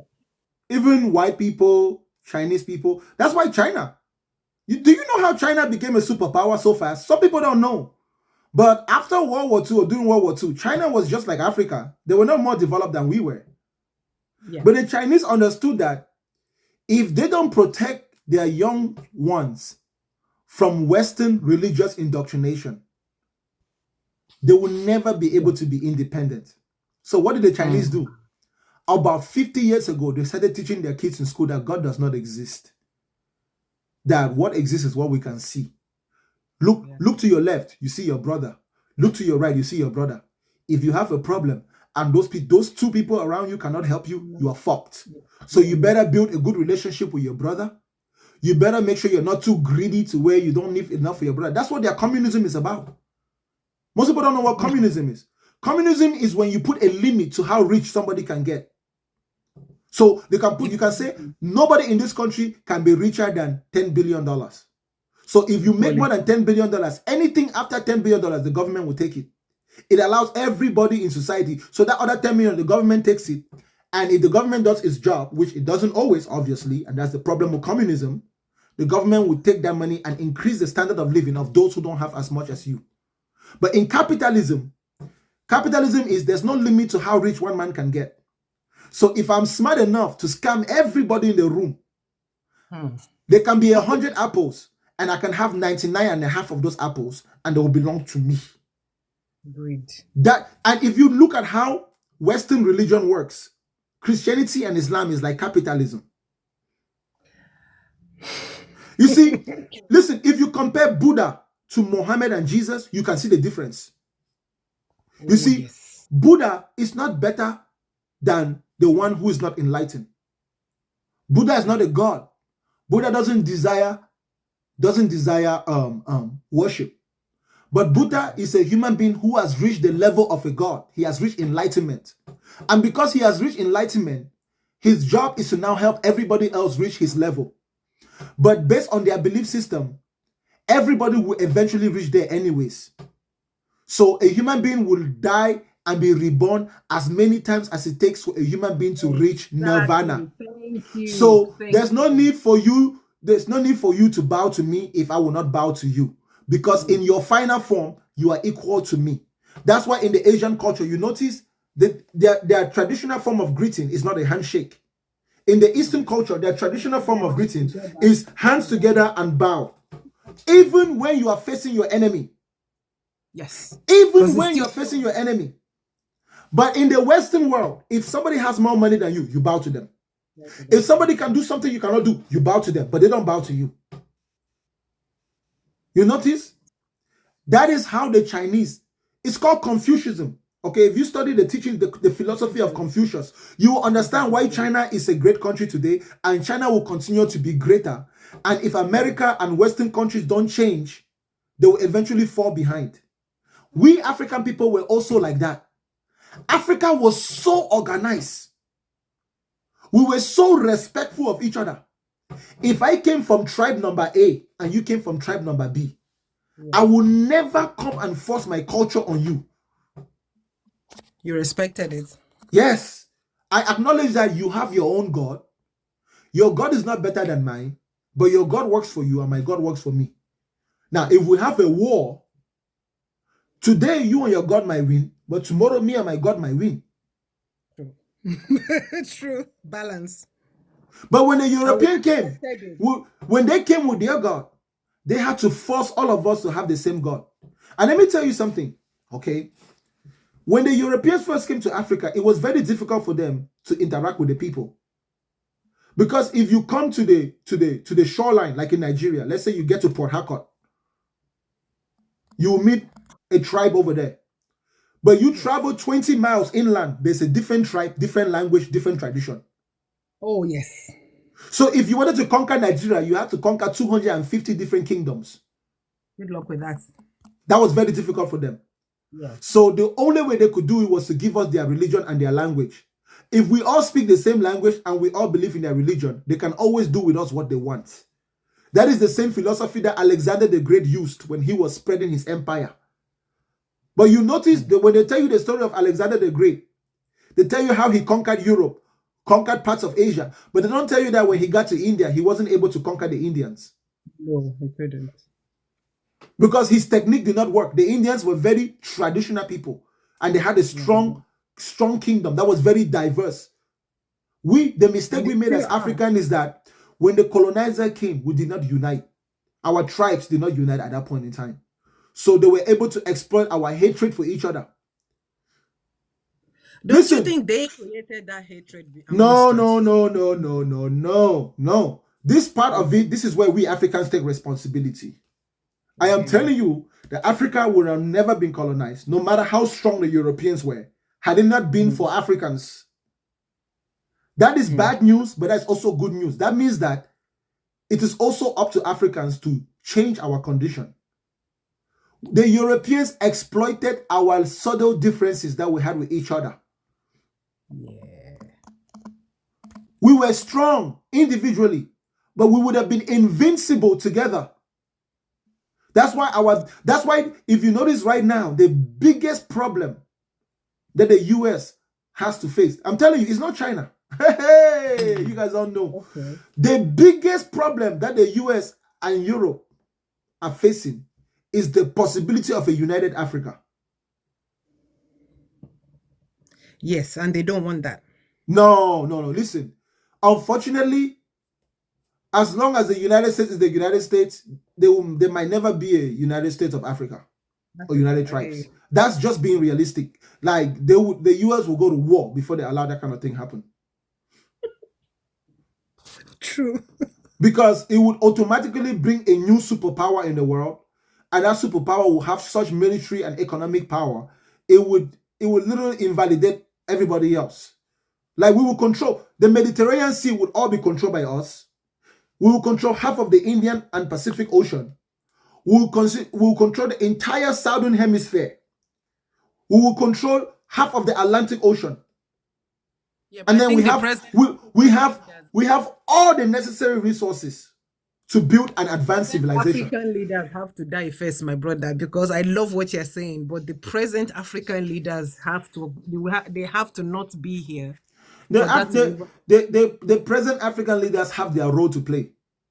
Yeah. Beware, they are Africans, as you criticize your leadership. There is nothing more difficult on the continent of Africa right now than to be a president of Africa. There is no president of Africa that gets in power with bad intentions in his heart towards his people. There is not even one. I'm saying, listen, there is not a single African president who gets in power with bad intentions in his heart. Every African president is motivated by patriotism, except when they get in power, they begin to learn things that it shows them the reality of the world. And all of a sudden they realize that, holy fucking shit. It's not easy. It is not possible for me to serve my people and deal with my masters at the same time. I am now a middleman. I am caught in a trap. It's a trap. It's a curse. It's almost a curse to be a president of Africa. Because you cannot please the people and please the masters at the same time. Those masters would always have an invisible gun to your head. And your people will always be threatening you with revolution. So you have no choice but to be a dictator. Listen, let me tell you, okay? Some of the deals that Traore, though? Traore, he's that doing. That is why. Listen, that is why Traore is doing what he's doing, but he's not doing it by himself. He's getting help from Russia. Okay, and he's having to make deals, which might be is an important part of the process. But there's something very important you must know. Right now, as we speak, change is happening. and it is happening, and it's taking us in the right direction. That is why no matter how much suffering is happening to you, if you live on the continent of Africa or if you're an African anywhere in the world, you need to be optimistic, because we are making so much progress. The problem is that there's no one that is, we don't have a Fox News or a CNN or a BBC to show. Listen, we are making so much progress. And while the US, Europe, and China are busily fighting each other, we have a lot of opportunities. We have a lot of problems with each other that we need to solve. And it's probably going to take 100 years, even 200 years. But as long as we keep teaching the children, and every generation is slightly more awoken than the next, we can guarantee that we will not disappoint our ancestors. Our people will not go extinct in this world. Listen, extinction is a real thing. If you don't think that extinction is possible, look at the Native American Indians. There was a time when on the continent of North America, there were more than 1 billion of them. They wiped them out, didn't they? Yes, they got wiped out. Partially because of what the whites did intentionally, and also partially because their societies were destabilized. They interbred with the majority of the groups that came, so their bloodline got diluted. We black people, we have a genetic advantage that whoever we multiply with, our babies come out looking more like us than anything else. That's a blessing. Our genes are too strong. I mean, we're not the only ones that have a genetic advantage. Chinese people also have a genetic advantage. Yeah. I don't care what you do with the Chinese, the baby is coming out with those eyes. So, listen, if you sleep with a Chinese man or a Chinese woman, and that baby comes out, that baby is going to have those eyes. I don't care how black you are. You can be the blackest black. You can be blacker than space, blacker than night. The eye will be like that. The Chinese people, they will leave their blueprint. Like, you will look at that baby, you'll be like, yeah, that baby is related to the Chinese man. We know where you come from. True. Just like, no matter how white a person is, if you have a baby with a black person, that baby will come out with big nose and big lips. Guaranteed. You see. Now, there are other traits that white people also have. And I know some of you don't want to hear this. Hey, some of you black people.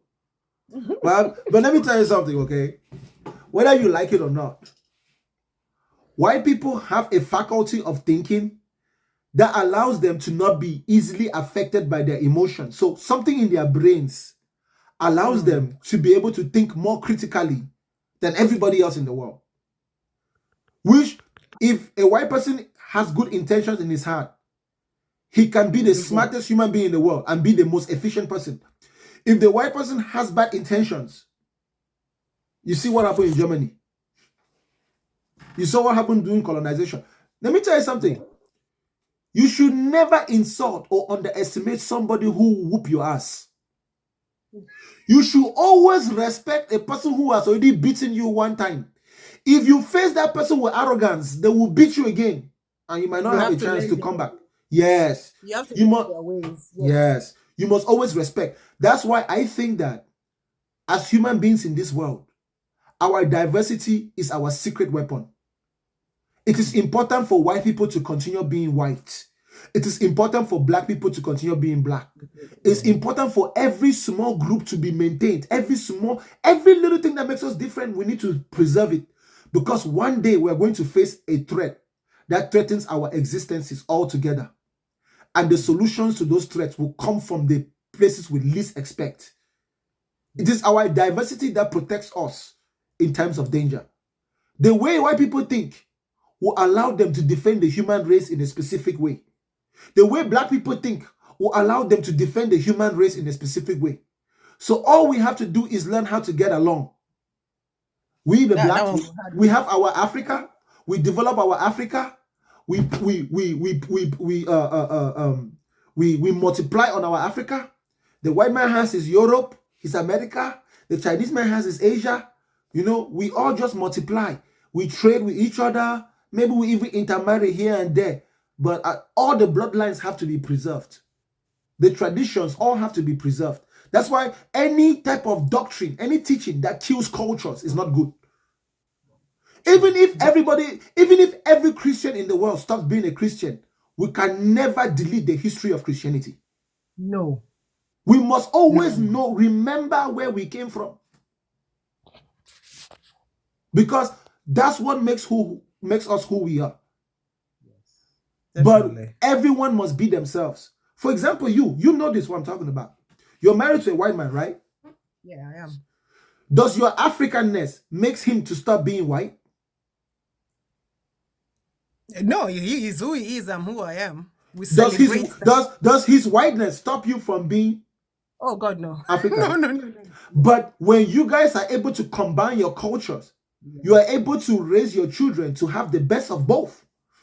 Yes, exactly. And That it's is weird. what, yes. You mentioned children. We have a nearly 18-year-old child, and when we bring both our experiences together, you know what we find, my brother, is we have similar childhood experiences, though we grew up in different cultures and different continents. So to be able to bring our childhood trauma and say to ourselves, we will not raise you the way we were raised. So this child is so lucky. She's being raised by two people who grew up in two different continents, but similar experiences and are healing together. That's why I think that the mixed babies are going to be the champions of freedom to end racism. That's why it's going to be very difficult to have a race war without hurting our own families. And that is a covenant we have with each other. You know, when white people used to hate black people to the point where they would not even intermarry with us, it was easy for them to hate us. But can you imagine you're a white man, you hate black people, but your grandchild is black like the night? Oh, dude. Can you imagine you're a black man and you hate white people and your child has that soft white people hair? You can see his soft. Exactly. You see. I think the problem here is they can show the hatred outwardly, but inwardly they admire us. They fear us. They look at us. Of course. White people admire and fear us the same way we admire and fear them, which is so sad that we don't all know that. I mean, if you look at beauty standards, my brother. Now, before you will get mocked for having a big ass and big lips.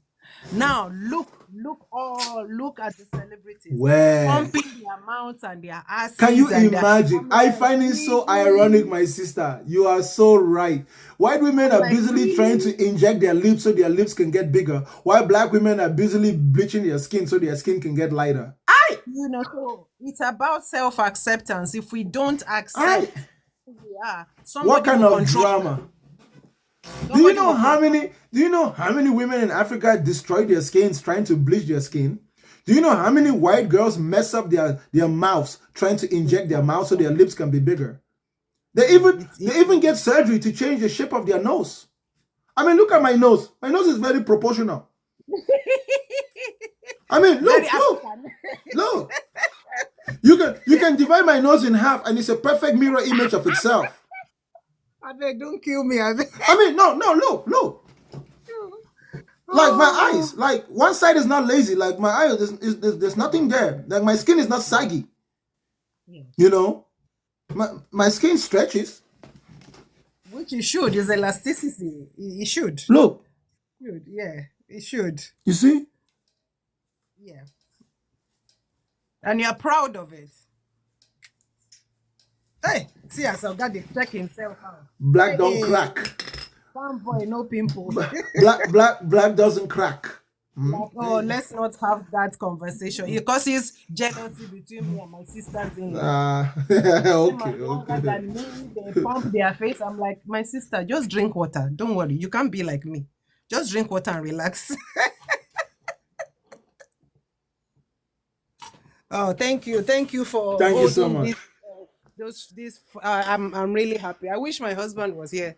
He would just totally agree with you because we agree on the whole God thing. And you know what's crazy? I like that you mentioned that before you went. My African people, my fellow black people, and I don't think that there's anyone here who's like that, but some black people have come to my program in the past that they just hate white people so much. I'm My like, do God, you no. understand that Now, despite hatred all is the not going to do us anything. despite all the evil that was done to us by white people, it was also thanks to many white people, an uncountable amount of white people, that we were even able to make it this far. I hear you. That's why True. we cannot. I know sometimes even I make that mistakes. We cannot generalize. No. We of course not. I mean, it takes a level of wisdom not to generalize. It takes a Yes. level of maturity Some of not to generalize. the kindest, most loving human beings I've met in my life are white people. They don't care where you're from. Yeah. You listen. There was a family that almost wanted to drive me to work every day. Yeah, if you meet, yeah, true. Thank you. We They do. did not care, and if I call them to drive, they will be there before I was even done getting ready. Yes. Nothing Because in return. they're genuinely humans. They're genuine. They see you as them. As long as you know, they just see you as another human being. They don't. I have a client who said to me he didn't understand racism until BLM was a thing, because he just saw us as human beings. He saw everybody as human beings. He said, I didn't understand what they were talking about until all of that blew up. I said, that's because you see people as human beings and not a color. So that You want to know the real truth?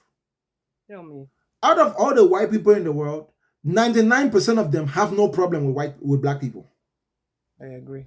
99%. Yes, you're correct. 99%.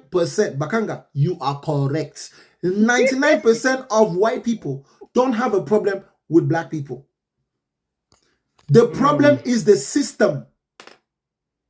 The system we currently live in is still, the foundation of that system is still rooted by the philosophies of many years ago. True. If it was up to white people today, they will make peace with black people and get rid of racism altogether. But the problem is that if they do that, the powers that be will not gain control. You need division. Check this out. I can tell you what. I'll give you another reason. You're correct. You're definitely correct. But I'll give you another reason why it's actually maybe not a smart thing that they should. I hear you. If I was a white man in 2025, and maybe my family was $1 billion company family, Yeah. and you tell me to share my wealth with black people, I'll be willing to. Under one condition. Tell me. That those black people are not going to turn around and want revenge. Because it would be stupid of me to take my resources and give someone so they can kill me. True. White people are human. Yes. So as long as there's a lot of anger, a lot of hatred also coming from us black people, white people will not have the opportunity to forgive. That's what I was saying earlier about forgiveness, to receive our forgiveness. When you forgive someone, you give them an opportunity to let go. Yes. So what white people need to do is they need to find a strength within themselves to find a way to globally apologize. Once they have apologized, the ball is now in our court. We take that apology. We heal. What they need to do is they need to get out of our business. Allow us to govern ourselves. Take their religion. If they want to give us some money, we will take money. But if they don't want to give us anything, at that point, we don't even need it. We have resources. We have access to knowledge and science. My brother, you're talking about the dissolution of a world system where if this happens, the Western economy will crumble. I promise you. Exactly. That is what you're describing. That's why, to be honest, I won't lie to you. For as much as I make fun of religious people, what I have just said, to at least 70% is a delusional thinking. I disagree. I don't. No, 70%. No, it's 30% realistic. It's 30% realistic, but it is at least 70% delusional. Let me tell you why 70%. Because, like you said, it's the dissolution of an entire system, but it's a system that is hostile, that's willing to fight. Yes, it has to be. What kind of strategy are you going to employ that will not guarantee that you go extinct next time?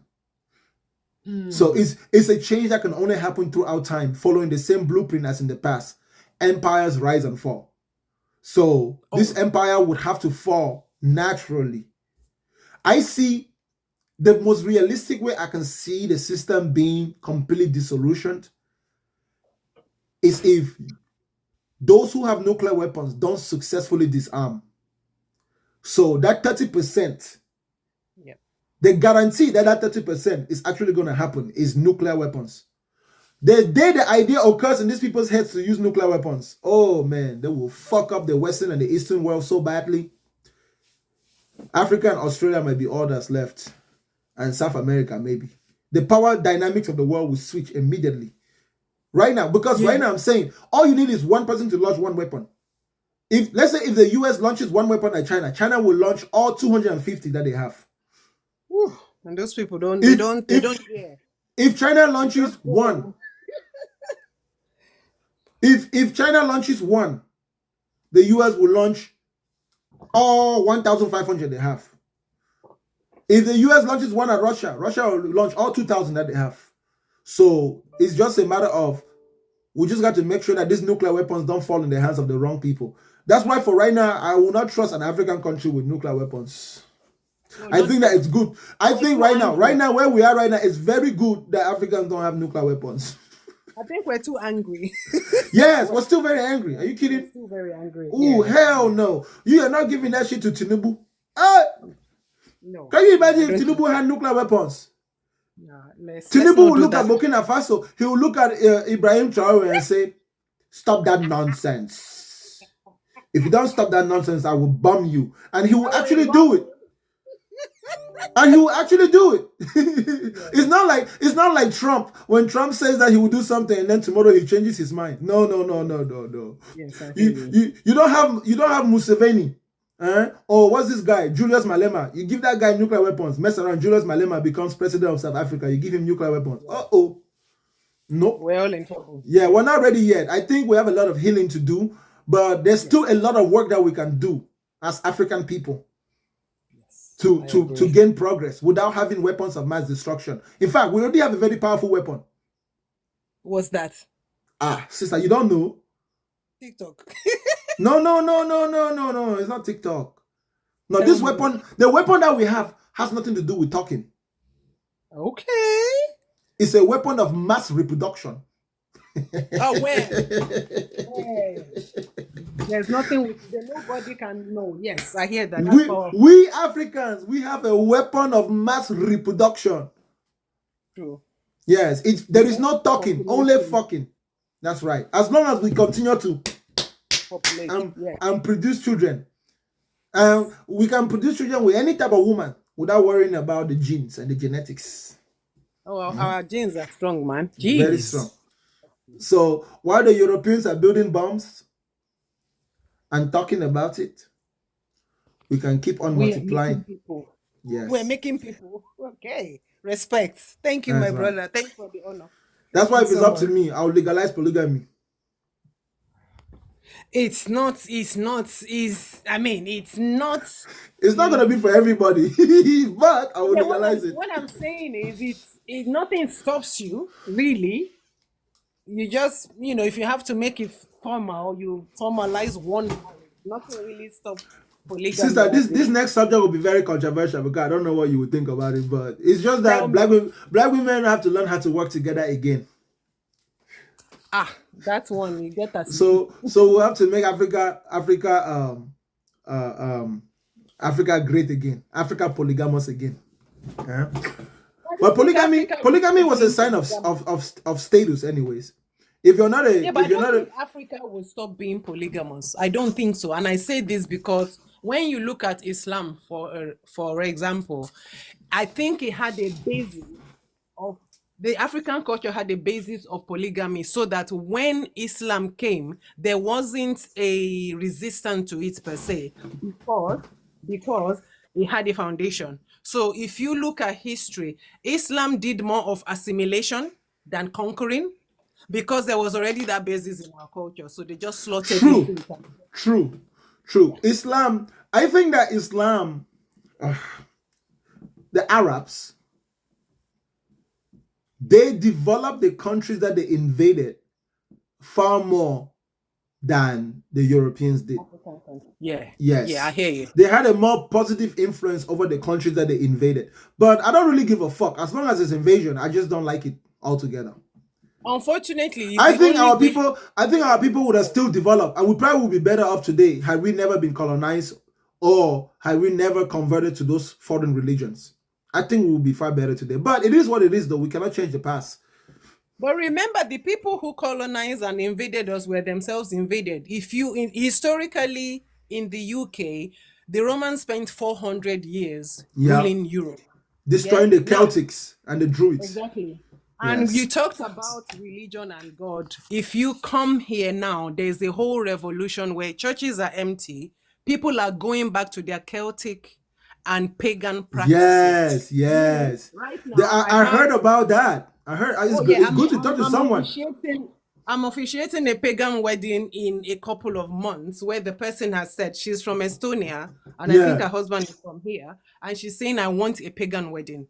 I want the flutes, I want the drums, I want the gongs, I want the fire. I want it to be like we're 300 years past. I said, good, this is what and listen, I'm Nigerian. She wants me to officiate her wedding. I don't know what to do. We're going to come up with some traditional practices that I'm going to read up. I'm going to ask. I'm going to look for old people. I'm going to speak to people in Wales, Scotland. I'm going to ask around. Show me what has been done before. Do you get what I'm saying? People are coming back to that because they themselves were invaded. They themselves were wiped out. When there was nothing else to conquer here, then they went abroad to conquer other people. That brings me back to Arabs. When I lived in Sweden, I was talking to this lady. So I said, you're Arab. She said, no, I'm from Iran, but I'm not Arab. He said, I'm Persian. I said, what's the difference? She said, the Arabs invaded us.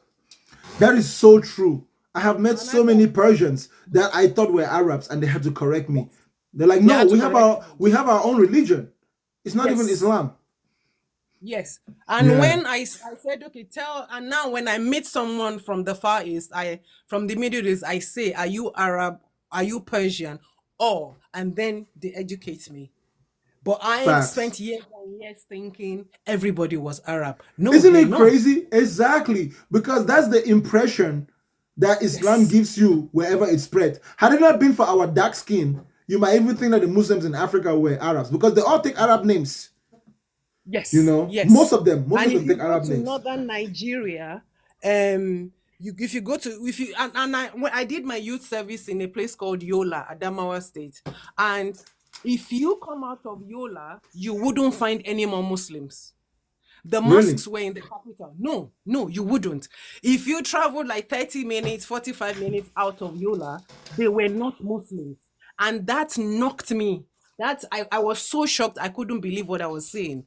They didn't care if you were Muslim. They didn't care if you were Christian. They didn't care if you came from the South. They didn't care. You were just human to them. You see what I told you? The change is happening. It's happening slowly. Yes, it's happening slowly, but it's happening. That's why there's no need to be too anxious. Just focus at being the best at what you do. If you're a doctor, be a great doctor as a black person. If you're a nurse, be a great nurse. If you're a teacher, be a great teacher. Just excel at what you do. You know, if you're white, whatever you are, excel at it. Like I said, like I lived in Texas, okay? In the United States, usually a lot of people associate Texas with racism, but it's not true.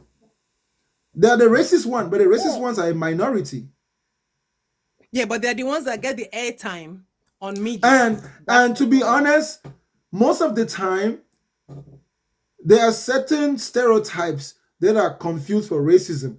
Listen, a white person is not forced to have to live with a black person. And just because a white person doesn't want to live with a black person doesn't mean they're racist. Make them, no. Yeah, we have that in Africa. It's tribalism. Human beings are tribal in nature. There are some people who like just staying around people who are like them. They feel safer. They feel happier that way. And there's no crime. And then there are some white people who like being around different types of people. And there's no crime with that. The same thing is true about black people. There's some black people My brother is like me. I'm from two different tribes in Nigeria. My mom is from Lagos and my dad is from Delta. So already I was growing up in a household with different people. And between my parents, they spoke the three major languages in Nigeria. So I speak Yoruba, I speak a little bit of Hausa, and I can understand Igbo.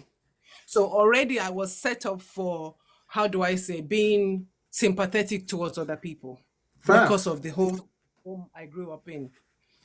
So I And you was want to know already what's set. funny in this whole game of race? We African people, we are so blessed, we don't even know it. At the end of the day, we can speak most of their languages. And yet, And they not can even up to 1% of them can speak our languages. True. Especially You English know, people. we English people don't learn any other language. Honestly, they don't learn any other. Like if you go outside of the UK, people will speak French and then they learn a bit of English. The Spanish can learn a bit of English, but the Englishman will go on holiday and be angry that, nobody in this hotel is speaking English. Honey, you're in Spain. What is wrong with you? How are you angry that nobody speaks your language when you're not even in your country? But, sadly, they've been raised to believe they're superior to other people. It's sad, but, that's just the exactly. truth. Education is key. We just need to learn, keep learning and teaching each other, And the more we interact with each other, the more we learn about each other. America is Thank great. you, my brother. America is great because America has every race in this world that makes the country great. Yes. That's why Donald Trump and his followers, some of them don't understand. The diversity in America is why America is great. And that is the hope of the future of America. If these diverse groups can find a way to continuously work together and see themselves as one, they will dominate the world for a long time to come. Yeah, I hear you. That's right. It's not about making My brother, America white. it's If you about try to making. make America white again, you're going to destroy America. America is Yeah, but black, white, Asian, Chinese, Indian, Mexican, Latino, European. it's a huge landmass that Yes, it one is. race can fill up. So That's right. that's why when I hear these MAGA things, I'm like, you don't get it though. You're too big to just be you MAGA, living there. MAGA is actually make Africa great again. That's what they don't know. Thank you so much, Edafe. I Thank you appreciate so you, much, my sister. brother. I really, really appreciate it. Thank you. That's right. Okay, bye. Bye.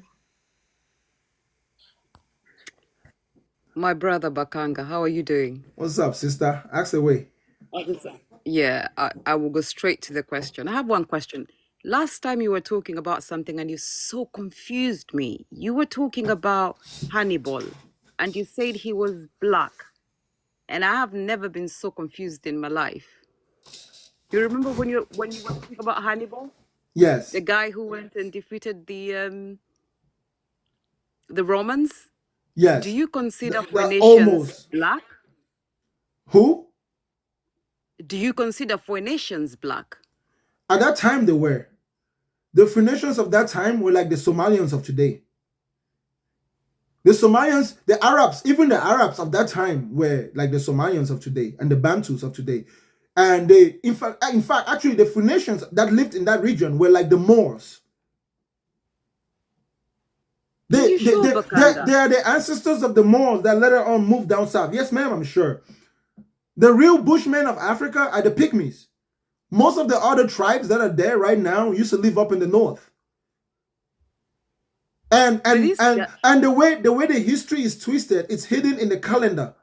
The fact that we don't make calendars, but if you have access to any African calendars, look at it, you will see the way the Europeans have structured their calendars. They've also structured the way they can tell history. And No, it's by no surprise that most of history is whitewashed for a good reason. Yeah, there's a part of that I do agree. Yes.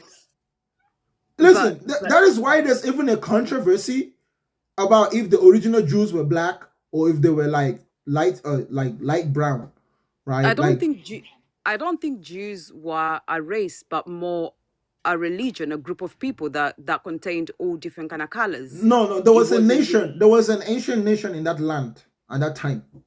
was there, because the way I know Yes. Jews to be is that Jews are people who lived in a certain area. But Bakanga, No, going back to they were the Hebrews.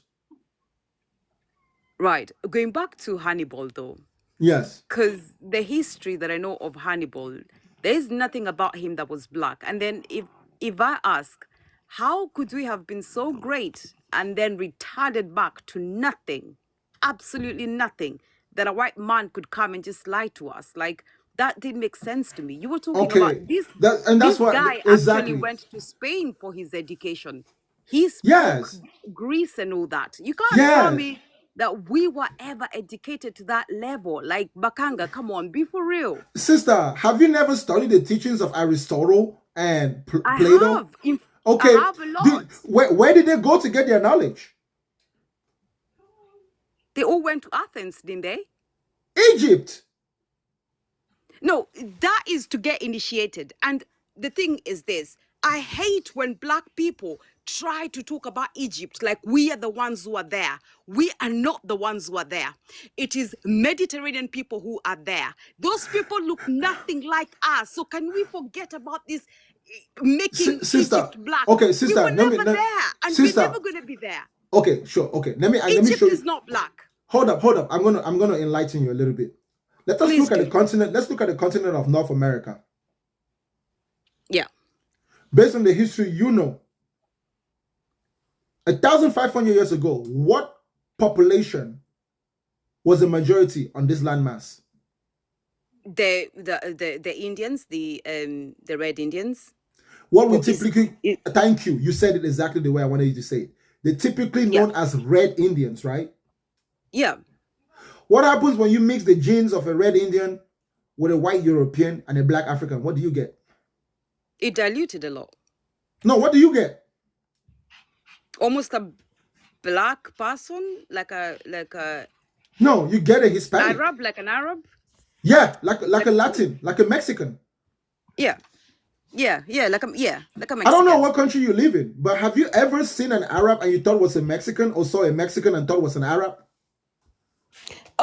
Kind of. I live in the UK, but I have seen them. Yeah. Thank you.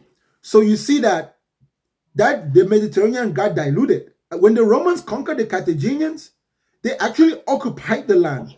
Now, even prior to the Roman conquest of Carthage already had little military outposts all across the Mediterranean, both on the continent of Africa and in Europe.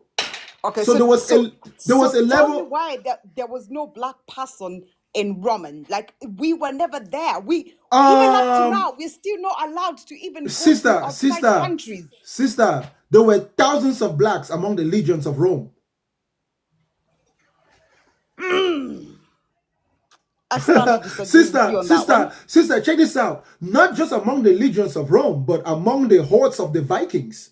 Not during that time. I disagree. I do agree. Right now, we do have quite a number. Sister, you can disagree or you can disagree, but I'm giving you an alternative form of history that is not Eurocentric, right? You have to understand. Okay. There's a Eurocentric way of looking at things. According to the Europeans, they came and discovered everything in Africa, right? That's why most African names are named by them. They just discovered shit there. That's what they tell you, right? But don't we have tried? Huh? The Arabs did discover Africa first, for sure.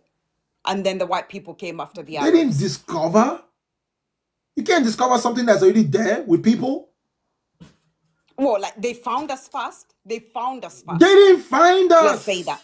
They didn't find us. They invaded. Well, yep. I agree with that. We were one. already there.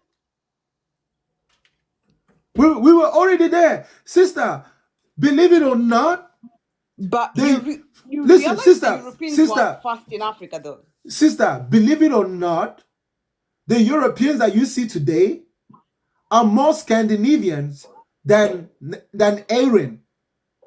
Okay, I'm going to show you. You know what happened in Europe during World War II, right? Mm-hmm. And you know how they were subdividing themselves. How that guy was talking about blue-eyed, blonde hair, right? Yeah, Hitler. Even among them, there is a distinction. And there is a certain purity of bloodline. That's why there are some Europeans today, they do their bloodline, they have 1% African in them. They'll have like 2%, 10%. and they're straight up white because the intermixing was already taking place, and they could see over time how the genes was being diluted. Had it not been for the spreads of their empire, it literally would have ended up, the dilution would have been complete, to the point where they are now making discoveries where they are telling you that the original inhabitants of the English islands, the British islands, the British Isles, were actually dark-skinned people. And remember that dark-skinned people come in different diversities too. It's not just dark like we Africans. You can be dark like Polynesians. You can also be dark like the Red Indians. So there were multiple diversities of melanated human beings, which all of them had their roots in Africa at some point. We, the Bantus, we don't even look like the Somalis. You know that, right? Yeah, sure. Okay, you look at the demographics of India. Yeah. You notice how towards the south of India, you have more get dark darker. Ethiopian-looking people.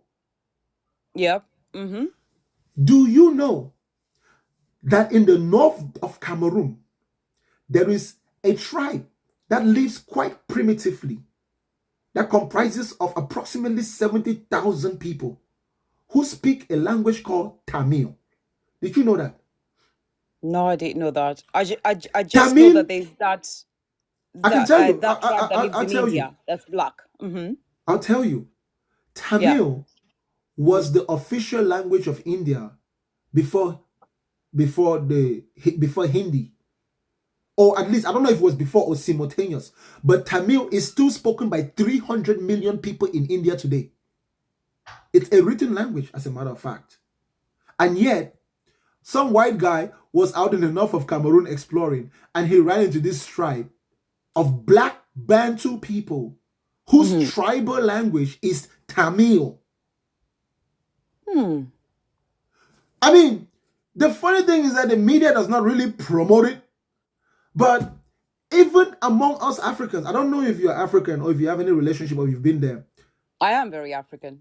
The foods we eat, the spices we eat is Indian spice, Indian Yeah, I this, know. Indian I'm hemp, from Indian Kenya, this. and most of Swahili is actually languages from India. Like it is Thank a you lot of so our much. land. You're East African, so you know this better Yeah, than me. yeah. You know this I'm better than me. Kenyan. Yeah. East Africans had been trading with Indians for a long time. For a long Which time. is why I said Indians were there first before the Europeans were there.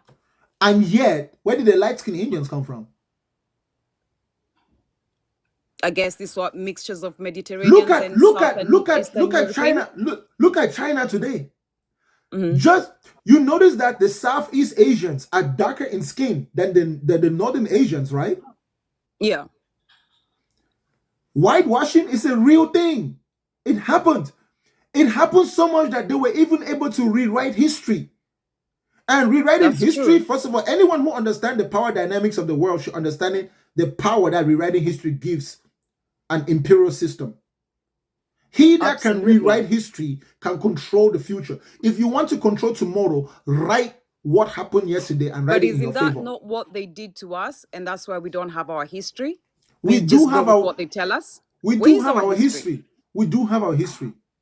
Where? There is an element of our history which is still hidden within the oral traditions of our people. And the way we find out those truths is simply to learn each other's languages and look for the consistencies.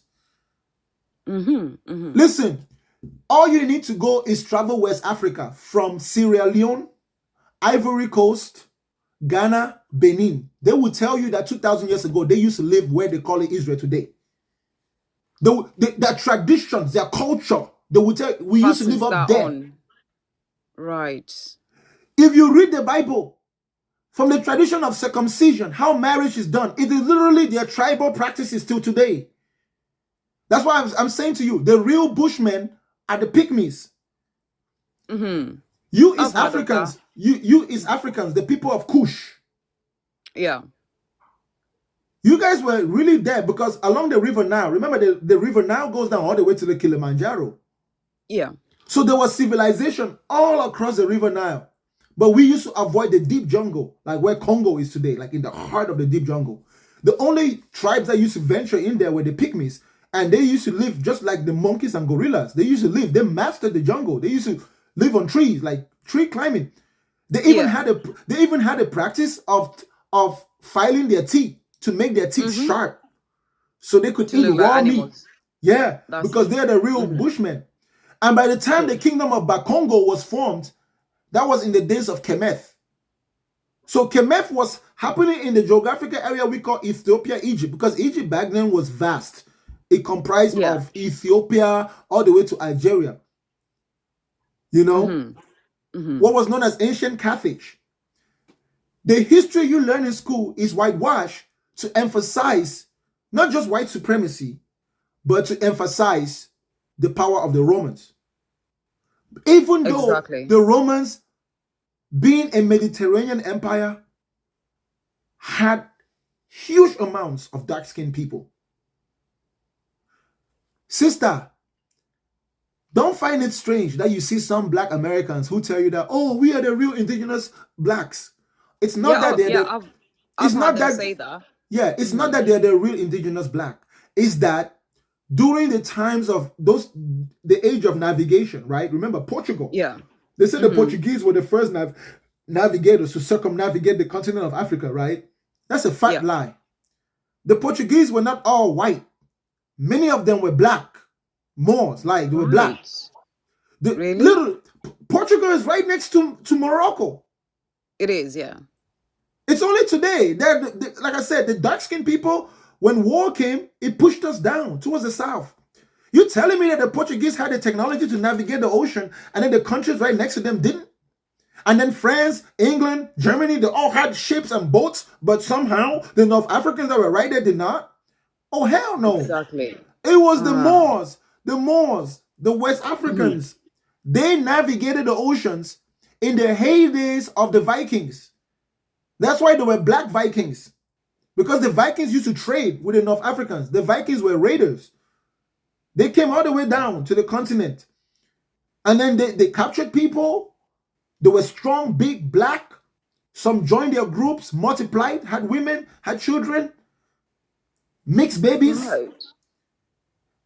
Even the Vikings arrived in the Americas before the colonial Europeans. But Bakanga, as you go on with this, where'd you get this history from? Because you know I, this history is not anywhere. Like I have looked. I am one sister, who's researched a lot. oh man, you know what's amazing about my experience? Yeah. I always had a very deadly curiosity. Like if curiosity killed a cat was a human being, it would be me. Mm-hmm. So I went to school in Cameroon until I was in Form 5. Yeah. And they taught us the history of slavery in Cameroon. Right. But it was mostly from the African perspective. Uh-huh. Then I came to America in high school.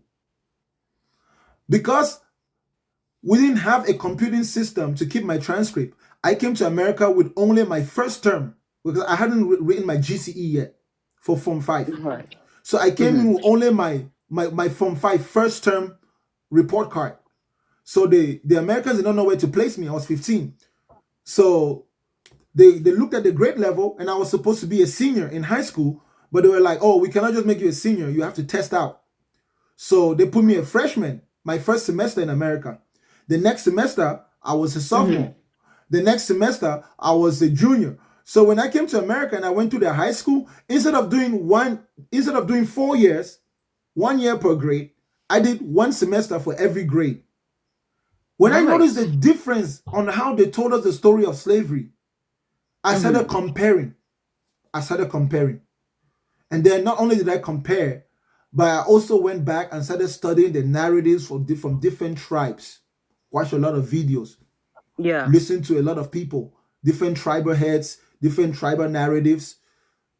As I was going to school, I read a lot of history books, but from the European perspective, compared it to the African perspective, put them one on one together. And I do know people that are more knowledgeable than me on this subject. People that if they speak, they just leave you like, it just adds a 1 Mm-hmm. + 1. They've done their research. You want to know something? Let me point out something strange to you that most people don't Yeah. know. How many archaeological discoveries have ever been discovered in West Africa, Central Africa, East Africa, or North Africa, or South Africa? How many archaeological discoveries? Not many, or is there many? No, no, think about it. Archaeologists are always out there excavating and digging. They even claim to have found the freaking Ark of Noah. But nobody's digging in Africa. I was told they're not allowed to dig in Africa for some reasons outside our galaxy. Sister, because, okay, nobody really knows when the last cataclysm happened that caused like a great change on the continental. Like it was a great cataclysm.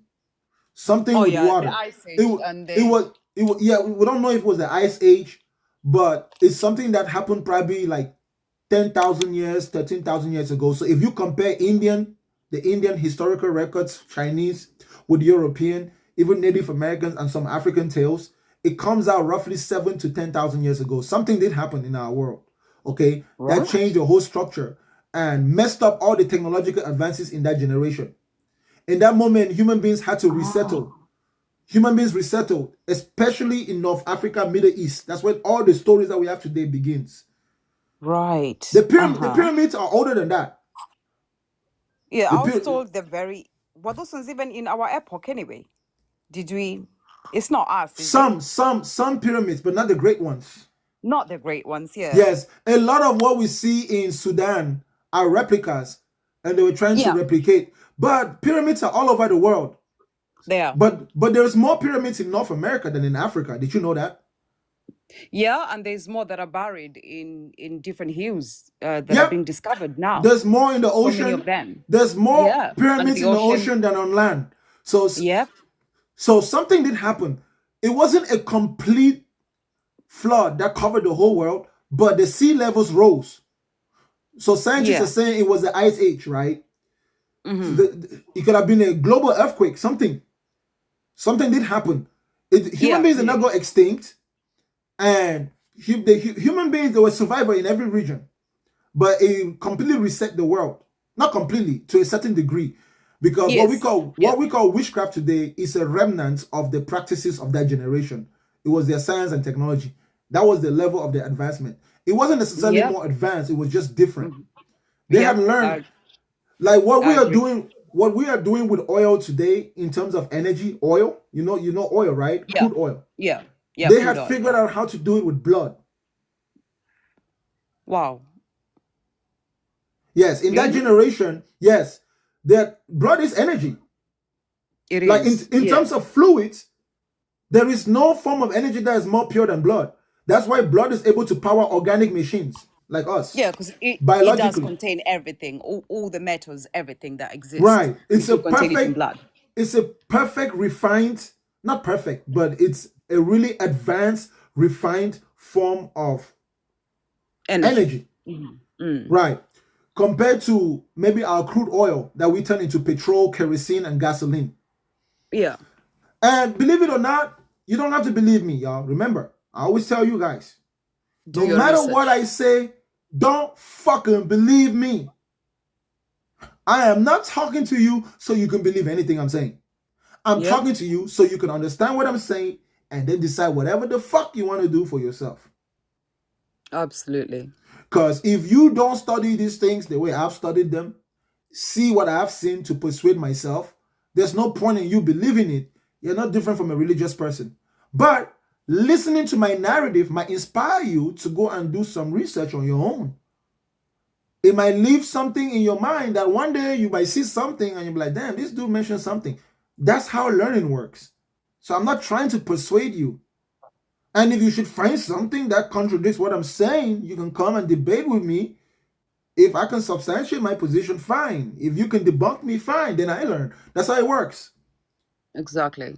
But the history, I always say it to you this way, y'all. We live in the best generation in recent times. Like, when I understood what I understood about the world, it gave me the chills. Like, if you ask me when I would have rather been alive, I wouldn't have wanted to be alive 50 years ago, 100 years ago, 200, 2,000 years ago. I wouldn't have wanted to be alive. You know that history you're on about is actually in the Indian books. You know, like the Kali Yuga and the Kali whatever, they actually talk about it, don't they?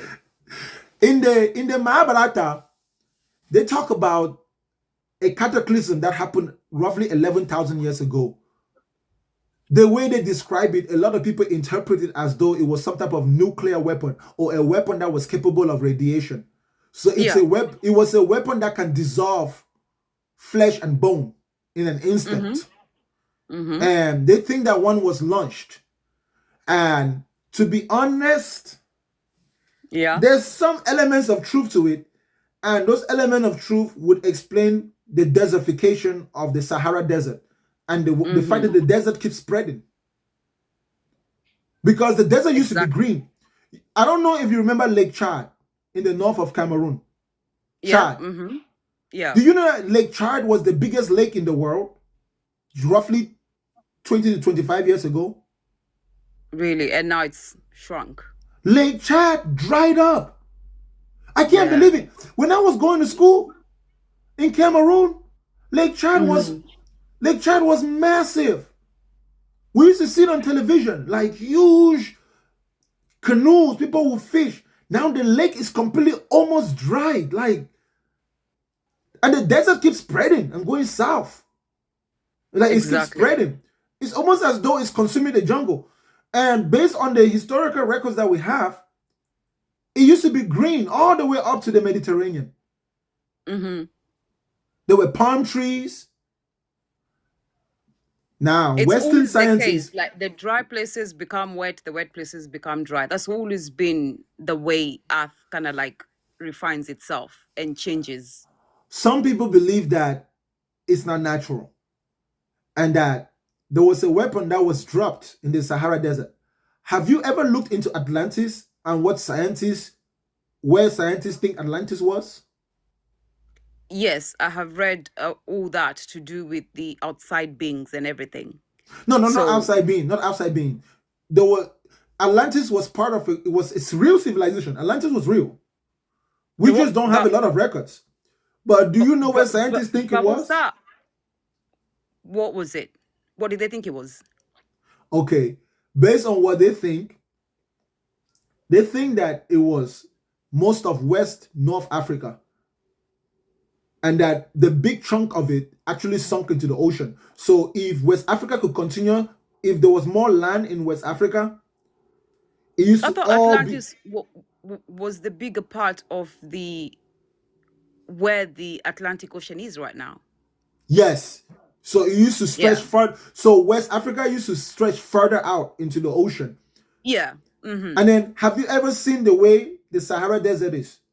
Despite the fact that you have the Mediterranean, the Red Sea, Saudi Arabia is as much desert as the Sahara, almost at the same level of latitude.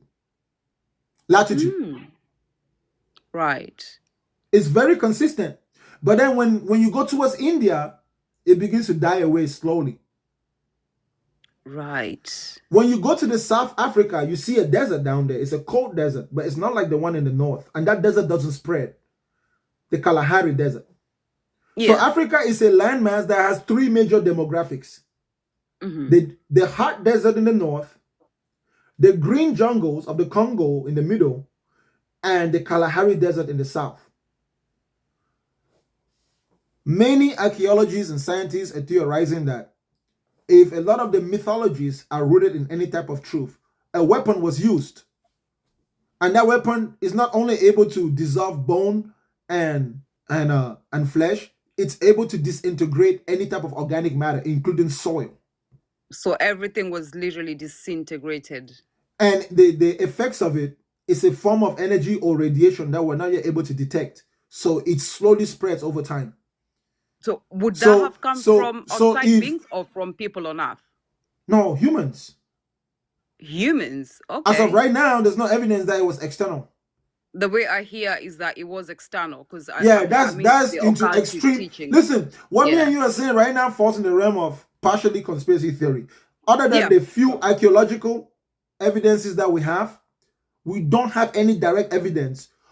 That's Okay, the thing. actually, let me not lie. That would be a lie. The only evidence that we have to suggest that they could have been external beings are the carvings that we see on the pyramids and all the architectures around the Mediterranean. Exactly. Yes, those carvings. And there's a lot of them. Yes, and those carvings are not the strangest thing. The strangest thing is, if you go to the temples in India, the carvings are very similar. They depict little tiny humans with little big human-looking beings. The same thing is true. Exactly. The same thing is true with the pyramids in North America. So yes, that They've even is got that god of theirs who is in that kind of vehicle thing. That is the same thing in South America. You know, like that Mahabharata, whatever it was. So there's so much of this evidence everywhere. But then so. we So have one to thing is talk for on. sure. One thing is for sure, Mhm. and even the U.S. government, obviously, you guys know about the whole thing about UFOs recently. They Chances want to is make a declare. no. Chances is these are not actually alien. Chances is all these entities are actually terrestrial. They But live that here, that don't that they? opens that opens a big Pandora's box. Exactly. I mean, that is so complicated that to even mention it is like Thomas. imagine what how the world would feel if that came out and they were like they are under the sea, they're everywhere, and there's so many races. There's more than 20 something races as I hear on Earth. Of course. And Listen, race is and not in saying black, white. in I'm saying other beings. oh, I often say it on TikTok. If you ever walk Yeah, down the street one day and many. you see a human being who is completely blue, you shouldn't be shocked. Like you should Absolutely. believe in that shit before you believe in an imaginary god. You know, chances Exactly. chances that's That more is possible. exactly But it. for the sake of People learning, think you're crazy for even daring to even mention such things, and no, yet they can sister, there's a accept good that there's reason. other galaxies. There's a good reason.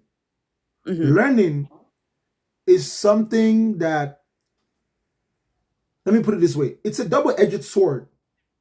Okay? You Yeah. don't want to learn in a way that allows you to wander too far away from reality. You should always follow the evidence. You should never stretch too far past the evidence without being honest enough to acknowledge that, okay, at this point, I am now inferring beyond anything that the evidence might suggest. I am now in the realm of conspiracy theory. Yeah. Because Hmm. if you go with anything that sounds exciting and sounds like it could be real, though it's not, you're going to fuck yourself up. You're going to fuck your ability to learn up. So we should That's always follow true. the evidence. There are some things about our world that we're not going to know in our generation, simply because we I don't know. have the tools to seek it out. We might theorize it. We might even see it as fictional. We might even see it as like straight up mythology. But in time, we will learn those things to be true. But we will not just learn that they are true. We will learn exactly how they are true. Exactly. But I think they are desensitizing our children by using different things, like all these games that have got all these, creatures that they kind of get used to it. You can just see how it's going slowly by slowly, that desensitization. I look at my daughter and the beings that she look at, and I'm like, oh shit, if I was looking at that, I would freak out. And she's like, that's just normal. There's nothing wrong with this being, and they then start to introduce names for all Hold these up, hold different up, hold up, races. hold up. No, it's not necessarily true that there's nothing wrong with those beings. Let me give you a reality check. Yeah. The idea of having other beings that are not necessarily humans the way we know is not Yeah. necessarily good news. Of course. I mean, there's Because both energies, isn't it? chances is, sister, we are not the fucking top of the food chain. So I'd rather not have another creature in this world that's smarter than human but eats human being for dinner. Like, I'd rather not have that. So Exactly. anybody that is wishing that they are aliens, especially like the ones you watch in the movie, you better be careful because your ass I might be mean, dinner. how many people go disappear and they are never found and they are never talked about? Oh no, and no, that's facts. That's facts. Chance. you know. I mean, just among the humans we have today, we already have cannibals. Yeah, we definitely don't need an Oh advanced yeah. civilization of human barbecue eating people. Yeah, we'd rather not. Because chances is Too much. no. Think about it naturally. Do you feel Yeah. any empathy for the chicken you ate the last time you ate chicken? No, people don't. I do. I don't eat meat. But yes, we don't. We just kind of think it's normal. I mean, I wouldn't Yeah, eat even me meat. that I'm talking to you right now, when I eat a fish, man, I enjoy Uh-huh. that thing. When I eat beef, it's barbecue. I'm not thinking about the feelings of that cow. I could care less. Exactly. Now imagine Exactly. that there was some other type of species. Now it's But human. aren't they already Shit. using us as energy though in different ways, in our emotions in different ways? That's still, they're eating our energy up. Yeah, that's a And stretch. That's a stretch. But I if you're know. speaking metaphorically, sure. But not Yeah. literally. It's not literally But yeah. obvious. At least not yet. I do find it strange though, the way countries are set up in the world. It almost feels Yeah. like human beings are like giant zoos or something. And the fact that you can't just wander around freely, you have to get a passport just to go from one region to another. It just kind of feels like a Exactly. zoo. So that is strange. Who knows But whether I would we prefer are not to actually wander that too far soon? away from reason. Exactly. No, I know Oh what no, you no, mean. no. A smart person never does that. You don't ever want to wander too far away from reason or No, into listen, I fantasy. think personally I have wandered too far away because I'm an occultist, so I have gone through all the teachings and everything like that. So I've already broken my mind. I'm fucked up as fucked up can get. Like I don't even think there's any other definition of it. I've wandered too Yeah. far already. So yeah, if I don't know if you're saying that as a form of satire or just humor, That's a but form of satire and humor, yeah, don't yeah, worry. yeah. Yeah, Of course because it's if humor. you have access to occult knowledge always has occult evidence either. It's just not available. Occult simply means hidden knowledge.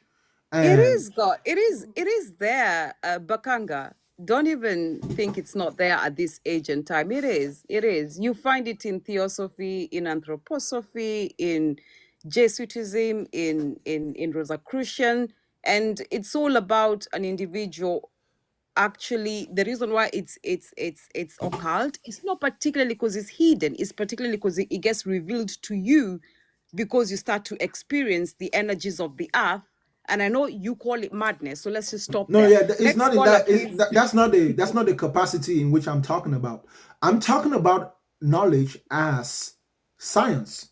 So listen, think about it very Oh carefully. yeah, Think very carefully about what I'm about to say. yeah, We say witchcraft, right? yes, Okay. We also say science, right? yeah. Do you know what a craft is? Something that you can create. Crafting is Okay. anything that is made by the hands. Yeah, Witchcraft simply referred to the women unseen. women who make things. Women who make Yes, things. yes. So the craft of a woman. Well, is that because women were first priestess, so the men referred to them as witches in those days? No, I think that in the how do I put it? Prior to the last great cataclysm that happened in the world Yeah, and the heights of the civilization that human being had reached, yeah, society was very divided by gender. And women excelled at certain crafts so much better than men that because even of in times of emotions. war, the crafts of women Yeah, were visibly enough to change the tide of the war. Okay, yes, I'm yeah, going to tell you exactly what I'm talking about. So, yeah. in ancient forms of warfare, poison was a big thing. Mm-hmm. Women used to excel at making concoctions, what we Mm-hmm. call today apothecary, or what we call today pharmacist. So the Yeah, history of pharmacy, anyone who studied pharmacy, you probably know what I'm talking about. In medicine, a good medical student knows how to make a poison in the same way that you make a medicine. In fact, you need to know poisons in order to know how to make an antidote. that's true. So you need to understand the virus in order for you to make the antivirus or for Exactly. you to make the antibiotics, right? Women used to excel at that. And because of that, if you were a man who knew how to fight with a sword, I mean, Mm-hmm. a woman didn't have to be physically stronger than you. She could mix a powder and blow that shit in your face and you were paralyzed. And I wish you could do it in that now. kind of misogynistic society, many kings and many rulers started trying to suppress and control who knows what. So any woman that was good in a specific craft that was not sanctioned by the ruling authorities of the land was now seen as a criminal That's where Yeah. witchcraft started being associated with negativity. I The mean, male, that the brings us male, back to the male version yeah, of a witch is a warlock, or in another word, a wizard. yeah, So women excelled in medical craft, in witchcraft, while men excelled in warcraft. That's what keeps society going. Okay, yeah, the men fight the war, the women heal. The women also exactly. help. And however it is that the science improved, now Men took over. the most forbidden form of witchcraft was blood science. I dare you to go and do this research. There are still some tribes in Africa that eat blood. When they kill the animal, they don't throw away the blood of the animal. They collect Yes, the 'cause blood of the animal. And they there's actually, power in blood. yes, they cook the blood of Lots the of power. animal, they eat it, and in some tribes, they even use the blood of the animal for Maasai's medicine, in Kenya for do that. medicinal purposes. Yes. It is not just that. I really hope TikTok doesn't ban me if I say this. The medicinal Use properties. broken English. Now, I'm just going to say the medicinal properties in the blood of an underdeveloped fetus Ooh, can yeah. do, it can work medical wonders. Absolutely. The blood of a fetus, in fact, oh shit. Let me just put it this Say way. the Pekin. Say Let, Pekin. let me, no, I have to say, I want to get my point across. Yeah, sure. Okay. In even the groups that practice cannibalism, their favorite delicacy was a human being Is that was older than 3 months and younger than 9 months. That was their favorite delicacy they know the power? because of its medicinal properties. I don't want to use the word power because it makes it seem like cuckoo gaga. It's science. It It's is like science. I know. it's like healthy food. Yeah, in some tribes they still I eat the placentas. completely understand the power of Yeah. blood. I've read so much about it, so I totally know. Yeah. Yeah, it's a real science.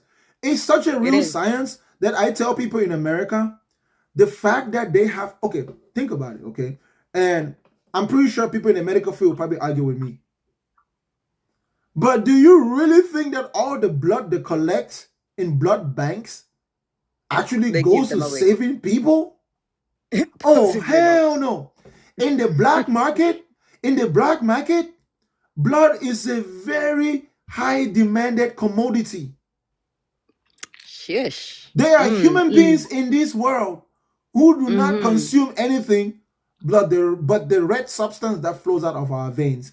And in the Western world, they found a legal way to mine it. Gosh. I'm not saying you shouldn't donate blood because it actually definitely saves lives. What I am donate saying blood. is, It what I'm does saying, go. somebody somewhere is knows the power of it. it's a taboo. But you know what? I'm going to stop talking about it because this is one of the subjects that TikTok always bans me. TikTok bans me if I talk about pyramids, if I talk about blood. They don't like that stuff being talked about, you know. I was talking about pyramids and TikTok banned me because I was talking about what was beneath the pyramids before all that bullshit started going around the internet. I know what you mean. Like I said, if curiosity killed the cat was a person, that's me. It would be you. Yes, But you know what? I want to know the real truth about anything that I want to know. I don't want people's opinions. If your opinion is not consistent with what that thing is, I'm not satisfied until I know. That's why we're here. We're here. You know that humans don't understand that the reason why we're here is to know everything. To get to understand who we are, what is here, what is not here, and then what is outside when that time comes. My biggest heart desire is to become a full sage. Okay. Yes, I want to become someone for as long as I live, if it's achievable, to have the capacity to understand everything that can be understood, all the knowledge of men. You see, Having the ability to understand all the knowledge of men doesn't require that you know everything, but you understand all the formulas of thought that allows you Yeah. to be able to analyze anything you hear, Are you even good something with you're hearing for the mathematics, first time. Bakanga? Are you good with mathematics and geometry? Because I think that like that is like the biggest basis of understanding all these things. Of I'm course, guessing you are. I You're would you're an say arrow. I'm decent at mathematics. I'm decent at Yeah. philosophy. I've never been great at anything. I'm just good at everything I do. Yeah. There's nothing that I do that I'm great at, but everything I do, I get good at it. So I Jack of do all it. trade, master of none. No, master of all. Master of all. Okay. I mean, if you've got the brain capacity, then you know, I find myself struggling. But I to thank be honest, Christianity for that. I thank Christianity for that. it Christianity opens your eyes it was to want to. not that it opened my eye, because No, it Christianity made was you want this. to know more.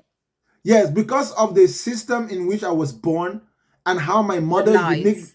the way my mother uniquely presented Christianity to me, it aroused in me a curiosity. And because I guess I was just a kid that had a lot of courage, I grew to learn a Yeah. lot of things that at the Because time of learning, it didn't even seem important.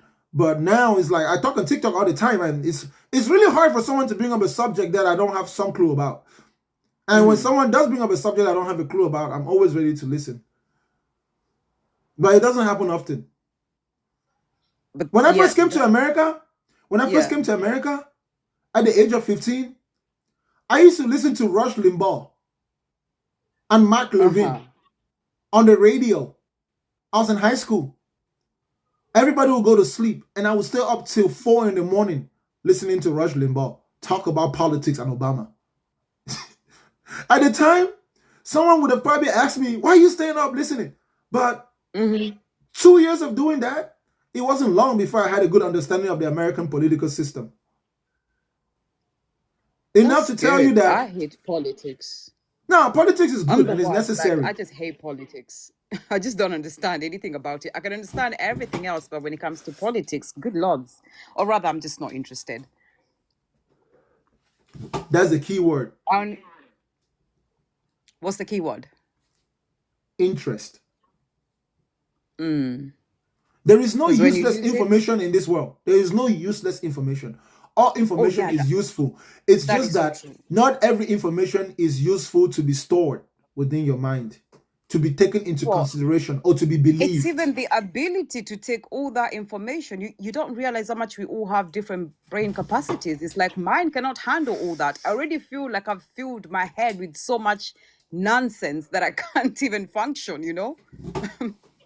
That is why unlearning is also a big part of learning. And That's true. they actually train us to think like that throughout our basic educational system. From the moment you learn 1 + 1, by the time you get to advanced calculus, you're going to learn that 1 + 1 is not always 2. Mm-hmm. By the time you get to certain branches of mathematics, you begin to learn that the values are not always known. That you will have points in time when you're going to have known values and unknown values. So the way they taught us mathematics in school, all of you listening to me right now, if you went to school, you know this. You just don't use it in your life. Every time you want to solve a problem, you start with the known values. Through multiplication, addition, subtraction, and division, you can solve 90% of the problems in your life. As long as you can separate what you know from what you don't know, Uh-huh. you can predict the results through a specific combination of multiplication, addition, division, and subtraction. You can come up with a formula that allows you to solve that problem. So you need to test different formulas. A person who likes solving problems, you can troubleshoot. I'm telling you, is it a problem That in your makes sense relationship? completely. Of course, they teach us that in school. But when I was going to school, that's how I saw math. Like, I used to wonder why it's called, okay, giving me a math problem. Why are you calling the problem? I was that student. I was like, hold Yeah. up. Excuse me, sir. Why are you calling it the This is problem? not a problem. Oh, it's a problem. So we need to solve it? Oh, then eventually, as I kept learning, I noticed that the problem went from numbers to words. The moment I realized that, oh shit, so these numerical problems that we used to have can actually become word problems, and word problems are real life scenarios. Oh Yeah, shit, I can solve all the problems in my life using mathematics. that's it. There are some people you need to subtract from your life for a specific amount of time to accomplish a specific goal. So true. There are some So people you need to add into your life. mathematics works in all places, and which is so true. Mathematics and geometry. That's all it's all about. I sometimes say this: thinking is calculation. Thinking is calculation. If you're thinking and you are processing your thoughts and you're not conscious that you are calculating, then you're not yet thinking at a high level. Every time you're thinking, listen, any thinking that is not a problem-solving thought is entertainment. You're wasting your time. True. Now, this is what you get from basic mathematics. Remember, they teach us English, which is language. Language has grammar. Then once you understand that grammar, they now teach you problem solving, maths. Within problem solving, you learn probability, you learn statistics, you learn geometry, you learn trigonometry. And then, if you don't want to study mathematics further, you already have a solid foundation to go on and live life. If you want to go past that, you can go into calculus and all other types of things. So the higher the mathematical problems, the higher your level of mathematics and understanding, the more complex problems you can solve. That's what engineering is. By the time mathematics get to a very high level, it becomes engineering, it becomes physics, it becomes chemistry, it becomes geography, it even becomes history. I totally agree with that. Totally. So whoever you are in your life right now, you might have a problem that is bothering you. Take a pen and a paper. Just use mathematics. Write down everything you know about that problem. Write down what you don't know and what you need to know. Look at what can be added to what you know in order to get you what you want. Consider how much time it will take. Consider who you need. And then organize it in a mathematical formula. So you have to... Let me ask you guys a question. How many of you ever fucking wondered who came up with all the fucking formulas you learned in math and how they did it? There is an entire science on how to come up with formulas. Mathematicians used to argue, sometimes for years. They will come up with a problem, they will go their different ways, come back after 5 years and see who can solve the problem. But all those people who try to solve that problem all have to try to develop a formula. And the way you know a person's formula works is once you teach that formula and explain it to the next man, the next mathematician, he can also use that formula to solve that problem. So there is a logic of formula building. Learn how to find formulas. Learn how to make formulas in your life. That's it. Yeah. If you have the ability to make formulas, you can always find a formula for most of your problems. Now, if you're the type of person that relies on other people, if you're the type of person that relies on other people to make formulas for them, you're like that math student who is learning Pythagoras theory and all the blah, blah, blah, blah, blah, blah, the formula for the area of a square, blah, blah, blah. You learn the formula, but you don't learn how the formula was developed.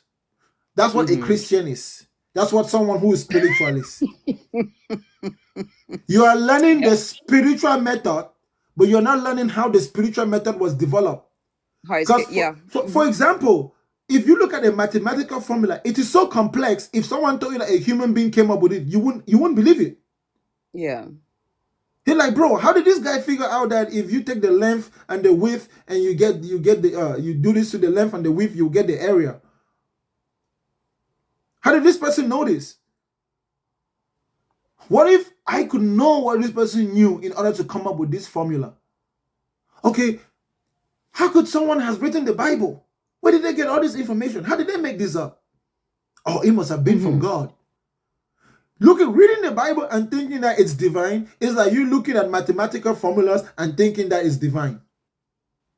Or you can just fucking learn how the motherfucker came up with that shit. And I'm telling you, the Bible 100%. was written by human beings who desire to control. They had a problem. The problem was we need an efficient way to control people, to make But people isn't that susceptible too? to. That is so obvious, though, Bakanga, isn't it? Like when you read the Bible, It's not it obvious. literally. I mean, Bakanga, it's obvious. When you start from the It's not beginning, that obvious. book literally, it talks about God and then it talks about Lord God. So how then are we going to have one God when it even talks about us, man It's not. becoming like us, It's not meaning obvious. man can attain the level of God.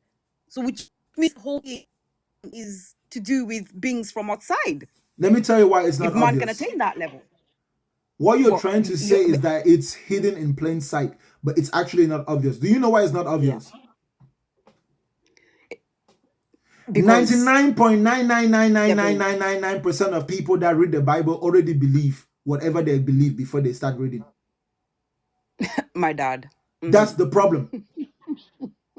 Most people Exactly. who pick up the Bible to read the Bible have already believed that it's the word of God before they start reading.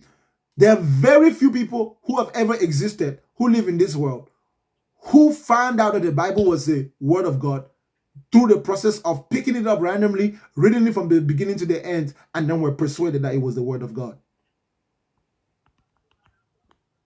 Imagine that you had never been introduced to Christianity, never heard anything about God, and you literally went to the library and picked up a Bible and read it with that kind of fresh mind. It is impossible to come to the conclusion that it's the word of God if that's how you're introduced to it. For you to think the Bible is the word of God, someone has to first tell you that it's the word of God, make you believe and swear loyalty to it, and then when you read it, all you're doing is confirming whatever biases you already have in your mind. So That's true. if you're not reading the Bible with a pure mind, you cannot see it for what it is. Hence, the way I deconstruct it. Man, first of all, my upbringing was really special. Okay, I started learning the Bible before I even had mastery over the English language. By the time I was 10 years old, I could tell you most of the stories in it. By the time I was 13, I already read it by myself. And even the things I couldn't understand, I read it. By the time I was 15, I was reading, I was preaching it. By the time I was 20, I had already read it without chapters and verses. Beginning to the end. That's how man. You were preaching it, literally.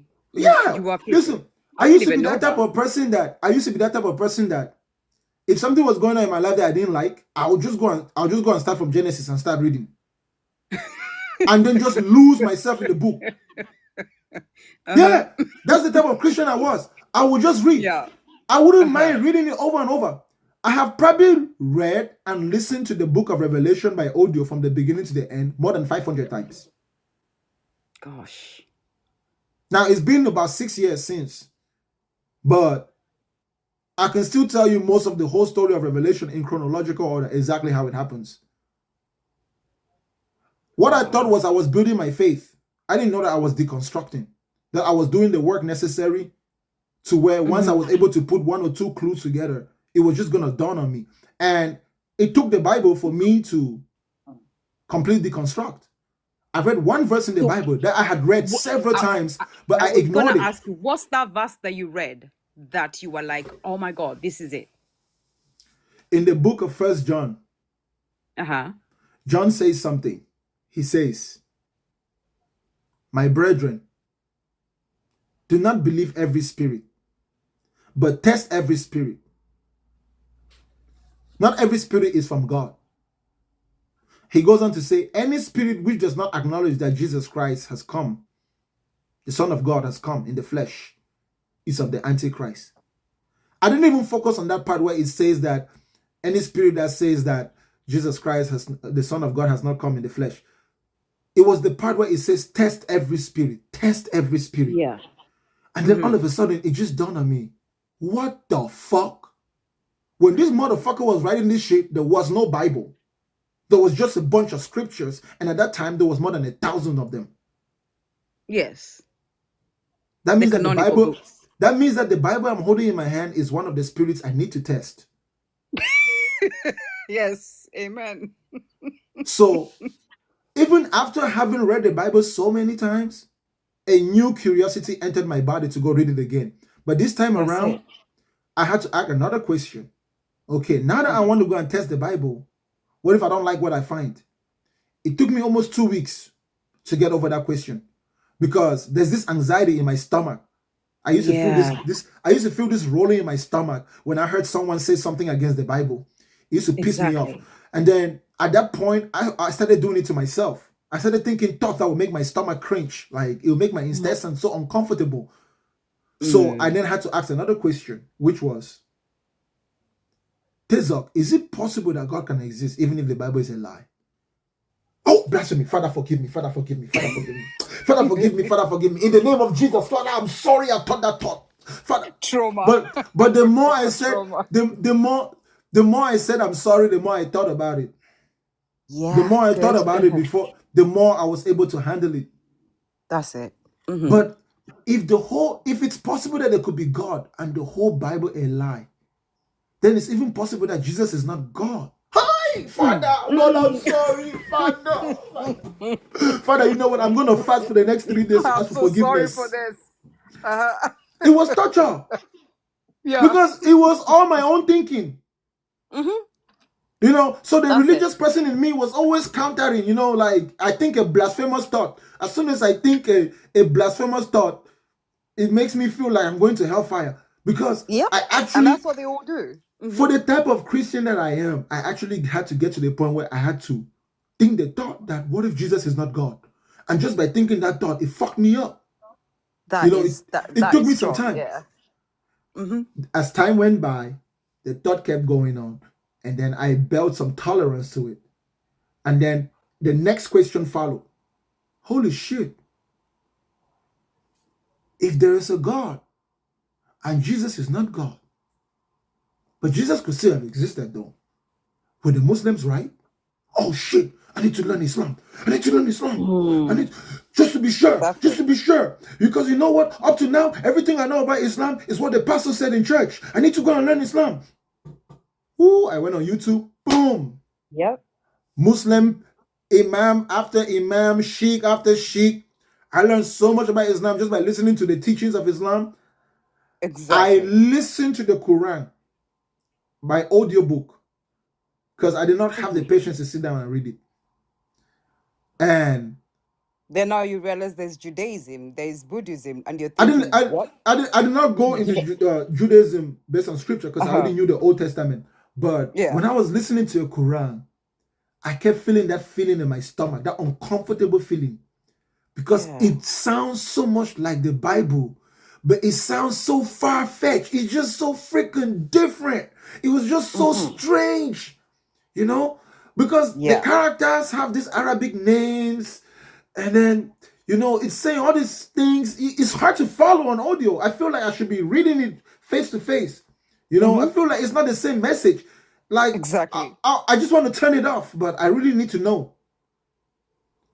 Sure enough, I even studied Islamic eschatology. That's when I learned that the Islamic Antichrist is actually the Christian Christ. I Yeah, didn't know that. yeah. The one I in thought Christ is Christianity, just a prophet to them. but that is The a branch of Antichrist. Islam, though. That's a branch of Islam that is more consistent with the Shiites. Because So Islam like is also divided like Christianity. yeah, You have like the the occult Sunnis and part. Shiites. Some Yes. accept certain hadiths, some reject certain hadiths, and there's Yeah. no universal consensus on most of those things. They have a Yeah. consensus on the Quran, but there's also differences on it. Yeah. Nevertheless, I had to go back and read the Bible again, as if I had never believed, as if I did not want to believe. I had to read the Bible without seeing God as the good guy, without seeing man as the victim, and without seeing the devil as the bad guy. I read it as if I was reading one of Shakespeare's book. Yep. Man, I had never been so excited to read the Bible. Because all of a sudden, Exactly like me. all I Hmm all I kept seeing was mistake after mistake after mistake after mistake. And then the more mistakes I saw, the more hmm human-like, the God of the Bible started The to seem gods to started me. to appear, and there were many. Hmm That's when I noticed that Israel was not a monotheistic religion, No, Judaism. But there were it's many it's gods. so check this out. It is not that Israel only worship one God. It's that Israel was a nation who chose at some point in its history to only Hmm worship one God at a time. So it's not that we only believe in one God. No, it's that we believe that if you should only worship one God at one time. At a time. Yes. So there All were of them are to be times, worshipped at one at a time. yes, there was a time in the Each history, period has a god, right? right. There was a Hmm time in the history of Israel where they will worship Yahweh. Yeah. And then in another point, they will worship Baal. Who was the moon god? And then At they another worship point, the Venus they god. will worship Astaroth, the queen of heaven. Yeah. Hmm At another point, they will even worship Beelzebub. Yep. So much that every time a new king will come into Israel, if hmm that king was a king for Yahweh, he would destroy all the temples of Baal. As soon Exactly.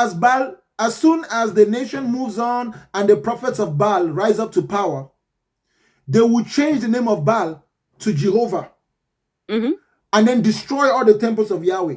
So what they were doing now was that in order not to create tension, hmm if you were the prophet of Yahweh and you were ruling over the kingdom of Israel, and I was able to take the kingdom from you, but my God is Baal, I will add the name Yahweh to Baal so that the Ah. previous followers of Yahweh can worship Baal as long as I change the Yes. name.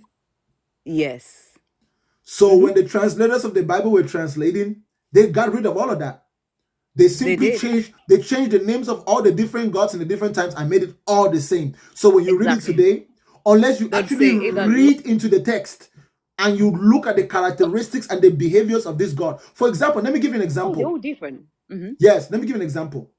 Those of you who believe in Yahweh, Yahweh was not the God in the days of Ahab. Those of you who know the story of Ahab, Ahab was a king of Israel in the days of Jezebel. Jezebel was his wife. She was a woman who came from a kingdom who was not one of the 12 tribes of Israel. And the God, Yahweh, had actually forbidden the Israelites from marrying women who come from different countries because those women always came with different gods, hmm which is something I find so strange. Anyways, I mean, Ahab, even the idea that God says, I'm a jealous God, meaning that he acknowledges the other gods, is just quite funny. I of mean, course, so so Jezebel comes with this new God, and this new God is Baal. yeah, Baal, yeah. Elijah is one of the prophets of Yahweh, and there is a hmm civil war, but a religious war. The prophets of Baal literally are fighting and killing the prophets of Yahweh, and the prophets of Yahweh are fighting back. hmm The prophets of Baal were so successful, according to the Bible, Elijah thought that he was the only one left. So he was running away from his life, so that he could preserve the priesthood. But Yeah. based on his story, Elijah writes that Yahweh appeared to him and told him that, don't worry, Elijah, you're not my only prophet left. I have reserved 10,000 of my prophets for myself. Go up to the mountain, to Mount Carmel. I will meet you there. According to that, Elijah goes up to Mount Carmel. Yahweh appears to him like he did to Moses. They have a whole ass conversation, and he tells him about what he should go and do in terms to end the 3-year drought. And he also tells him what he needs to go and do in order to get the rain to come back. That's when we see the little story in the Bible where Elijah commands fire to come down from heaven. Yeah. And then the prophets of Baal were not able. But the deal was that Elijah would compete against the prophets of Baal. Whoever can have their God send down fire from heaven will get the right to kill the other ones. So based on the story, the prophets of Baal, they did their incantations, they did their rituals, they called for Baal all day long. Gods From competing. sunrise to sunset, Baal did not send Yeah. fire.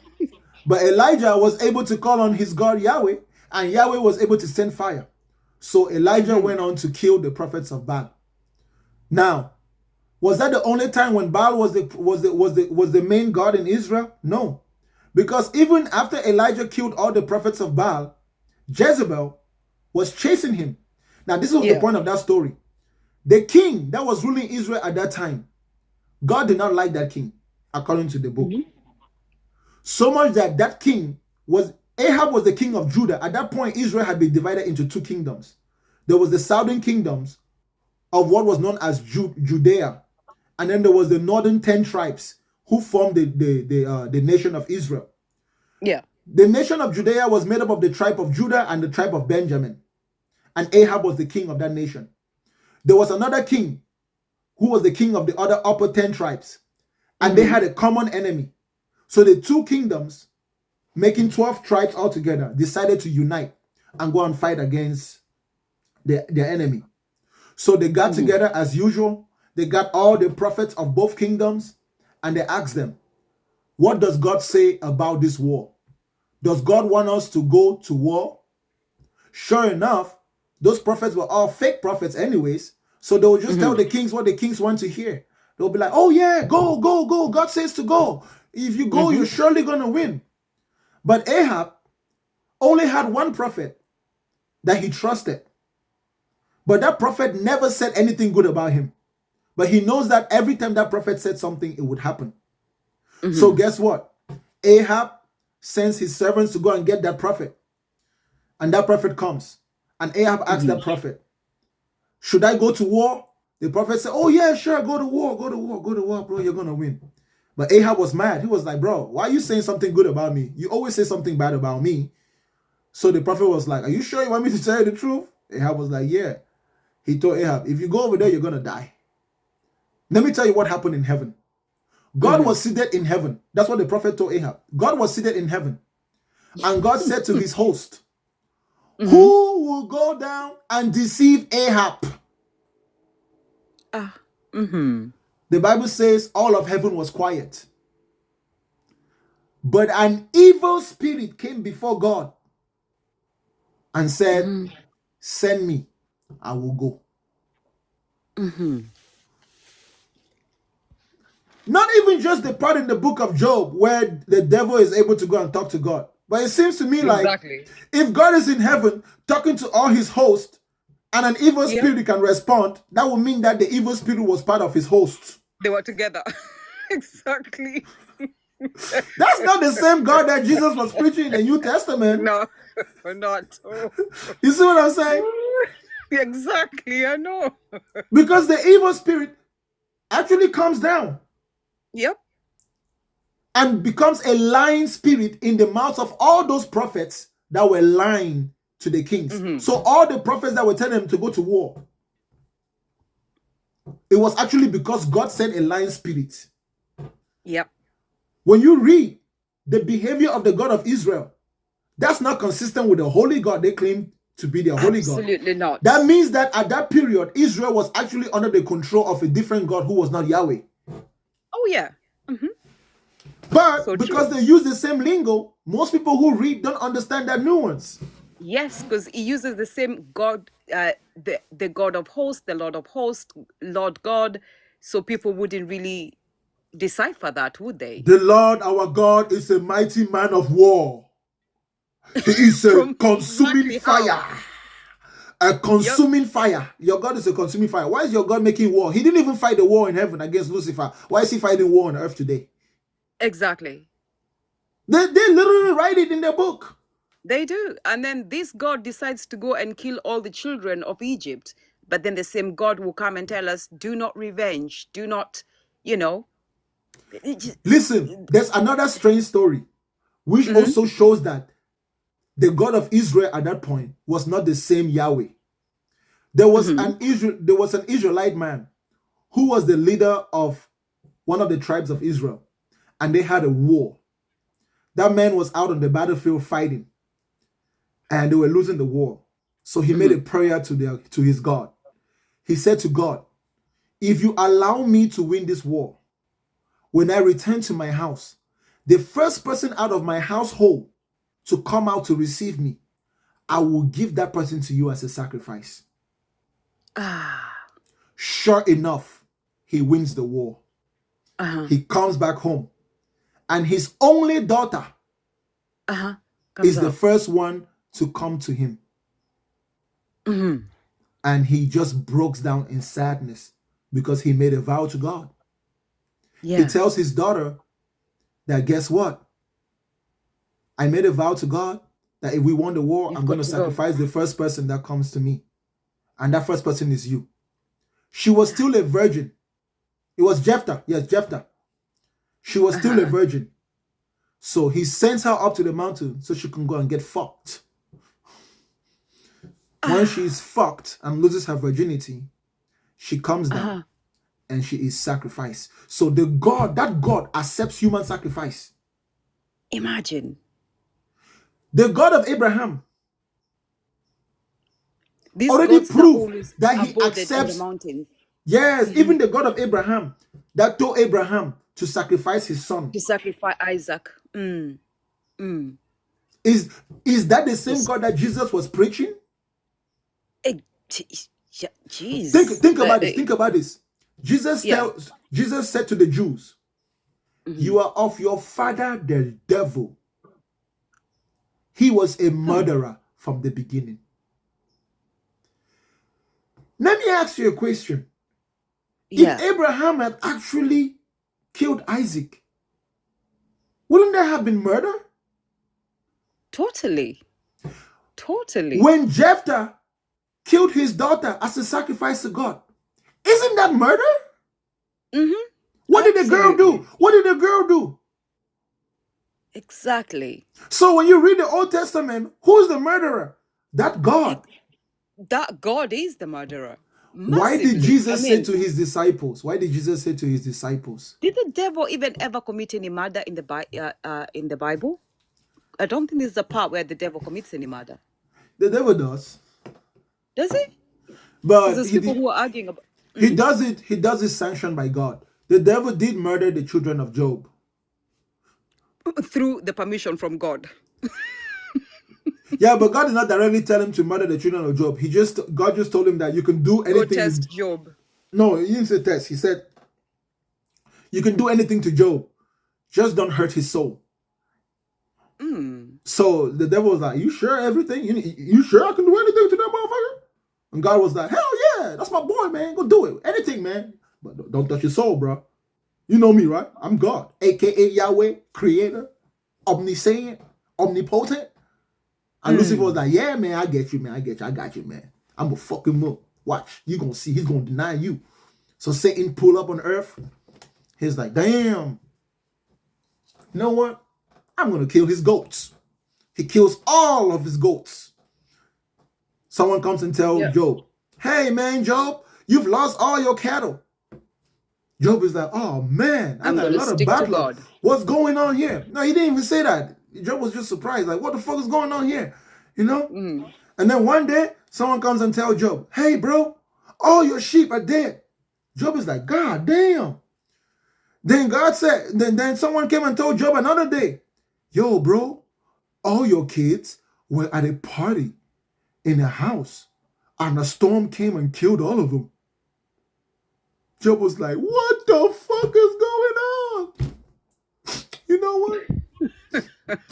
God is the one who gave them to me. I guess he can take them. He could take them.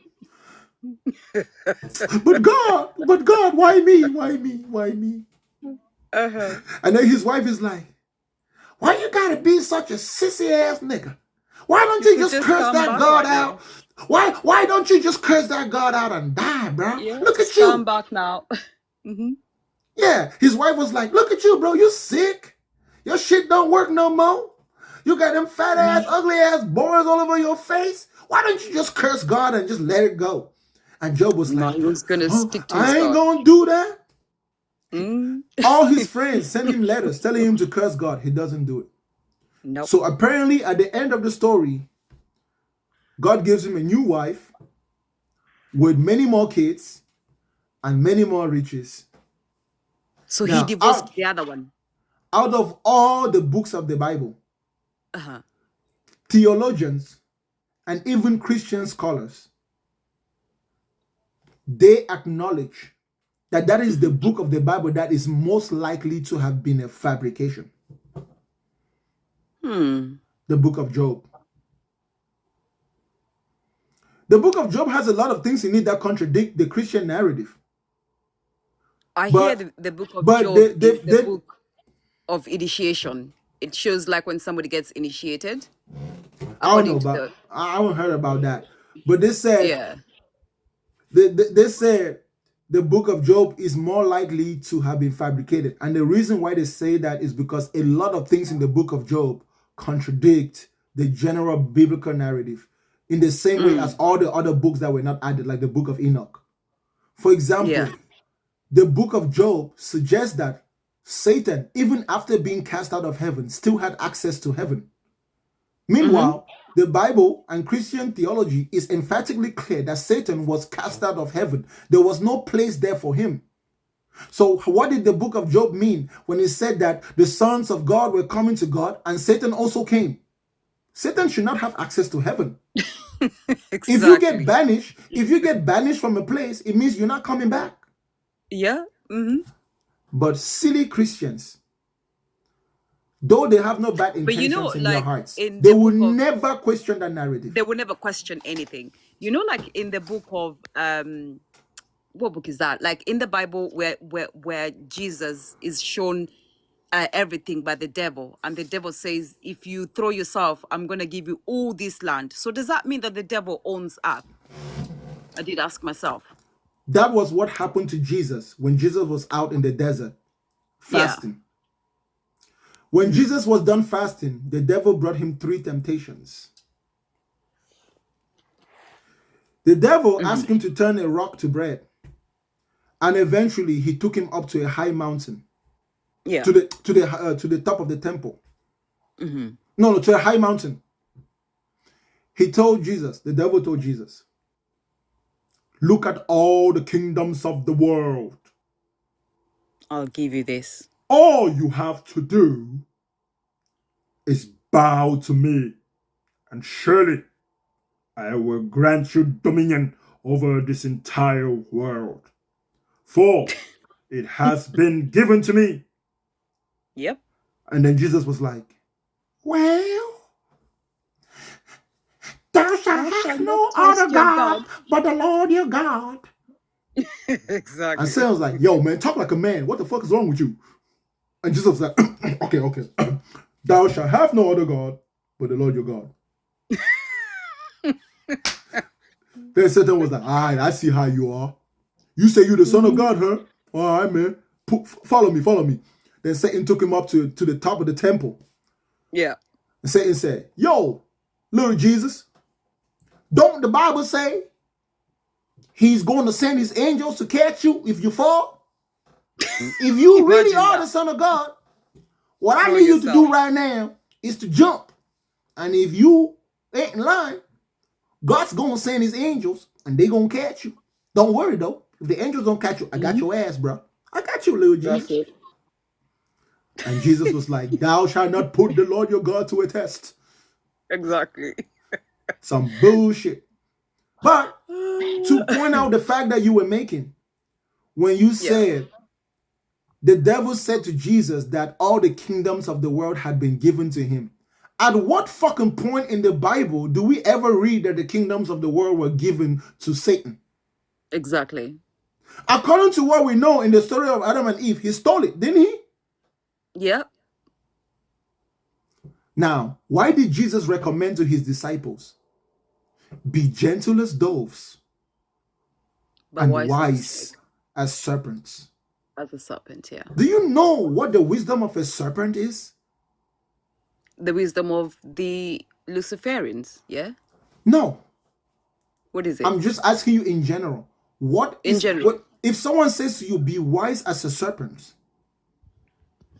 like a cunning way, like Thank you. A serpent, in terms of character, is very cunning, That means a serpent can never answer a question directly. Yeah. A serpent is never honest. A serpent always plays tricks. Yep. As they said in Genesis. Yeah. A serpent cannot walk straight, even if he wants to. That's why he wiggles. A Slithers. serpent has stealth mode. So he told his disciples to be gentle like doves. You want to know something about a dove? A dove is like an owl, though an owl is better than a dove. When a bird flies and flaps its wings, most birds produce sound. Yeah. But when a dove flies, It's silent. the flapping of its wing is silent. Like you could be facing this way and a dove will fly and land on your shoulder and you wouldn't realize that it was coming by hearing it until it's landed on your shoulder. So Jesus was kind of telling his disciple to be subtle. But part of the wisdom of the serpent is that the serpent has venom. Yep. Venom. I mean, they use that venom in where, like mosses, where people would be beaten, and then they'd have to look at the snake. They'd have to go and get beaten by the snake. But then that has a lot of interpretation, though. But, That's just showing you how there are different gods throughout the entire Bible. There's at least 20 different gods. Oh my God, yeah. When the Christians translated the Bible, they made it all into the same entity. Yep. By text. In fact, the Jehovah's Witnesses do the same thing. If you read the New World Translation, which is the Bible of the Jehovah's Witnesses, everywhere where there is the word God, they change it to Jehovah. Oh yeah. Yeah. So the King James Bible did the same thing, except every time it said Baal or a specific God in a positive context, which was not Yahweh, they simply changed it to Jehovah or they changed it to God. Yeah. It is the old trick. Yeah. How people can't see that. So if you're a Christian, this is what you should take from this conversation. Is it possible that God could exist even if the Bible is a lie? If you don't have the strength to ask that question and to investigate that question, you are fucked mentally. True. You are doomed to die miserable within the delusions of your belief. You will never taste the true freedom of life. You are going to waste your existence. You might find happiness, but it's just going to be a tiny drop in an ocean of freedom. Thank you so much, my sister. That is so true. Thank you so much. Actually, God, it's been such a brilliant conversation. I appreciate I've actually come up quite a number of times with different names, and we always have a very good conversation. But anyway, let me leave you with your people now. You've taught me a lot, and I will research more. Goodbye. I probably didn't teach you anything you didn't already know, but I've reminded you of a lot. And let's put it that way. Yes. Yes. Oh, Thank you. All right then. Thank you. Yes, ma'am. As much as I would like to keep going, ladies and gentlemen, I've been online for 6 hours and 25 minutes. I got to go. But I hope I see you guys soon, okay? I just pulled a whole shift. And I only see a few gifts, y'all. I know this is not church.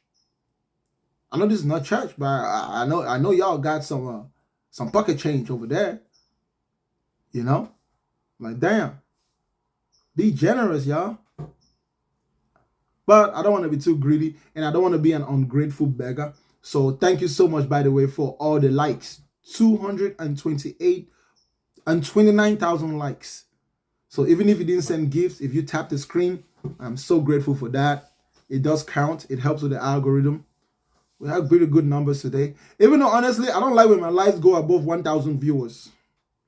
500, anywhere between 1,000 and 500 is good. This is like perfect. 100 is ideal. But thank you so much, everyone. I appreciate the kindness. Thank you for the offering. Oh, shit. You know what? Woo! Galaxy. In fact, you guys know I have life goals. If you're not subscribed, I don't know what you're doing. I just dropped a video on YouTube tonight. So definitely go and check out my YouTube, y'all. Link is in the description. If you got spare money or if you just won the lottery, feel free to hit me up on Cash App. The link is also in the description. If you haven't won the lottery, please go and pay your bills. Don't send me anything. But I think I've did a good job here, y'all. Not just entertaining you, but bringing conversation that inspires you to think. So I'm going to play church music as I collect offering. It's a goodwill offering. Shady Baba Shekiri. Christians, where are you? Oh, man. Yeah, the money you guys send me, it puts gas in my car. I don't care if I have $1 million in the bank. As long as I know that you guys are the one that put gas in my car, shoot, that's what matters. Thank you so much, Errol. Thank you. Thank you so much. Much blessing, much love, y'all. Lock the door.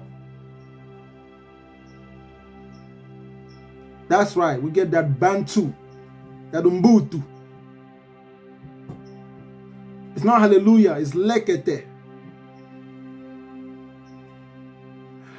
There is no God. There never has been. And there never will be. You only have one life, my brothers and sisters. Kalia, what will I do without you, my sister? The way you have blessed me. Find the strength to live your life without lying to yourself. It is easier said than done. But if you set out on the journey to find the strength to live life without lying to yourself, if you desire the wisdom to be able to separate your beliefs from what you actually know as a matter of fact, you will find peace. You understand?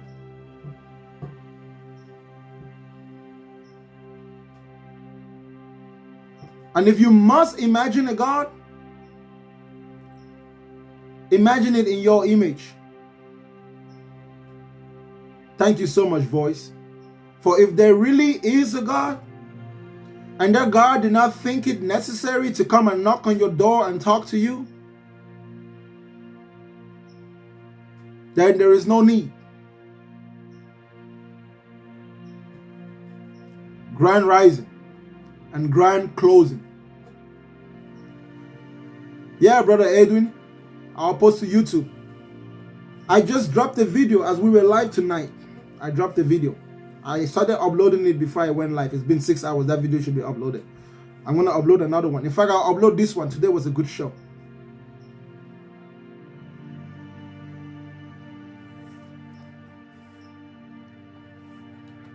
Above all, my brothers and sisters, please, please, please, we say there is no God. We say religious people are delusional, but it doesn't make them less human than us. It doesn't make us better than them. We are no better human beings than our religious brothers and sisters. We all have our own delusions to a certain extent. We just don't use it to condemn. So please remember to be kind to your fellow humans. Please be kind to them. Be kind to those who believe in God as you expect them to be kind to you.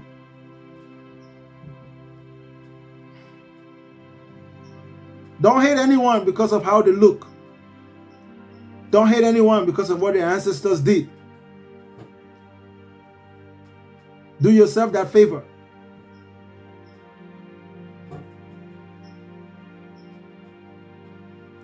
You want to know what is making you hate? It's what you love. Do not love to the point where you hate. Do not love to the point where you hate. And don't forget, forgive yourself for the lies you've told yourself. Then you will find strength to be an honest human being. An honest human being with a clean conscience. When you judge yourself, You should find no fault within yourself as far as honesty is concerned. Thank you so much, brothers and sisters. Christ consciousness, my brother.